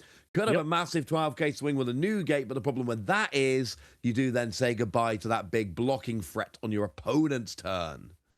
Yeah, absolutely. So both players now establishing a fairly decent board, and now Luigi is gonna think about swinging here. I think. Is he gonna swing, or does he want to hold this one back? It's certainly seems to want to swing with Gecko Moria. Certainly thinking about it anyway. Yeah. But we're not there. Okay, now he's thinking about it again. He's definitely thinking about it. He's doing it, Taj. He's swinging with the Gecko Moria. That is a 10k swing coming down, presumably to face, as some people like to say. And does Federico have a way out? Remember, you've got the blocker if you need to. But the problem is, if you block, and there's a 12k swing coming, which you are not able to block, and it chooses to take the life. And I would say, we'll turn it face up just because there's a trigger. That is, will you be my servant? Does the same thing as a trigger that it does normally, which is to say, look at the top 4 cards and find a 2 to 8 cost and whack it into your hand. Very good search card, but it is leader locked to Nami. Yeah. There is a Nico Robin there in the search, a Zeus I saw. So I think a Hiyori maybe. Yeah, Zeus is not that good in this matchup. Zeus would be so good at taking out that girl. But the problem is, you'd give up a life to take out girl with Zeus, and then your opponent's playing 4. They just play another one. So... Nice to take the Hiyori there, 2k counter. Not too shabby. We see the Gecko Moria coming down. That's a second Moria. That is the one that came out of life a minute ago, and Luigi chose to keep it in hand rather than activate the trigger. Now we see a Kamasi going onto the top of the life. Then we see 2 Don on the leader. We see a 7k leader swing going back towards Miko here. And what does he have to try and fend it off with? Or is he going to try and fend it off? You still have your blocker. The other thing is, if you do block now, not only could your opponent swing with Newgate into life, your opponent could swing with Newgate into your Newgate and actually try and take out, so you're the only one left with a Newgate. And when Luigi's playing 4 and Federico's playing 2, you don't really want to lose your Newgate this point in the game. Yeah, exactly. So, decision to be made here. He's got the blocker and he's not been using it, but essentially it's a big risk. And it's such a good blocker, but the second you use it, you are at risk. Yeah, so uses that 2k counter in the form of Fury that was just taken from that search of life. And Luigi passes back over. So Luigi fairly comfortable that he's got 2 10k bodies, got the Zorro still around as well, and got that Newgate blocker. We pass back over to Federico, who's got 2 6k swings, naturally an 8k swing, and the 12k blocker on his board, but a lot more life on Luigi's side of the board, and also cunning little trigger that was placed on the top that's visible allows a 4-cost or less Thriller Bark card to be played from the trash rested, which can obviously be something like a Perona. It can definitely have an impact. It could be a Perona, could be another Thriller Bark, it could be a Perona, could be anything you like as long as it's Perona. Yeah. Okay, players in good spirits there. Nice little chuckle between them as they're having a chat. But the more time goes on, the more this game 1 becomes crucially important. Now, remind people at home, Taj, game 1, let's say game 1 finishes. We go to time during game 2. Game 2 doesn't finish. Does it count? Nope, it will be whoever's won the first game that goes on to win the round. If it only goes to tie breaks if they're 1-1. Yeah, so when I keep telling you, lovely ladies and gentlemen at home, game 1 is vitally important the longer it goes on, that's really what I'm getting at here. If game 2 doesn't finish, game 2 doesn't count. And with you're already seeing this matchup going on. We're almost halfway through the time now. There is a genuine chance that we end up with a 1-0 victory for one player here. So game 1 becomes absolutely vital, because game 2 only counts if one player meets a win condition. That could be taking, an attack with all the life gone. It could be a deck out, whatever it might be. You need to win game 1. It's not just for going first in game 3. There might not be a game 3. Game 2 might not even finish. Game 1 could be all we have here. So this is why we're seeing these players really think very carefully, measure their moves. We've got measured pace here, because game 1, this is going to be one of the slower matchups around. It's going to be a matchup where both players can bring out their tricks. We've got a lot of recovery. We can have a 7k leader. It's not so much an I'm going to wreck your board kind of deck. It's an I'm going to make it really hard for you to take all of my life and swing kind of deck. And that means that this game 1 just takes on an extra edge that we've not really seen in other matchups so far on the stream. Here we see a swing with Nami. Nice little 7k poke. Yep. Going for 7 into life. Zorro did leave the field from that Nami swing. Hi, Zorro. So the 6k swing was more than enough to deal with that Zorro. Here's a Nami countering. So we see Nami being discarded with Nami's leader ability to stop the Nami attack going through the Nami leader. That's what just happened. That is just what just happened, yep. A lot of Nami around here. Oh, that EVO3 Nami. Seriously, that EVO3 bringing in Nami and Nico Robin. I mean, a yellow Straw Hat deck with both of those. Yeah. Absolutely absurd. And because you got Will You Be My Servant, Nami even gets, it's even more consistent. And that is also, incidentally, an EBO3 card. EBO3 was good to this Nami deck. Absolutely. So, counting out, we got Freedom. There's Freedom going on to our leader here. This could give us a nice 8k little swing. That means we're going to see the 2k counter, and Luigi is only got 2 cards in hand. His hand is looking poor. Takes the Kamasi off of life, choosing not to activate the trigger. Yep. I mean, he's got a 2K counter. That might be a big part of the reason why. Yeah. Oh, and you know what? I know you're going to keep attacking. I kind of like not losing my life, so I'm going to give up this one to get an extra 2K counter so I don't have to give up the next one. Yeah, you know what? That seems like an appropriate plan. So let's see. Is he going to swing with this Nico Robin now? He is. 9K swing coming through. We are going to see the block finally from one of the new gates. Hey, they can block. They can indeed. But now, see, this is what we were talking about before. Now we see Borsellino coming down. We recover life, and there is then a blocker on the board. That could make a big difference as we go through this game. Now, the new gate blocked, ended up rested. No downside, so you did get a nice, easy block there. No downside to doing the block. It didn't get attacked or any of that. Sometimes you bait out these big blockers so that you can then go after them and essentially get the threat off the board. Speaking of which, look at Luigi's board. 12K Newgate, 10K Moria, 10K Moria. If we see one more big character played by Luigi, that is a beefy board. It is indeed, yeah. So starting off with a 10K swing with one of those Gecko Morias. Decision to be made here now. Federico's actually given up his girl. There's no girl there anymore because he's got two Nami, a Robin, a Newgate, and a Borsellino. That's a nice little board as well. Now that goes through. There's a block of Borsellino and a block of Newgate.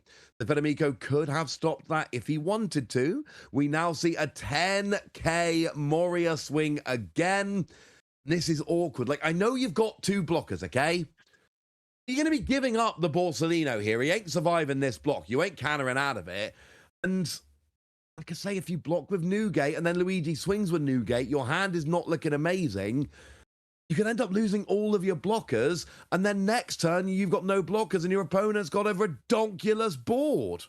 Yeah, exactly. It's got to be calculated and it's got to be done at the right time, but yeah. Let's see what's... We've seen no Don committed from Luigi. So we could see another Moria. We could see another Newgate. We could see something like an 8K Robin coming down. Like, there could be another big character coming down to beef up Luigi's board here quite easily. I think they would. Absolutely. Yeah, they're the beefy ones. Yep. So that's the last life taken now. Federico's going to have to stop blocking in a minute unless they can counter. If they can start countering out of all of this, then everything becomes quite different. But yeah. Yeah, Luigi just having a think now. What's the best thing to do at this point? Well, he's using 5 Don. I know what costs 5 Don. Borsellino costs 5 Don. It's a blocker that goes and recovers a life. Whenever I see 5 Don in a yellow deck, I'm always thinking Borsellino's about to make an appearance. And Luigi here, I mean, look, we've seen Luigi a bunch of times in these big events. And they're a very good player, very good decks, and looking to go from top 4 into top 2 here. We did see a counter out there. Yeah, 6K swing into that Nami character, 6K that's rested. And Federico deciding that that needs to counter that just to have that extra board presence to be able to possibly push a little bit next turn. Now, the difference here is obviously, he's going to go in. Oh, I love this. This is basically saying giant swing with Newgate. You've got a Newgate blocker, but it's not going to be, you're going to need 5K counter and your Newgate blocker to stop this attack going through. And that is a lot. And even if Federico can pull it off, okay, I'll just give it your Borsellino. Fine. Forgot Borsellino was there for a second. Yeah, I was about to say he's gonna block with his Borsellino. So see, I love this from Luigi. Basically, that was a challenge, and the challenge was, I don't care about Borsellino, get him off the board. It was a way of just saying, I don't respect your Borsellino. I am going to go for game next turn. It was a way of getting a blocker off the board now so that next turn you've got all of these big swings. You've got your own Borsellino. And your hand's still not ideal, frankly, but you should be able to survive this turn. And then next turn, what are you going to do? I mean, really, Federico would love to get another blocker down here. But first, a swing with Nami. Yeah, starting off with a bit of knowledge. So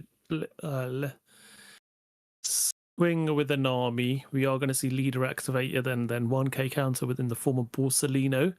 So that swing doesn't go through. Fortunately, does not. So I think 3 cards in hand for Luigi.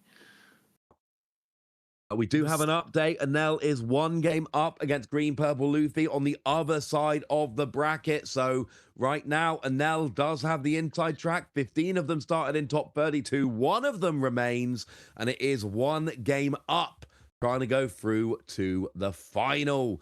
Any more updates will be here as we get them. Shout out to our lovely backstage crew here who are not only making the stream work, but also giving us all the information so we can share it with you guys. They're pretty good. We like them. Back to this game, though, and it is very tense. But Luigi does seem to have the inside track. There is no life remaining for Federico, and Luigi has very carefully built up his board over several turns. It is, well, I think beefy is the way I keep describing it. We've got a swing from Nami here. There is 1 Don, so that's going to be a 7k swing coming in. Yep. Which means you only any counter will do. Yep. You still have a blocker. Yeah, he's trying to force another card out of hand, essentially. Oh, yeah. Which is fair. Yep. But decides to take that life. So Luigi's now down to 2 life. But, I'm going to take your word for it. I cannot make that out. Yeah, 2 life for Luigi. The important thing is that Borsellino blocker is still there, though. And that's the thing. If you can guarantee to repel a bunch of attacks, having no life is not really that important. You've got your Newgate, which essentially, if you're not swinging for game next turn, you're going to have Newgate. And one of the things Federico has not been able to do here is establish another blocker. Now, he's putting a bunch of Don on his Nami. Now, this is relevant. There's only 4 Don open now, which means there's not enough Don to play a Borsellino. There's not enough Don to play a Robin. Could play a Zorro to recover a life. Yeah, 9 swung into life, and that was taken. We're going to see Nico Robin now swinging 9 into life. Borsellino block potentially here. But nope, we are going to see 2 2Ks to go up to... And that is going to be... Is that Luigi taking game 1? That was a very muted end to the game with that little bit of a fist bump, but Federico's attacking in. We see the double Kamasi coming down, getting the counter, and that might have just been out of options yet. And Luigi there putting his hand up, confirmation. He did win game 1. We see this happen a lot in One Piece where games end very quietly, but essentially what we saw there was Luigi had set up this amazing board. He was in a good position to go for life. Federico had that last swing, had that big turn, and as soon as that double Kamasi came down with the double counter, there was just no way Federico was going to be able to get through. Luigi takes game 1, and watch the clock. Do we have enough time for a game 2? Because Luigi does not need to win. He just needs a time to run out. Yeah, exactly. Always makes it really awkward now when the player who's lost that first game, going into game 2, you really need to think about, okay, how am I now going to be able to try and get this second game 1 within the time? So there's a bit more pressure around getting it done a lot quicker, and your opponent's going to be playing at the pace they want to play at. No, absolutely. Now, cannot stress this enough. We need to say this. Slow play is not cool. Yep. You're not going to slow play. You're not allowed to slow play. There is a judge at the table. There will be penalties for slow play. We ain't talking about slow play. What we're talking about is you are playing a very defensive deck. There is a lot of life recovery. Your leader can go up to a 7k, etc. You can play a more defensive game plan than normal, knowing that it gives you an extra way to win. It's not about playing slowly. It is about using your deck in the best possible way and making sure that, you've got all these different routes to victory. Luigi wants to go and win in the normal way, but there's only 20 minutes left of the 60, so those recovery cards become a little bit more important than they might have been in game 1. Regardless, we are here, ready for game 2. We have opening hands been drawn. We have life going down for Luigi. We have Federico going to be mulliganing. We've not talked about the mulligan all weekend. Taj, give us a very quick mulligan rundown. Yeah, one-piece mulligans are fairly straightforward. If you're not happy with your opening hand, you shuffle that hand back into your deck, and then you draw a 5, and that's it. You can't mulligan again. You stick with the hand you've got. Can work in your favor sometimes, but can sometimes give you an even worse hand. So it's always worth considering whether you want to mulligan or not. Harsh all or nothing mulligan. My favorite, it used to be really easy. In OP1, I was a simple man. I liked playing Kaido. And it's really simple. If you got Onigashima Island in your opening hand, you don't mulligan. If you don't have Onigashima Island in your opening hand, you mulligan. There is the fist bump rolling here with game 2 of top 4, Luigi and Federico. We have got Nami against Nami. Luigi won game 1. Federico chooses to go first, and we've got a Will You Be My Servant as the opening salvo goes and searches out a girl. Yeah, able to play that now next turn. Passes turn over. We're under 20 minutes left on the clock, which is not long considering we've had 40 minutes gone already. So going to be a bit of a challenge for Federico to get this one over the line. Depends on if these guys can both play their new gates on curve, I reckon. Federico needs to play fast. This is a kind of game where, you know, game 1, it was quite a leisurely paced game, quite a measured game, because of the nature of this mirror matchup. That's kind of how it goes. Federico no longer has that luxury. They have to play fast because they've basically got half the time they had for game 1 for game 2. Although there is overtime, which does change it. But Federico has to win this game, and they have to do so quickly. Luigi gets to play game 2 like they played game 1. Go at a nice measured pace, play defensive if you need to, take your opportunities to take life when you can, and then best case scenario, you win the game. Middle scenario, which Federico doesn't have, time runs out and you win 1-0. And then even if you lose this game, you still got a chance in game 3, which will be short. Absolutely. So 9k swing there by Luigi, and that was taken. And back over to Federico. Now playing that Nami to add a card from the top of your opponent's life to their hand. Rested Dawn to your leader. Use the girl to give another Rested Dawn. 7k swing coming in now for into Luigi's life there. Use leader ability Kikanojo to give a plus 2000. Need one more card for a counter here. What are you going to give very up? Deliberate. 7k. You know if you go 6k, you know your opponent's just going to use their leader skill. So force them to go and have to counter as well. Confirmation that Anel has made it to the final. We have Anel waiting. 2 good things about this. Firstly, we know what the other finalist is. Secondly, there's not going to be much waiting between top 4 and the final, ladies and gentlemen. Final's going to be ready to go very quickly. We are not waiting for another game to conclude. Anel is ready. Anel is waiting. It's going to be Anel against Nami, but which Nami and which player? That is what we need to figure out over the next 20 to 30 minutes. So, can Luigi finish this out? For the time being, we're on Federico. Is that 6 Dawn turn we're up to now? Or 8? I think it's a 7. It's a 7 Dawn turn because they went first. That is enough to play a Nico Robin. Yep, absolutely. Oh my word, you got girl out of the life, which is pointless having it there, to put 2 new cards down, which literally cannot be worse cards in life than girl. Yeah, exactly. So that was quite useful. And managed to draw off leader effect as well. So yeah, establishing that Nico Robin now is quite good. And 6k swing was countered. Pass back over now. Yeah, pass back over to Luigi now. 8 Dawn turn. Worth pointing out though, even if your opponent is just using the leader skill, they're still dropping a card from their hand. So you're still getting resources out of them. You're still forcing them to expel resources they'd rather be keeping. Absolutely. Now we see a 6. No, we got 1 Dawn on. We're not there yet. We're playing a Nico Robin.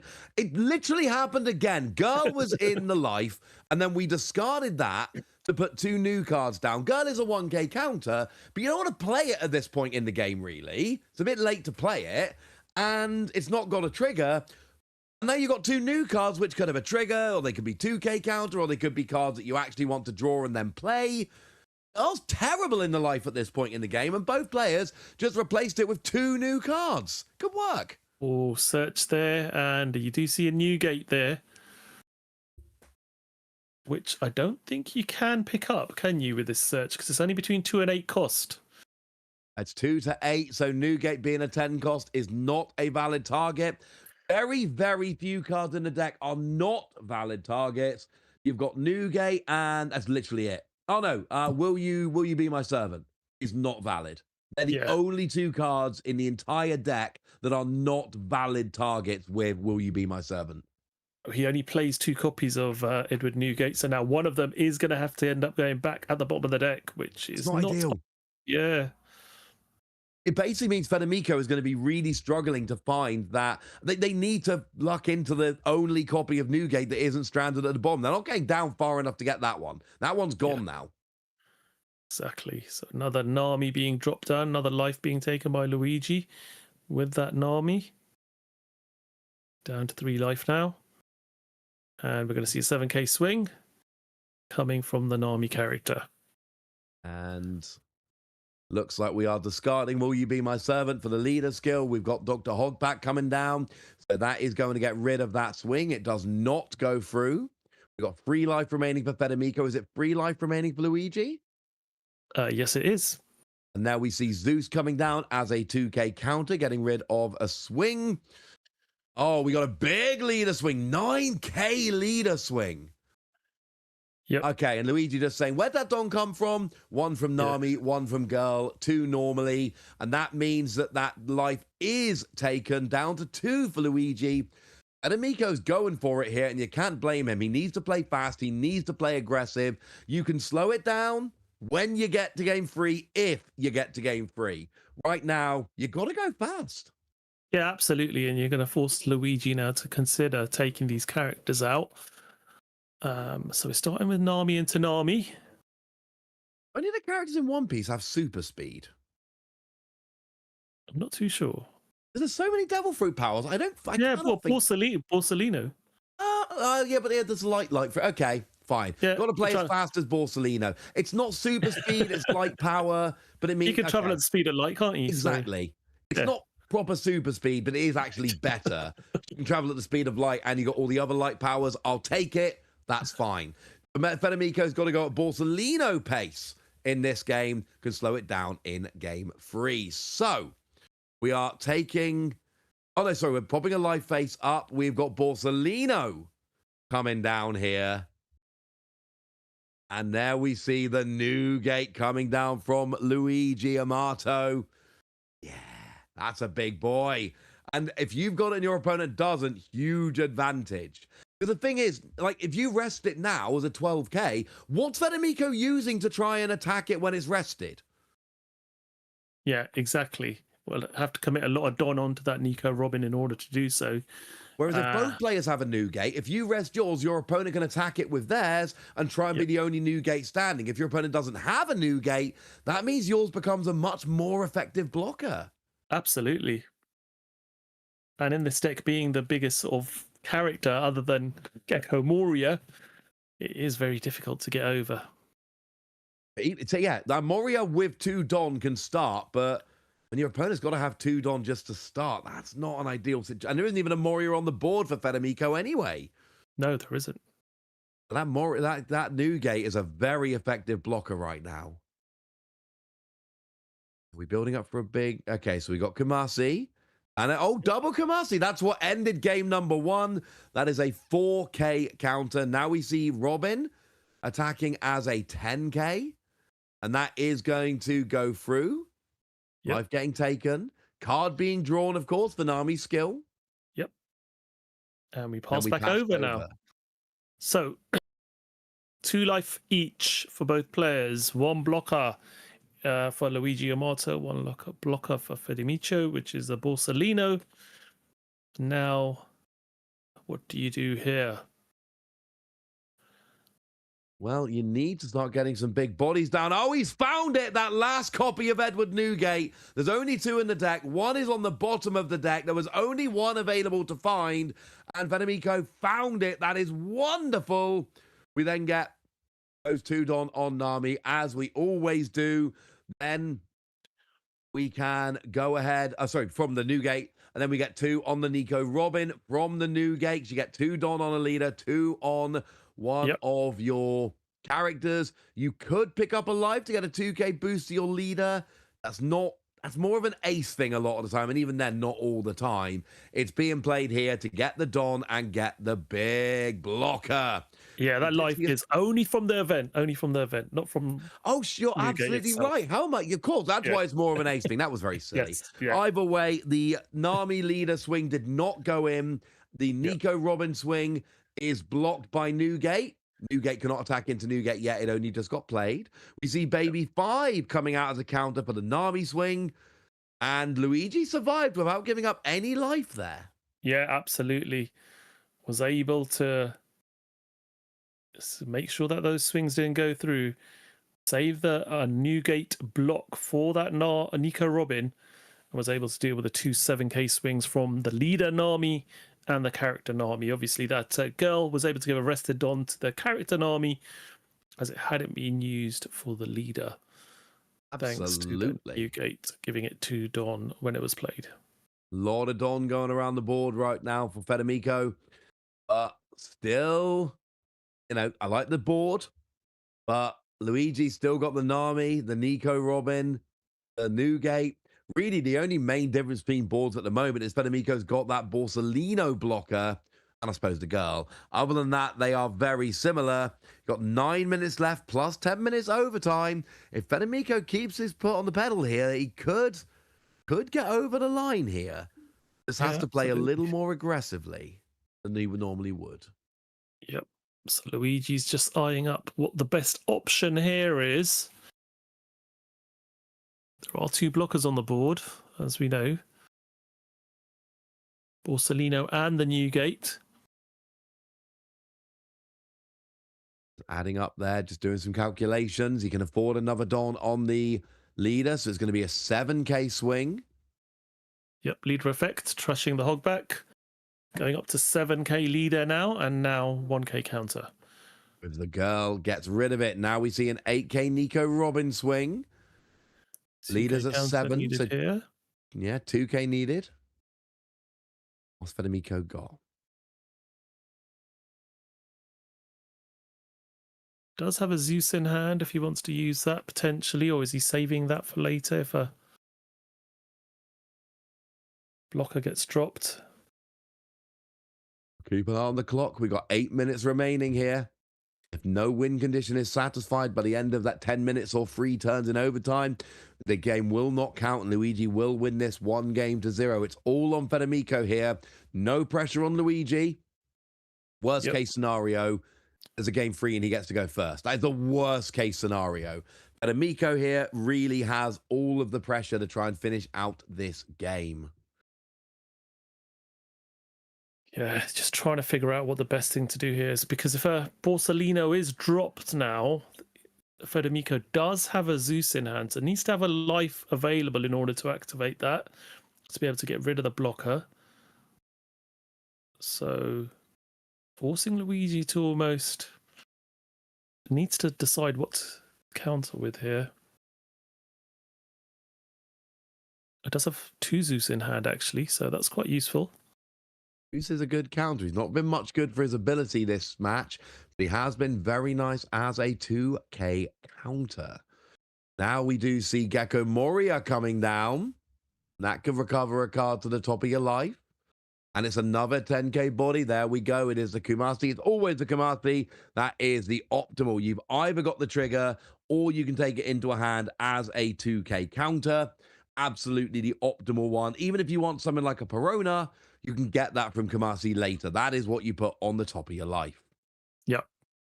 So Perona can come out of trash to stun something. So that needs to be considered if you are going to go for life here. Or do you start aiming for, well, even if that Nico Robin, you aim for the Nico Robin, you take a life. So Newgate blocker again, though. That Newgate blocker is causing issues. If I'm Luigi, as this game goes on, I would not mind another one of those Newgate blockers coming down, really trying to stifle my opponent. Although worth noting that if you do get the Newgate with no girl on the board, it does mean you're not going to have the Don on your leader. Yeah, Which is a bit of a absolutely. pain. So Nami being played to get rid of that trigger concern. Now goes 7 into life with leader. Leader ability being activated. Then countering, it looks like. What are we countering with? Ansi. It is a Kamasi. Oh, I don't love that, because a 1k counter would have been enough then, would it not? Yep, but it's card knowledge as well. It's that card that was face up on the top of life. So it just means that Luigi's giving up something that Fedemicha's already aware of. It is. Well, it's double-edged sword. You're right. On the one hand, you're not giving away knowledge. On the other hand, that is an extra 1k counter you did not need to use that you've just thrown away there. So it is important. We do see Borsellino being used as well there. Yep. 2 cards in hand now. One is Zeus. What's the other one? So we are going to see 9k swing. Yep. Forcing either the block or taking of life or those last 2 cards from hand being used. I mean, the good news is with a 9k swing, you could block with Newgate. The bad news is if you block with Newgate, Fedemico is almost certainly going to attack with his Newgate into your Newgate, and you don't have a hand. Well, let's see if I'm right here. You block with Newgate. Is Fedemico going to use this opportunity to go Newgate on Newgate? Yeah, obviously he is. It's the opportunity. Oh, and actually we see the full counter out. Luigi willing to get rid of his entire hand to save that Newgate, keep it on the board. We've been talking about this a lot. It's not been relevant until this last turn, 56 minutes in, when both players have a Newgate. The first one to block with it, well, the opponent is going to see the opportunity and try and take it out, but it didn't work. What did he top deck? Is it anything relevant now for Luigi?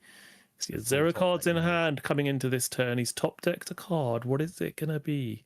0 cards in hand in One Piece is a terrible place to be, because your opponent knows they can go aggressive with swings and they know you don't have anything about it. We are swinging 8k with Robin. Yep. 8k, 5 cards in hand for Fedemico. Can activate leader ability to take that leader up to 7. And you don't want to give up a life here, because your opponent's got a single card in hand. If you give up a life, that's going to activate your opponent's leader skill to give a second card. And when your opponent is this starved of resources, you do not want to give them an extra card in hand. Yep. At least I wouldn't. Yep. Let's see what he does here.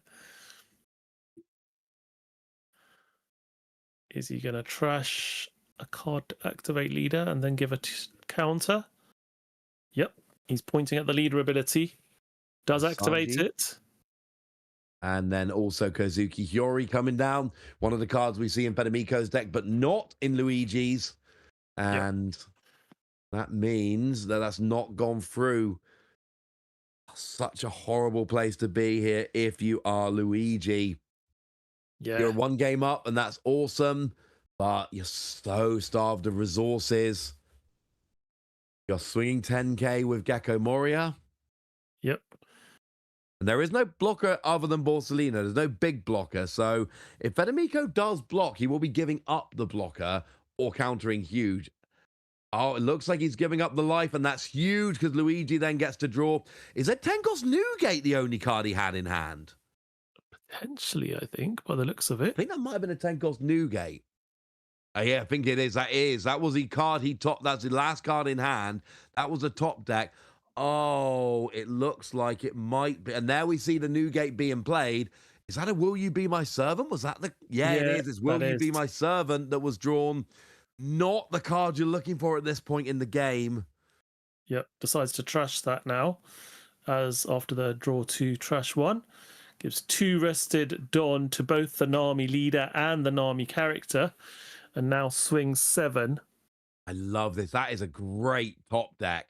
Because you get a big body on the board, you get a big blocker on the board, and you get to draw 2 trash ones. So now he's got rid of the card he doesn't want, and he's got 2 cards that might be better. Plus an extra 4k worth of swinging this turn. Yep. And enough Don on his leader to activate the skill. So, Nami into Nami. Do you have anything in your hand you can replace it with?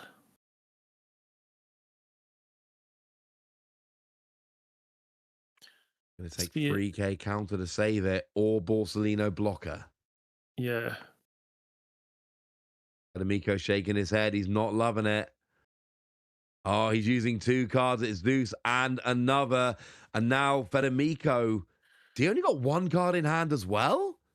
I think so at this point, yeah. It's a 2-card hand. He's just top decked. He's got so we're talking about Luigi not having much in terms of options, but neither does Federico. Difference is Luigi's got 2 12k new gate blockers.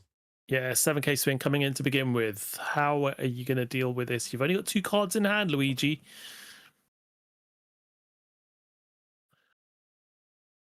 Awkward. Because you know you got an 8k swing coming. Oh, it's going to be a double counter. Well, not a double counter. Leader skill and a counter. Yep.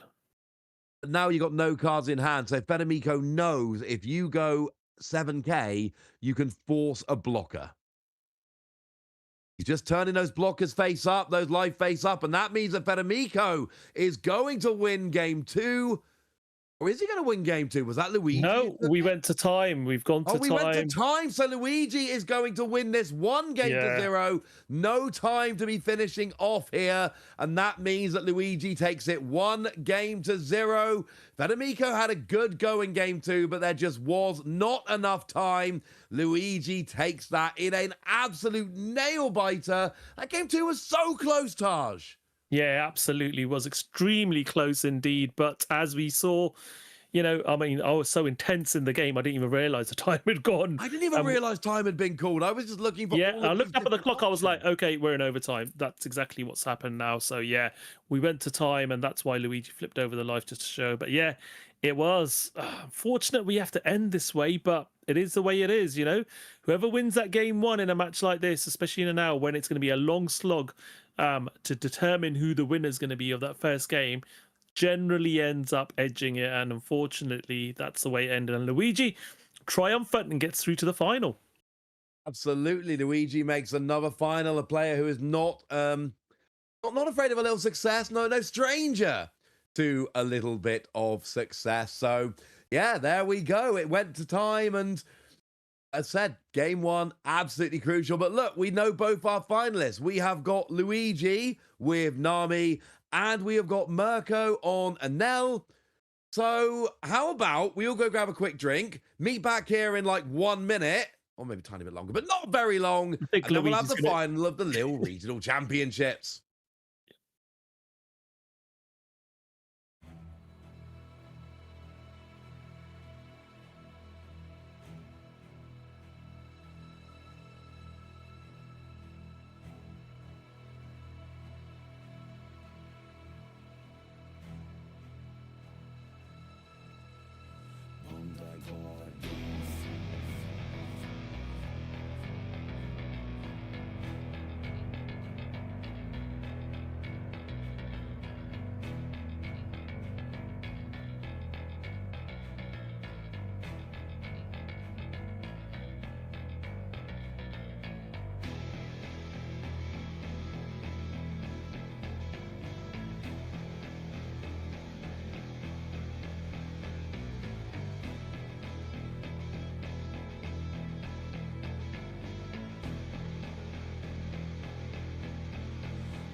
Welcome back, ladies and gentlemen. We started today with 32 players. We've sent 30 of them home or to chairs to watch the final. What we're doing now is we're taking the last two players. We have got Luigi and Nami. We have got Mirko and Anel. And we are going to be going into the final of the Lille One Piece card game regional championships with myself and with Taj. Taj, we got the bracket on the screen. Give me a prediction for the winner here. Oh, yeah, I think this is favoured into blue, yellow, Nami. So Luigi's definitely probably got the upper hand here, but we'll have to wait and see how this one plays out. But yeah, I think probably edging Luigi on this one. Fair. Absolutely fair. Well, I mean, you know where I'm going here. I said at the beginning of the day, Yep. I like yellow. I think yellow is going to be the winner. And yes, the yellow Anel did drop off, but Nami, very good. This morning, my kids asked me, they said, who's going to win today? And I told them, honestly, probably Nami. Yep. I got excited about yellow Anel. Now I'm back on the Nami train, baby. And I do think Luigi and Nami are in the driver's seat here. So there is Mirko getting ready to play in this final with Anel. There are prizes on offer in this in this final. But we are talking about a championship set and a winner's playmat. Cool. Yeah, absolutely. So yeah, both of them will then walk away with a playmat. One of them will get the winner's one, which features the standard artwork versions of the three brothers from OP13. OP13. Yeah, the secrets from there, and we've got, I think it was Roger and Shanks. Roger and Newgate. Newgate, yeah. Sorry on the other one. So yeah. Two Controversial statement. Second place playmat, way better than the first place playmat. It's got the Akira Igawa Roger artwork on. I've been pretty clear that I'm a fan of that particular artist, but here we go. Friendly handshake. We are rolling in the final of the Lille Regional Championships. Luigi on Nami going first here. Mirko on Anel will have to wait that long, and then they get their first turn. Yeah, absolutely. Two players here who know each other very well indeed. Both players on the circuit, both Italian players, and yeah, definitely going to be a fairly chilled, as you can see both of them at the beginning of the match, fairly chilled, having good conversation coming into this final. They're happy, they've got their top 8 serialized cards. Now who is going to determine to be the pirate king of this particular regional? Who's going to walk away with the captain's honor? Who will be the pirate king of Lille?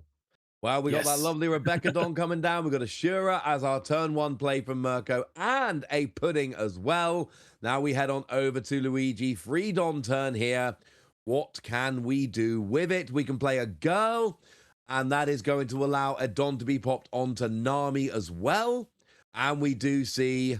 yeah, that's the draw. There we see a Don, pop Don using girl, and then we see a Don, pop Don just naturally, and we can get a 7k swing with the leader into Anel, immediately taken, and hey, look, we're even on 4 life. Yeah, and gets to draw a card, obviously, from the leader effect as well. So, very nice indeed. So we do have a Perona in trash, MVP, I think, of this weekend, that Perona card. Oh, yeah. I don't know, Borsellino. Now, quickly, Taj, because this Nami deck can play some longer games, can you remind us about the end of match procedures if we go to time? Yes. So if there is no time. Trick question. It's an untimed final, Taj. It's an untimed final. A proper winner. Trying to catch me out there, Ross. Yeah, yeah. So it's untimed final. That's a nice way for us to segue to tell our viewers we have an untimed final. So yes. That is what I was going for. We have an untimed final here, so endgame procedures are irrelevant. We will be going until one player has reached a win condition in 2 separate games. We see a Reiju coming down. We see Girl actually taken off of the board here. That is going to be a big win. American arresting the girl, and then Charlotte Pudding just swinging into it to take it out with that 2k swing into 0. And we do see Luigi now able to play out that 5-cost Nami on curve, giving a rested Don to the leader, so the leader will be activated, that ability. And we do see a 6k swing. It's going to be annoying, though. It's going to be annoying for Luigi to not have Girl giving that Don to Nami every turn. But you're not going to keep it on the board. Not in this matchup. With El Thor coming down, with being able to rest it down with Mamarigan and KO with things like Charlotte Pudding. Girl is not staying on the board in this matchup. It's just not happening. Yeah, a little bit frustrating though, because you're on the odd curve and you're going to want to drop your Nico Rob in the next turn. So not being able to attach that Don is a bit awkward, but not too bad. Not the end of the world. It is just, shall we say, mildly frustrating. Now we see a second Reiju coming down here. They are both blockers, of course. That is going to get very annoying for Luigi as Mirko sets up that wall in front. But this is what Enel tends to do. Yep, Now, actually, we should remind ourselves, quickly about the list.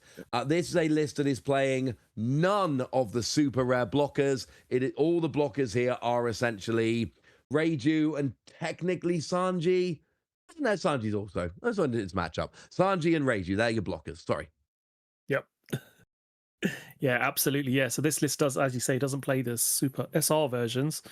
And we did see that Nami being given minus 1,000 power. Now the Mamarigan can rest it as it's 5,000 power. We now also got 4 events in the trash, which enable those Reijus to get plus 5 cost, but more importantly, plus 2,000 power on either player's turn. So 7k blockers now. And there's possibility to either, stop that Nami from, keep it rested next turn, should I say, and prevent that attack coming through. So now there is an opportunity to also still do leader ability and potentially swing in to that Nami there. Absolutely. That's going to be fun. Anytime you can get these extra cheeky swings, let's go for it. Let's do it. We are playing best of 3 here, aren't we, Taj? We are indeed, yes. No one's dropping a best of 5 on me as a surprise. No, best of 3. So okay, just double checking. Whichever player gets 2 victories will win this final. Well, the only thing we know for certain is that it will be an Italian victor here in France, because we got Luigi from Italy and Mirko from Italy. We will have an Italian winner. Question is, will it be Luigi and Nami or Mirko and Enel? Right now, we're seeing a 7k swing with Enel, and looks like we are going to be using the leader skill and then countering with Kamasi as well. Yep. So still got the ability to activate leader, so we do. So placing 3 Dawn underneath the Reiju, and now swinging 10 into life. That is not too shabby. That is going to be hard to deal with. And at the same Ohm coming down. Yeah, same time managed to establish Ohm on the board as well. So we do now have full 5 characters on the board, and we do still have a 7k blocker as well to be. And that Nami can't attack this turn because it stays rested. So yeah, quite nice. Good start from Mirko here, establishing a good board, resting down that Nami. I believe we're down to 2 life now remaining for Luigi. Yep. You've taken out some life. You've established a good board. You've got blockers down. Luigi's not had a phenomenal start yet. You've got the Nami, but that's it. And that Nami is rested. You had Girl, but Girl went away very quickly indeed. So now we are just stuck trying to reestablish our board. Your opponent's done a good job. We're going to see just a cheeky swing from Nami. Yep, and that was quite easily blocked because Mirko knows exactly what's going to happen. Nico Robin's coming down and trashing a life, adding 2 life from the top of deck. Nami's leader effect plays off, enabling Luigi to draw a card, and then it's a simple pass. And Mirko is in a pretty good position here, but let's see how. Dawn. Yeah, and this is it. No Dawn underneath leader, so he will have to counter out with counter or take these life. Because cannot activate that leader ability of trashing 1 card and giving your leader plus 7,000 power for the turn. And this is what you called out a moment ago. The fact that you play the Robin on curve, it means you're not able to also get a Don underneath. Now, had you still had Girl on board, that would have fixed it for you quite nicely, but you don't. Yeah, so, and that's why it was really important for Mirko to deal with that Girl early on and just get it out of the way. So this turn can become quite optimum for him to try and force through some pressure onto Luigi's side of the board. Absolutely. Right now, it's supposed to be a favored matchup for Nami, but right now, Mirko is making things look quite straightforward. We get Shura leaves the board, but it has to make way for a third Reiju blocker. And with 4 events in the trash, more than 4 events in the trash, that means that you have got a 7k blocker. The extra cost not that relevant in this matchup, but absolutely being a 7k blocker is. This is going to be annoying for Luigi to have to try and get through as this game goes along. Yeah, absolutely. So now you've got 3 blockers which are 7k. Using that leader ability, you can now get them up to 11,000 power with the 4 rested Dawn potentially being attached to it, and swing at least 11 every turn, which is quite imposing indeed. So, we've got Gamma Knife coming down now. So 2 cost, Don -1. Give something -5,000 power. So I think that Nico Robin is being targeted. Taking it down to 3.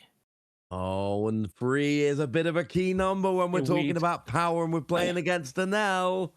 God of Lightning coming down, potentially. No, just resting it. Okay, resting it. And probably going to swing into it rather than using an Elthor to get rid of it. Yeah, so when you get to 3k, I'm just thinking, he's going to play an Elthor. That's going to get it off the board. But nope, not available right now. So instead, we're going to be swinging, but you've lowered the power nicely. So Ohm can actually just go into it. Yeah. Oh, well, we're not. Ohm's attack is give something -1,000 as well. So it's a 2 into a 2, but it's counter with Hogback. Yep. So your pudding can even swing into that now as well to try and get rid of it. I love that you're using these little characters. You're not even boosting them. And the worst case scenario is your opponent might be able to counter out and waste resources. Yeah. But no, he's gonna use the rested Dawn on pudding. And then you can utilize those Reijus to swing 7k into life, knowing that the leader effect cannot be activated. So, well, start off with a 5k swing into Robin, I think, with leader. Oh, no, into life. Yep. Really pressuring onto life now, I think. Okay. Yeah, just countering out with Girl. And now swinging with Puddin. Are we going into... There's an 8k body on the board. I'd like to get that body off the board, honestly. Yeah, but you do take a life for getting rid of... You do take a hit to damage for getting rid of Nico Robin, so... You do. So it looks like, we're countering out with Zeus. So Luigi hanging on like a cat on a screen door, but hanging on nonetheless. You've not taken any of that damage yet. Now we see Ashura replacing Puddin, but of course, Shura has Rush. So absolutely could swing in and try and take out that Robin. We got Lightning Kitten, which is going to get not... Oh, my goodness. Robin is down to a 1k character right now. And countering with Zeus, Luigi still. Yeah, just 2 cards in hand now for Luigi. And Mirko is going to be extremely happy with this. He's going to swing 7k now into life. That gets taken. 3 cards in hand. Swinging. 7k. Yeah. Where's this going to be targeted? Oh, this is going into life. It's got to be going into life here. If he can freeze that Robin down as well. Oh, that would be hilarious. Be some turn. Yeah. It's taken. Yep. Oh, wait. Okay. So there's 3 life remaining from what I can see. Yep.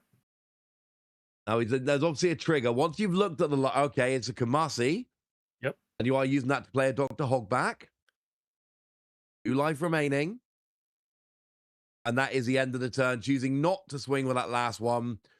Leaving it open as a blocker. Unless it was played last turn. Either way, it's sitting there as a blocker. So didn't get rid of the Robin, but that Gamma Knife and all that reduction on the Robin did force so many counters out of Luigi's hand with those little 2k pokes from those characters that we had on board. You got rid of a couple life and you absolutely wrecked your opponent's hand. I think that's a good turn. Even though you didn't get the Robin off the board, I still think you did very well to finish out that as you did. We do see a block coming in here. Ward off that attack. Yeah, and then Robin swings in and that attack does go through this time. And now we see a Gecko Moria coming down, and I think we're going to see... Yep. Okay, now this is better. Now we got a big 10k body for next turn. We've recovered a life. Still a bit short on blockers, if I will, Luigi. But you've got a Don under your leader, so things are going to be much more difficult for Mirko next turn. Yep. And you've got an 8k and a 10k ready for your return on the following turn. So, a bit of a stabilization turn there for Luigi, but it went pretty well. Yeah, and that Kumasi is going to be instrumental in bringing out Perona from trash and stopping one attack coming through potentially. Absolutely, that's the goal here. But Mirko won't be too concerned about that because he'd want to keep those Reijus up as blockers. That's the plan. Because it just stops your characters from attacking, doesn't stop them from blocking. No, absolutely not. It is purely a stopping attacking. We see some cards in the game where it stops characters being rested, so they can't attack, they can't block, they can't use any skills that would require them to become rested. That is not what we're talking about here. Yep. So we see Ohm swinging just to give the minus 1000 power to Gecko Moria there. We then see Senor Pink coming down. Not the alt art version, the more sort of darker looking normal regular version. The alt art version is quite humorous. I like the old art version. It's very whimsical. Although Senor Pink, like so many characters in One Piece, tragic backstory. Very much so, yeah. So many of the characters in One Piece. People used to ask, I got asked once, I'm like, who do you think's got the most tragic backstory in One Piece? I couldn't give them an answer. Now I can, it's Kuma. Kuma's got the most tragic backstory in One Piece. Yeah. This was before the Kuma arc had kind of happened in the manga. Now I've got a clear answer to that question. It's Kuma and it's not even close. Absolutely. It's Gamma Knife back in hand, reducing Gamma Knife being played, and that's in your Pink did restand a Don as well, which helped to play the Gamma Knife. It's happening again, Taj. It's like we always see with these Enel decks. Now we've got a rested Gecko Moria that's only got 4,000 power, and now Mirko is going to be going after it. And here's the thing, that 2k boost you get from the leader skill, that will help to protect your leader, does nothing to help protect your characters. Yeah, exactly. And Mirko's keeping a tab of how many cards Luigi's got in hand. So that dice shows he's got 4 cards in hand. So can start targeting that. We are going to freeze down the Nami once again. So it won't be able to attack next turn. So effectively freezing one more time. I love that we've got the die there with the no symbol on it, making our lives much easier. We know that Nami is not coming up during the next refresh phase. We have a way to get rid of this Moria because that's the biggest defensive threat on Luigi's side of the board. So if you can get rid of that, you know, you're in a decent position. Luigi's going to keep healing and you're going to have to go through a lot of life to do so, but Mirko is setting himself up as well as he possibly can in this matchup. 5k swing from leader. Yep. Into, and the Moria just given up by Luigi there, cannot save it. Yeah, he did commit too much trying to save the Nico Robin last turn, so really doesn't want to go too low in hand. Do swing into life. That's just taken. 2k counter in hand, not the end of the world. That's why Kumasi is always the option going on to the life. You can have the trigger or you can have the 2k counter for future use. Yep. Now we're going to see a swing with the Reiju. We see Perona being discarded to activate the leader ability, combined with another card to counter out of it. We then see another Reiju swinging. Kumasi comes down, and that is going to counter out of it. We see a third Reiju attacking, and that is going to make Luigi pick up his penultimate life. Yeah, lots of good pressure here from Mirko into Luigi's life there, and being able to deal with that huge body that was on board in the form of that Gecko Moria as well, very effectively using that Senor Pink. We can see why it's being teched into this deck, being able to grab that Gamma Knife back out from life and still have that Don available that restands to be able to play the Gamma Knife and then do those shenanigans to be able to reduce that power so significantly. So Luigi now On a 10 on turn, only a couple, I think he had a couple of cards in hand. I think one of them was Borsalino, so he could get a blocker and heal, I think. Starts off with a 7k swing with Hogback. Yeah, 4 cards in hand. Okay. It's getting awkward. Luigi's been playing a lot of this game with very, very few cards in hand, really kind of having a hang on. He's got his opponent down to 2 life, but he's only gotten rid of 3. He's down to 1 life remaining himself. And the big issue here, what Mirko's done beautifully in this game, it is just starving Luigi of resources, constantly demanding a response. Do something about this. Now do something about this. Now do something about this. Just constantly saying, now you got to do this. Now you got to do this. Now you got to do this. And it gets annoying after a while, frankly. Yeah, absolutely. So we're seeing America's deciding whether to take that life or not. So does decide take that, and then Luigi does get to draw.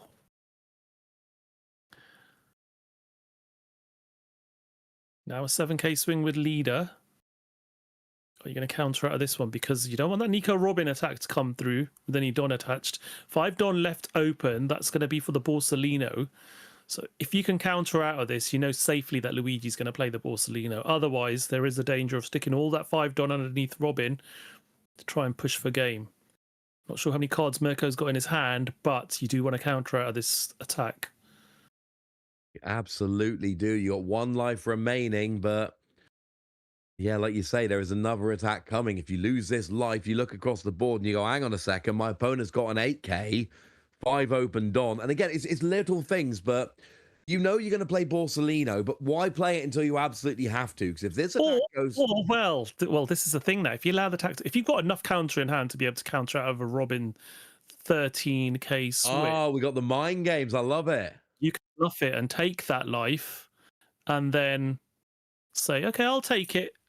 But he needs to calculate, will you be able to get through a Borsalino and get 3 lethal swings through, essentially. 3 swings through. Oh, it's an X. I love the mind games in One Piece. They make me so happy. And you're absolutely right. You know your opponent's basically swing with Hogback, and then it's either 13k swing with Robin or play Borsalino. You assume they've got a Borsalino at this point. Yeah, absolutely. Okay, so it's actually, we just swing into a blocker, taking it out. Then we play the Borsalino blocker. We up to 2 life here with the blocker Borsalino, and now over to Mirko. 2 life, 1 blocker, swing. Can you get 4 attacks through? Probably not. Luigi doesn't have a huge amount of cards in hand, so I don't know. Maybe give it a go. Yep, let's see.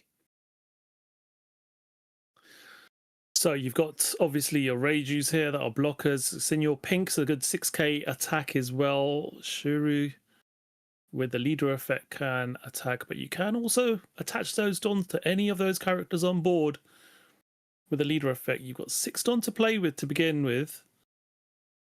Depending on cards in hand, you could go cheeky. You could go double Sanji blocker. I don't think you're going to. You're definitely not going to go that now. We are seeing a Senor Pink 7k swing.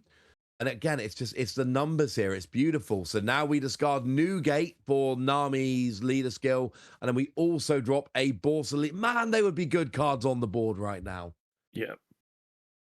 So, Don -1. You're -1. To Lightning Kitten's going to get -1. I'm pretty sure that's on the Borsalino. Yep, on the Borsalino. Hammer Knife is going to put Borsalino down to 0 power. Literally all the power's gone.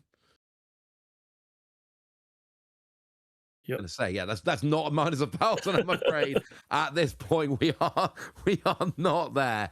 Yeah, -6 is more like it. Yeah, that's all the power. And now it is removed. It's easily taken out at that point. Yeah. Now the Borsalino blocker is gone. And that makes that kind of opens up the runway. There's 2 life plus the lethal swing. You've got your 2 Reiju, Shura, and Anel to do so. Yep.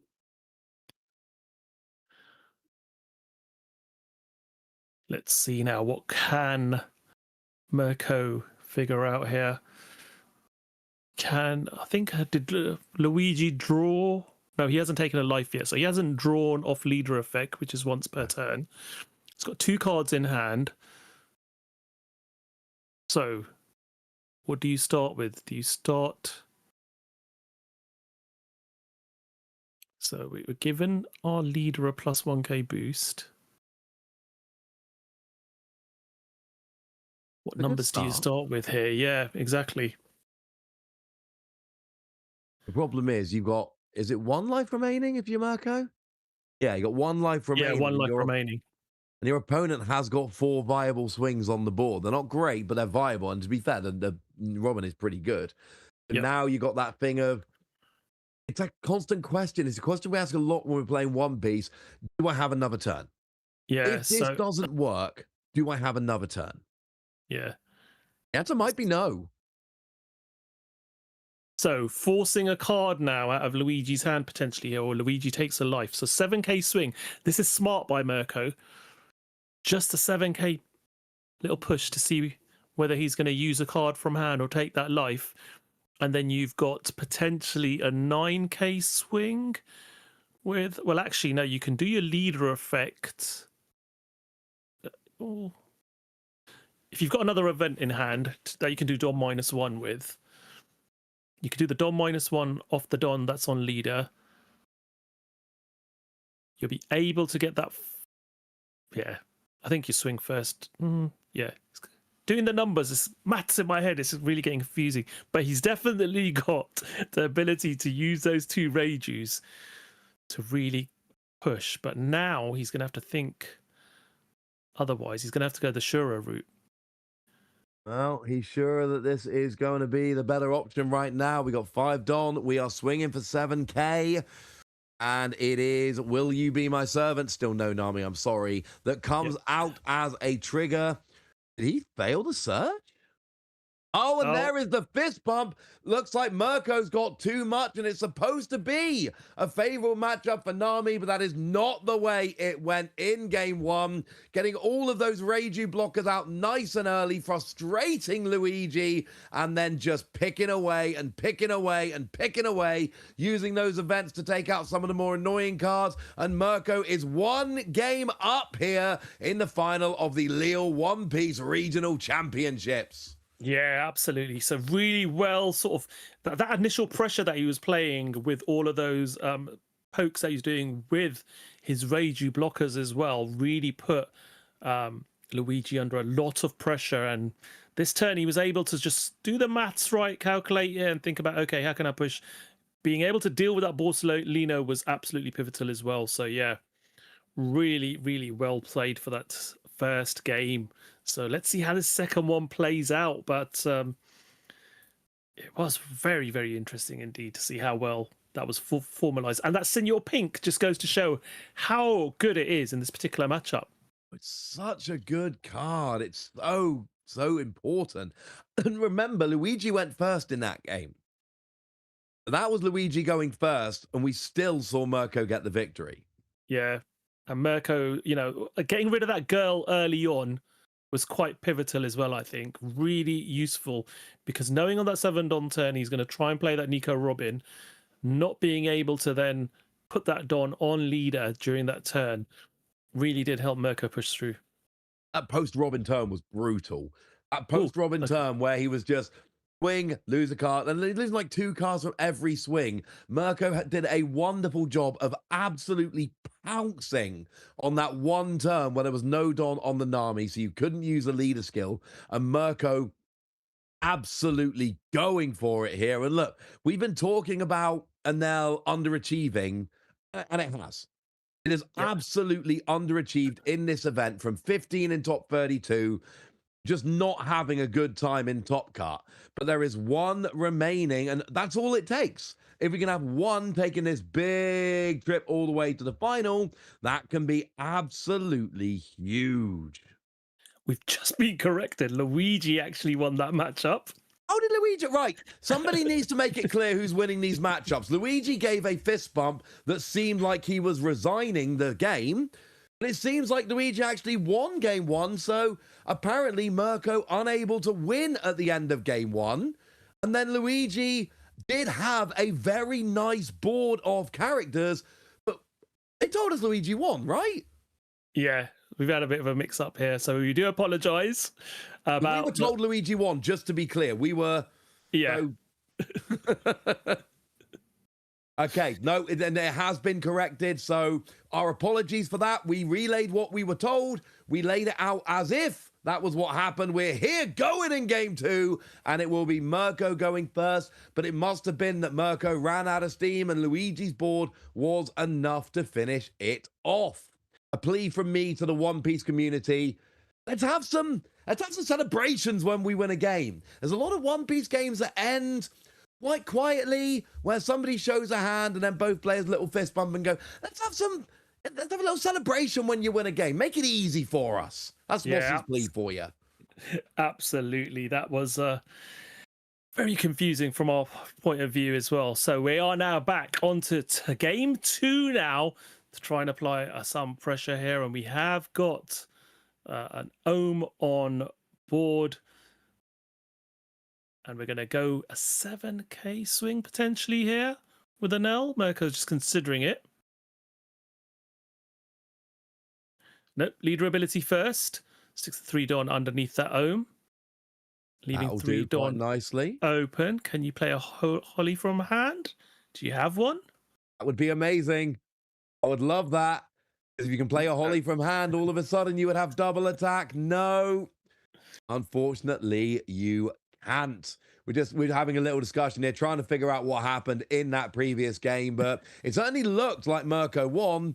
But we have been told by the judge it was most definitely a victory for Luigi. That is confirmed. That is what we are hearing. So yeah, there we go. So we do have that. We have the Nami coming through with a 2k counter using the skill. We see Shura coming down, and then that is going to be back over to Luigi. Yeah, absolutely. So over to Luigi now. Shura did come down, and obviously the Don -1 to draw a card as well. We're seeing a 9k swing now coming in with Nami. Nothing on the board for Luigi here early on. Just trying to apply some pressure here. Another card being added to Luigi's hand because Mirko took that life off the leader effect. So now Luigi up to 6 cards in hand. Back over to Mirko. 6 Don turn. And now we are... Wow. Are we just doing there's just a leader swing for 5k, nothing else going on. Yep. We are using, just discarding that Newgate with the Nami with a 2k extra boost for the leader skill. At some point, Luigi is going to want to play another card, though. Yeah, absolutely. We'll want to play some characters in a moment, but we do see the 6-cost Anel secret coming out, and the Don -1 to look at the top 5 cards, take a card to hand, place the rest at the bottom of your deck, and then trash one from hand. So let's see which card's going to be trashed. There we go. Going to be Lightning Kitten going down into the trash there.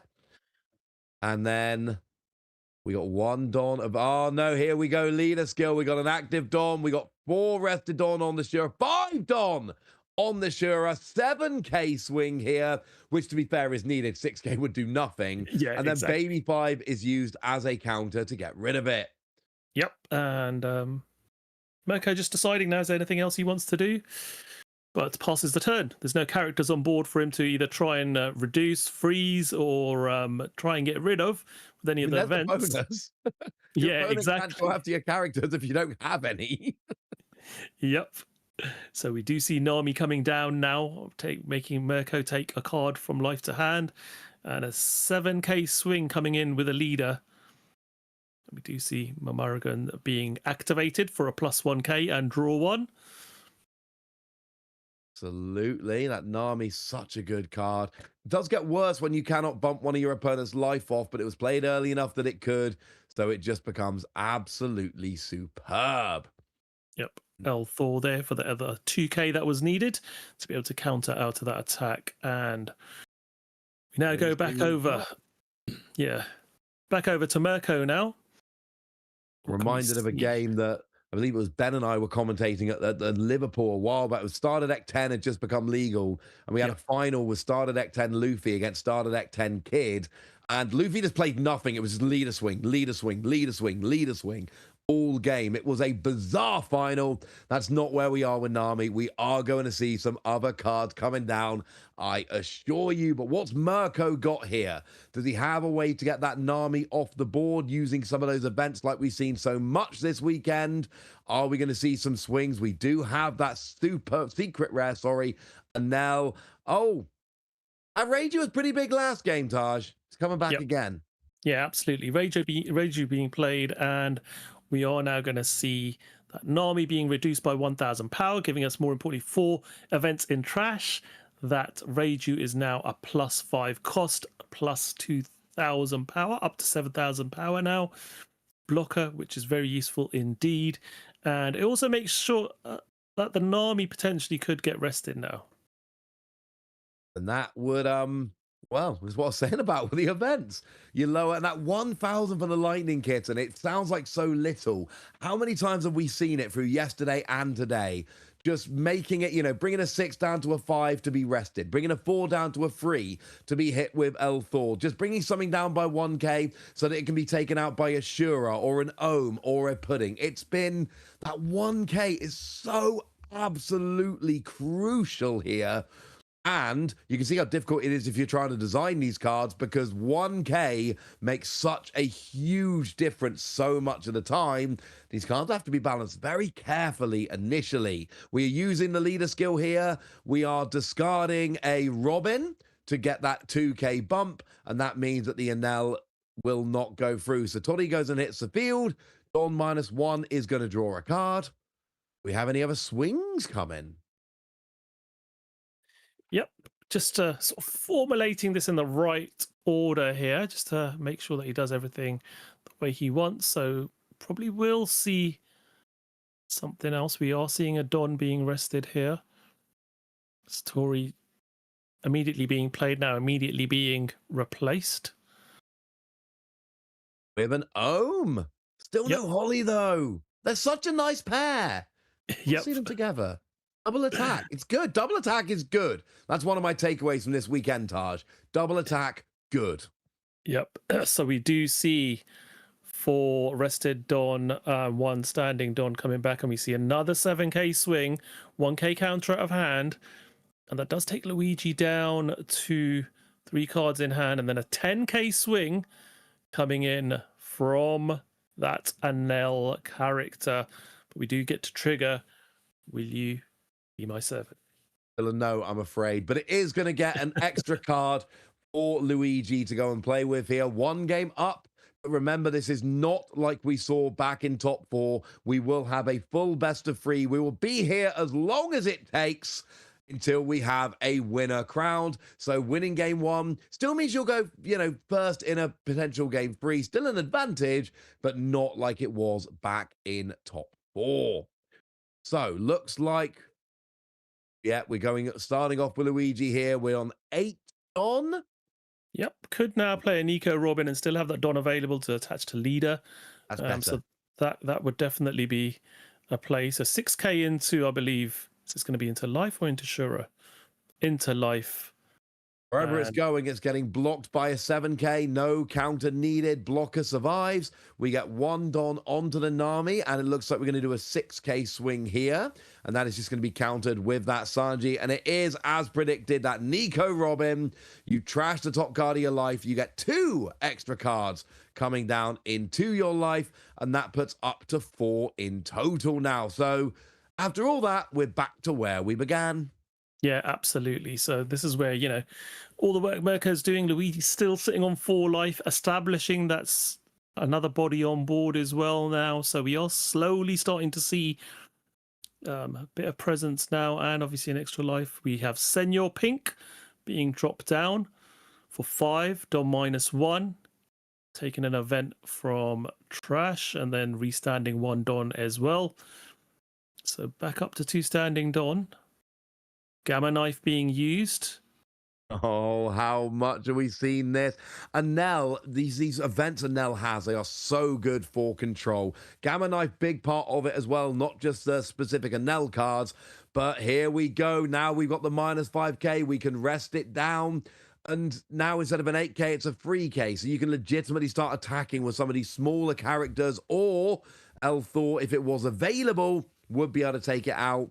Instead, we're going to see a swing with Ohm. That is good. Yep. Not going to take out Robin, or will it? Because it now puts that down to a 2k. Yep. And that is going to be enough. Robin goes away without ever doing any attacks. Yeah, it does have to take a life, Mirko, obviously. Does take damage when that Robin is KO'd, but gets rid of it nice and easily and very quickly, which is needed to be done. Absolutely did. Last event I commentated for One Piece Online was won by Nami in a surprising situation. Here we're trying to see if Nami can pull it off again from a much more favorable position. Was one of the top decks coming in. So was a Nell. No surprises here in the final. We've got 5 Don going on to Ohm. That is a 7k swing. That is going Into leader. Into leader, but also the -1 on Nami. As a little bit of a pass through. Yep, absolutely. So is Luigi going to activate the leader ability here? I believe it was into the Nami leader. I assume so. Yep. The Nami character is not nearly as threatening. Yep. Now we discard the Nami skill. And that is, yeah, we're going to need a Kamasi as well, but now we are good. Do we have any other swings coming out? Yeah. Just having a look at what's in trash. It's really important, as we were talking about with this Thriller Bark engine, with those Thriller Bark cards in the trash. Depending on what's in trigger, you could potentially end up cheating something out. So we want to make sure that we sequence this right now. So there still is that 10,000 power swing coming in from the NL secret rare. Yep. I like cheating, but not actual cheating. I like cards that let me cheat within the game. I like being able to play a character when I shouldn't be able to. I like breaking the rules within the cards available. Now, it is a Perona that is there on top of the life. We see that Nami. Yep. And Nami obviously doesn't do anything on play because Mirko is down to 2 life. And we are going to see a 10k swing into life. Now, the Perona does have a trigger. It does indeed. So I want to know what the trigger does. It lets you play a 4-cost or lower Thriller Bark from your trash. Like most of them do, honestly. Yeah, exactly. But it comes out rested. But there are... Yes, which is different. The Gecko Moria will play them active, so there is a slight difference between them there. Yeah, and knowing that Reiju is still available to swing, decides just to take it to hand. And that 7k swing coming in with that Reiju blocker. And he does decide to take it. Oh, Kiku Nojo. That is a very nice hit. It's got that trigger, of course, that says if your opponent's got 3 or less life, play it. It's a 6k body on the board. But also, it recovers on KO if your opponent's got 3 or less life, which they do. Yeah, 6k swing coming in now. So do you do a 2k counter here? You're going to need to if you want to stop that life being taken. Luigi 1 game up. If he wins this game, he will be your Lille regional champion. So, yeah, we see 2k counter there being utilized. Another 6k swing coming through.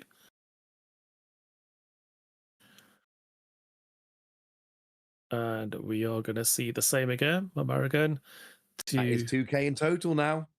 Plus 1k plus the 1k from Ohm. Yep. That is going to deflect that attack quite nicely. It feels like we're a little way away from getting a winner in this game. Both players doing a pretty good job of fending off those attacks. Luigi once again. Gecko Moria coming down after this 7k swing from leader. Here we go. Gecko Moria comes down.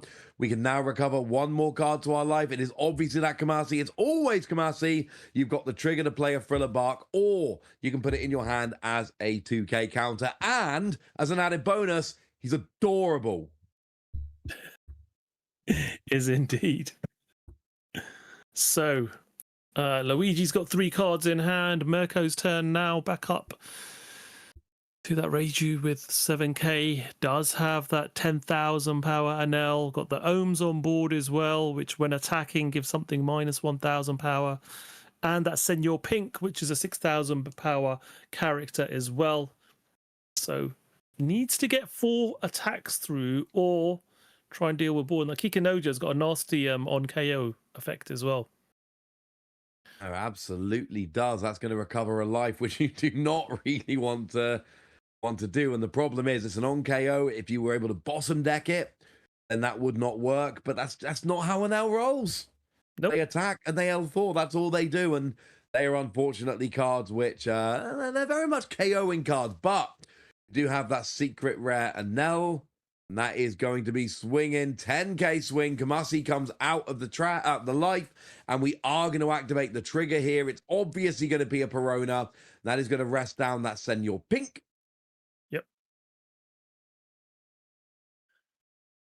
Yeah, Perona does target anything that is 6 cost or less, which is very useful against these. It's everything, Bard. It's everything. Exactly. Apart from the Reiju. Yes, Reiju when boosted, you're correct. That is an effective 9 cost. So that won't be targeted. Yep. Everything else. And that one is not boosted. Yep.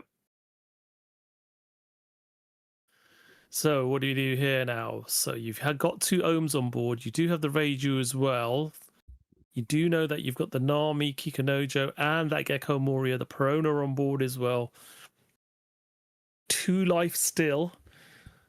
Senor Pink cannot attack, so you're not going to be able to go for game here. Unfortunately not. That Perona came in absolutely clutch there. What you can do is set up for next turn. Luigi can make a play for game next turn. There's only 1 Reiju blocker on the board, and you've got potentially 5 viable swings with 2 lives, so Luigi can make a play next turn, especially if they've got a way to get that blocker nullified. Yep. So, what's Mirko going to do with 6 Don available? Just considering. Having a good old think. He's got 6 Don available. He's picked up 4. Yep. He's leaving 2 down for the time being.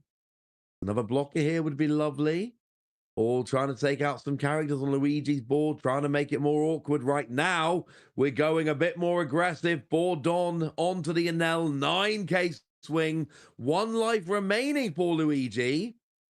Yep. Don -1, giving that Nami a freeze, so it won't be able to restand.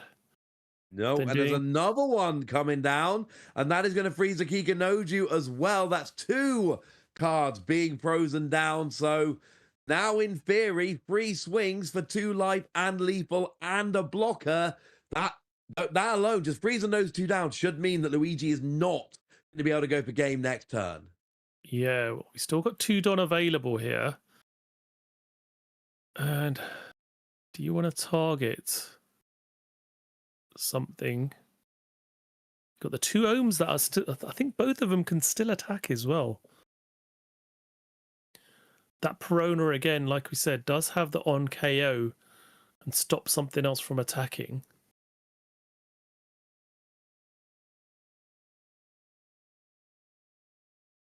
We're going to see Reiju now swinging 411 into life.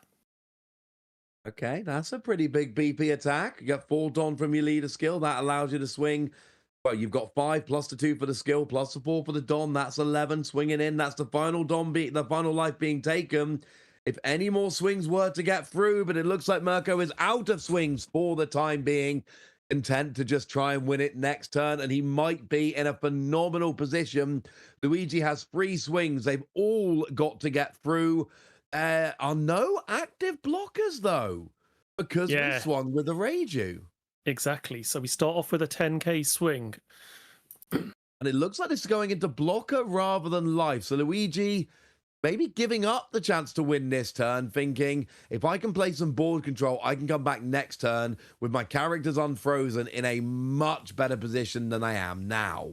Yeah, remember Luigi does have 7 cards in hand, so there could be some combinations at play here as well. You could potentially drop a Borsellino, heal, drop a Zorro, heal, get a blocker on board. Some of those characters will become unfrozen the next turn as well, giving yourself something. So trying to get some board control potentially here. So I think this is just doing the smart. maths. Yeah, Mirko just doing the maths here. I don't, because it's one of those, yes, there is a chance you get your Perona swing through and your Moria and your Nami swing. All those go through and you win. You don't need to win this turn. You take out your opponent's only blocker. You can then swing with Perona. There's no other targets for characters other than that 10k and L. Probably not going to be the easiest one. Yep. What you can do is whittle down your opponent's hand a little bit with these swings, and then hopefully play some kind of recovery, some kind of blocker. You know, Borsellino alone would require 2 more swings from your opponent. 1 to get rid of the block, 1 to get rid of the extra life. Here comes Borsellino. So that means that now 2 extra attacks needed from Mirko next turn to try and get into the game. Perona is going to be going after... Oh, Perona, sorry, comes in. Breezes that big 10,000 power NL now that Perona being played. So yeah, it wasn't quite what I thought in the sense of playing the Zorro, but definitely the Borsellino healing 1, getting a blocker on board, and that Perona freezes that 10,000 power NL now, not being allowed to attack. So that thing makes things a little bit more awkward. We do now see Ohm just attacking 2k, reducing that Borsellino, I believe, by 1,000. We are now going to see Senor Pink being able to... Marrigan is recovered. Yeah, Marrigan's recovered to rest down that Borsellino. Now we can start going after it, but I'm still liking Luigi's position here. We've got Kikinoju, we've got Nami, we've got Gecko Moria, we've got Perona. You only need to get 3 of those through next turn. You've got your leader as well. Your opponent has no blockers on the board as it stands. You need to get these 2 attacks through now, however you formulate them. And there's only 2 cards in hand, so Mirko's defense next turn is going to be not ideal. 2 cards in hand, no blockers. It's going to be hard. This is now going to take us... I think this turn's going to determine now whether we go to another game or whether we're going to get crowned our Lille regional champion here or not. So, Mirko considering what to do. Remember, this final's untimed, so he does have all the time he needs to make these decisions. This is very, very important now, because these decisions will decide whether he gets to go to a final deciding game or not. So leader effect, plus 2,000, plus 1k from hand, down to 2 cards in hand. Leader is now up to 7,000 power. Drawing with Mirko here. Only 1 extra card in hand. We are playing out. Oh, here is a leader skill. So 1 Don comes out active. The rest come down rested, but then you can attach 4 rested Don. So you've got an Ohm swing for 6k here. 7k. We're using all of that Don. Let's not be mucking about. Ohm swing for 7k into life. It's not going to take much to fend it off, but Luigi choosing... Yeah, a bit confusing here. I don't know what... We don't need a 1k counter. Yeah. Well, he swung 7, baby 5, does trigger, so he gets to draw 2 cards. And they'll shake, and that's it. Luigi has won. And that is going to be it. That is Luigi, 2-0. Your Lille one-piece card game regional champion. You draw the cards with baby 5, and the key thing about that was no more attacks coming through with Mirko, and he knew...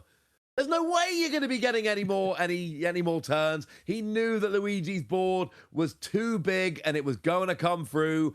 And here we see Luigi crowned as your Lille regional champion. You get the champion set. You get the Free Brothers playmat. More importantly, You get to call yourself a regional champion. Yeah, Luigi is such an important part in this community. Has had an extremely rough year personally, in and out of hospital, and has had personal issues going on as well. But really, really so happy for Luigi to be able to be crowned regional champion with all he does for the community, for the One Piece community here in Europe as well. So very, very happy for Luigi to be able to take the win with Blue Yellow Nami. Yeah, it's hard to be around the community in Europe and not know about Luigi and all the wonderful things he does for the game. An absolute ambassador for the game. One of the best players in Europe. Seeing them take this down is huge. Partly because they're a great player, partly because they seem to be a very nice person, partly because I predicted Yellow was going to win. There's a lot of good reasons to celebrate this victory, Taj. Yeah, absolutely. So I'm really, really happy for Luigi. Always friendly person to meet when you do see them in person at these events. So yeah, wonderful win for Luigi Amato to take the victory here in Lille. We've had a wonderful weekend of action.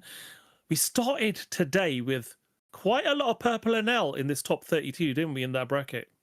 It did not work. Let's have a look at the final bracket. I believe we got it ready to show here. And this is showing you, this is actually the top 16 bracket. We started with 15 purple and now whittled it down to just one with Mirko at the end, and it did not work out. Luigi got all the way there. Any surprises? Anything you want to shout out about this bracket, Taj? What stood out? Well, obviously I think it was quite clear is that Anel, as you were quite clearly mentioning, when there weren't mirror matches involved, Anel's record against these other colors and other decks was pretty poor going into these brackets. But obviously these are all top players. They've understand the matchup, and I think they were teched to face off against Anel.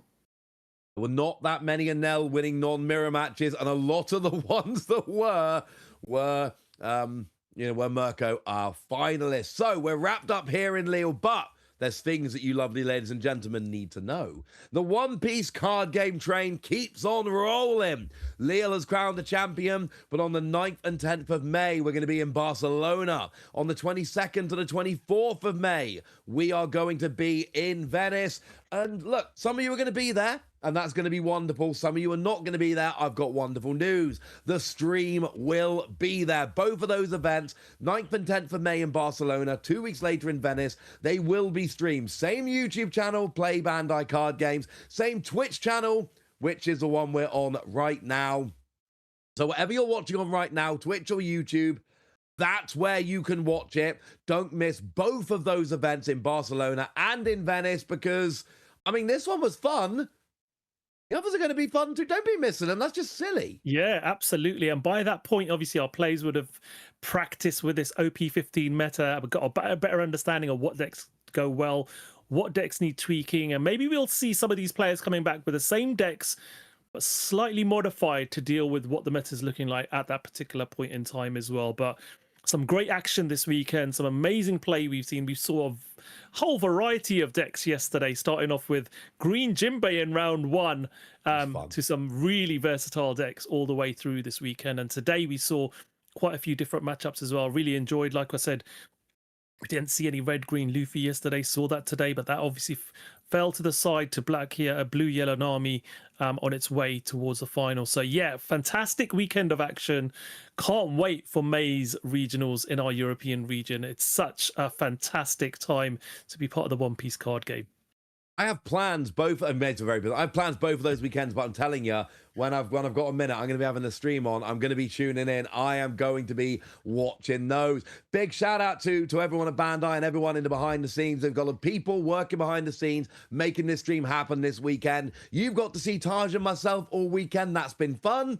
But please know there are people working behind the scenes who have done a phenomenal job running the stream, getting everything working, keeping us informed. Essentially, they've done all the actual difficult bits so that Taj and I can just sit here and chat about One Piece. So shout out to all of our lovely friends working behind the scenes, getting the stream rolling and being awesome. But I'm afraid we are out of games. We are out of time. We have crowned Luigi Amato as our champion. We have seen Nami as the last deck standing. The only thing left to say is thank you very much for joining us, for giving us part of your weekend to spend some time with us talking and watching One Piece. It's been an absolute blast. Look after yourselves till next time. I've been Ross. He's been Taj. Take care, everyone. Have a lovely evening.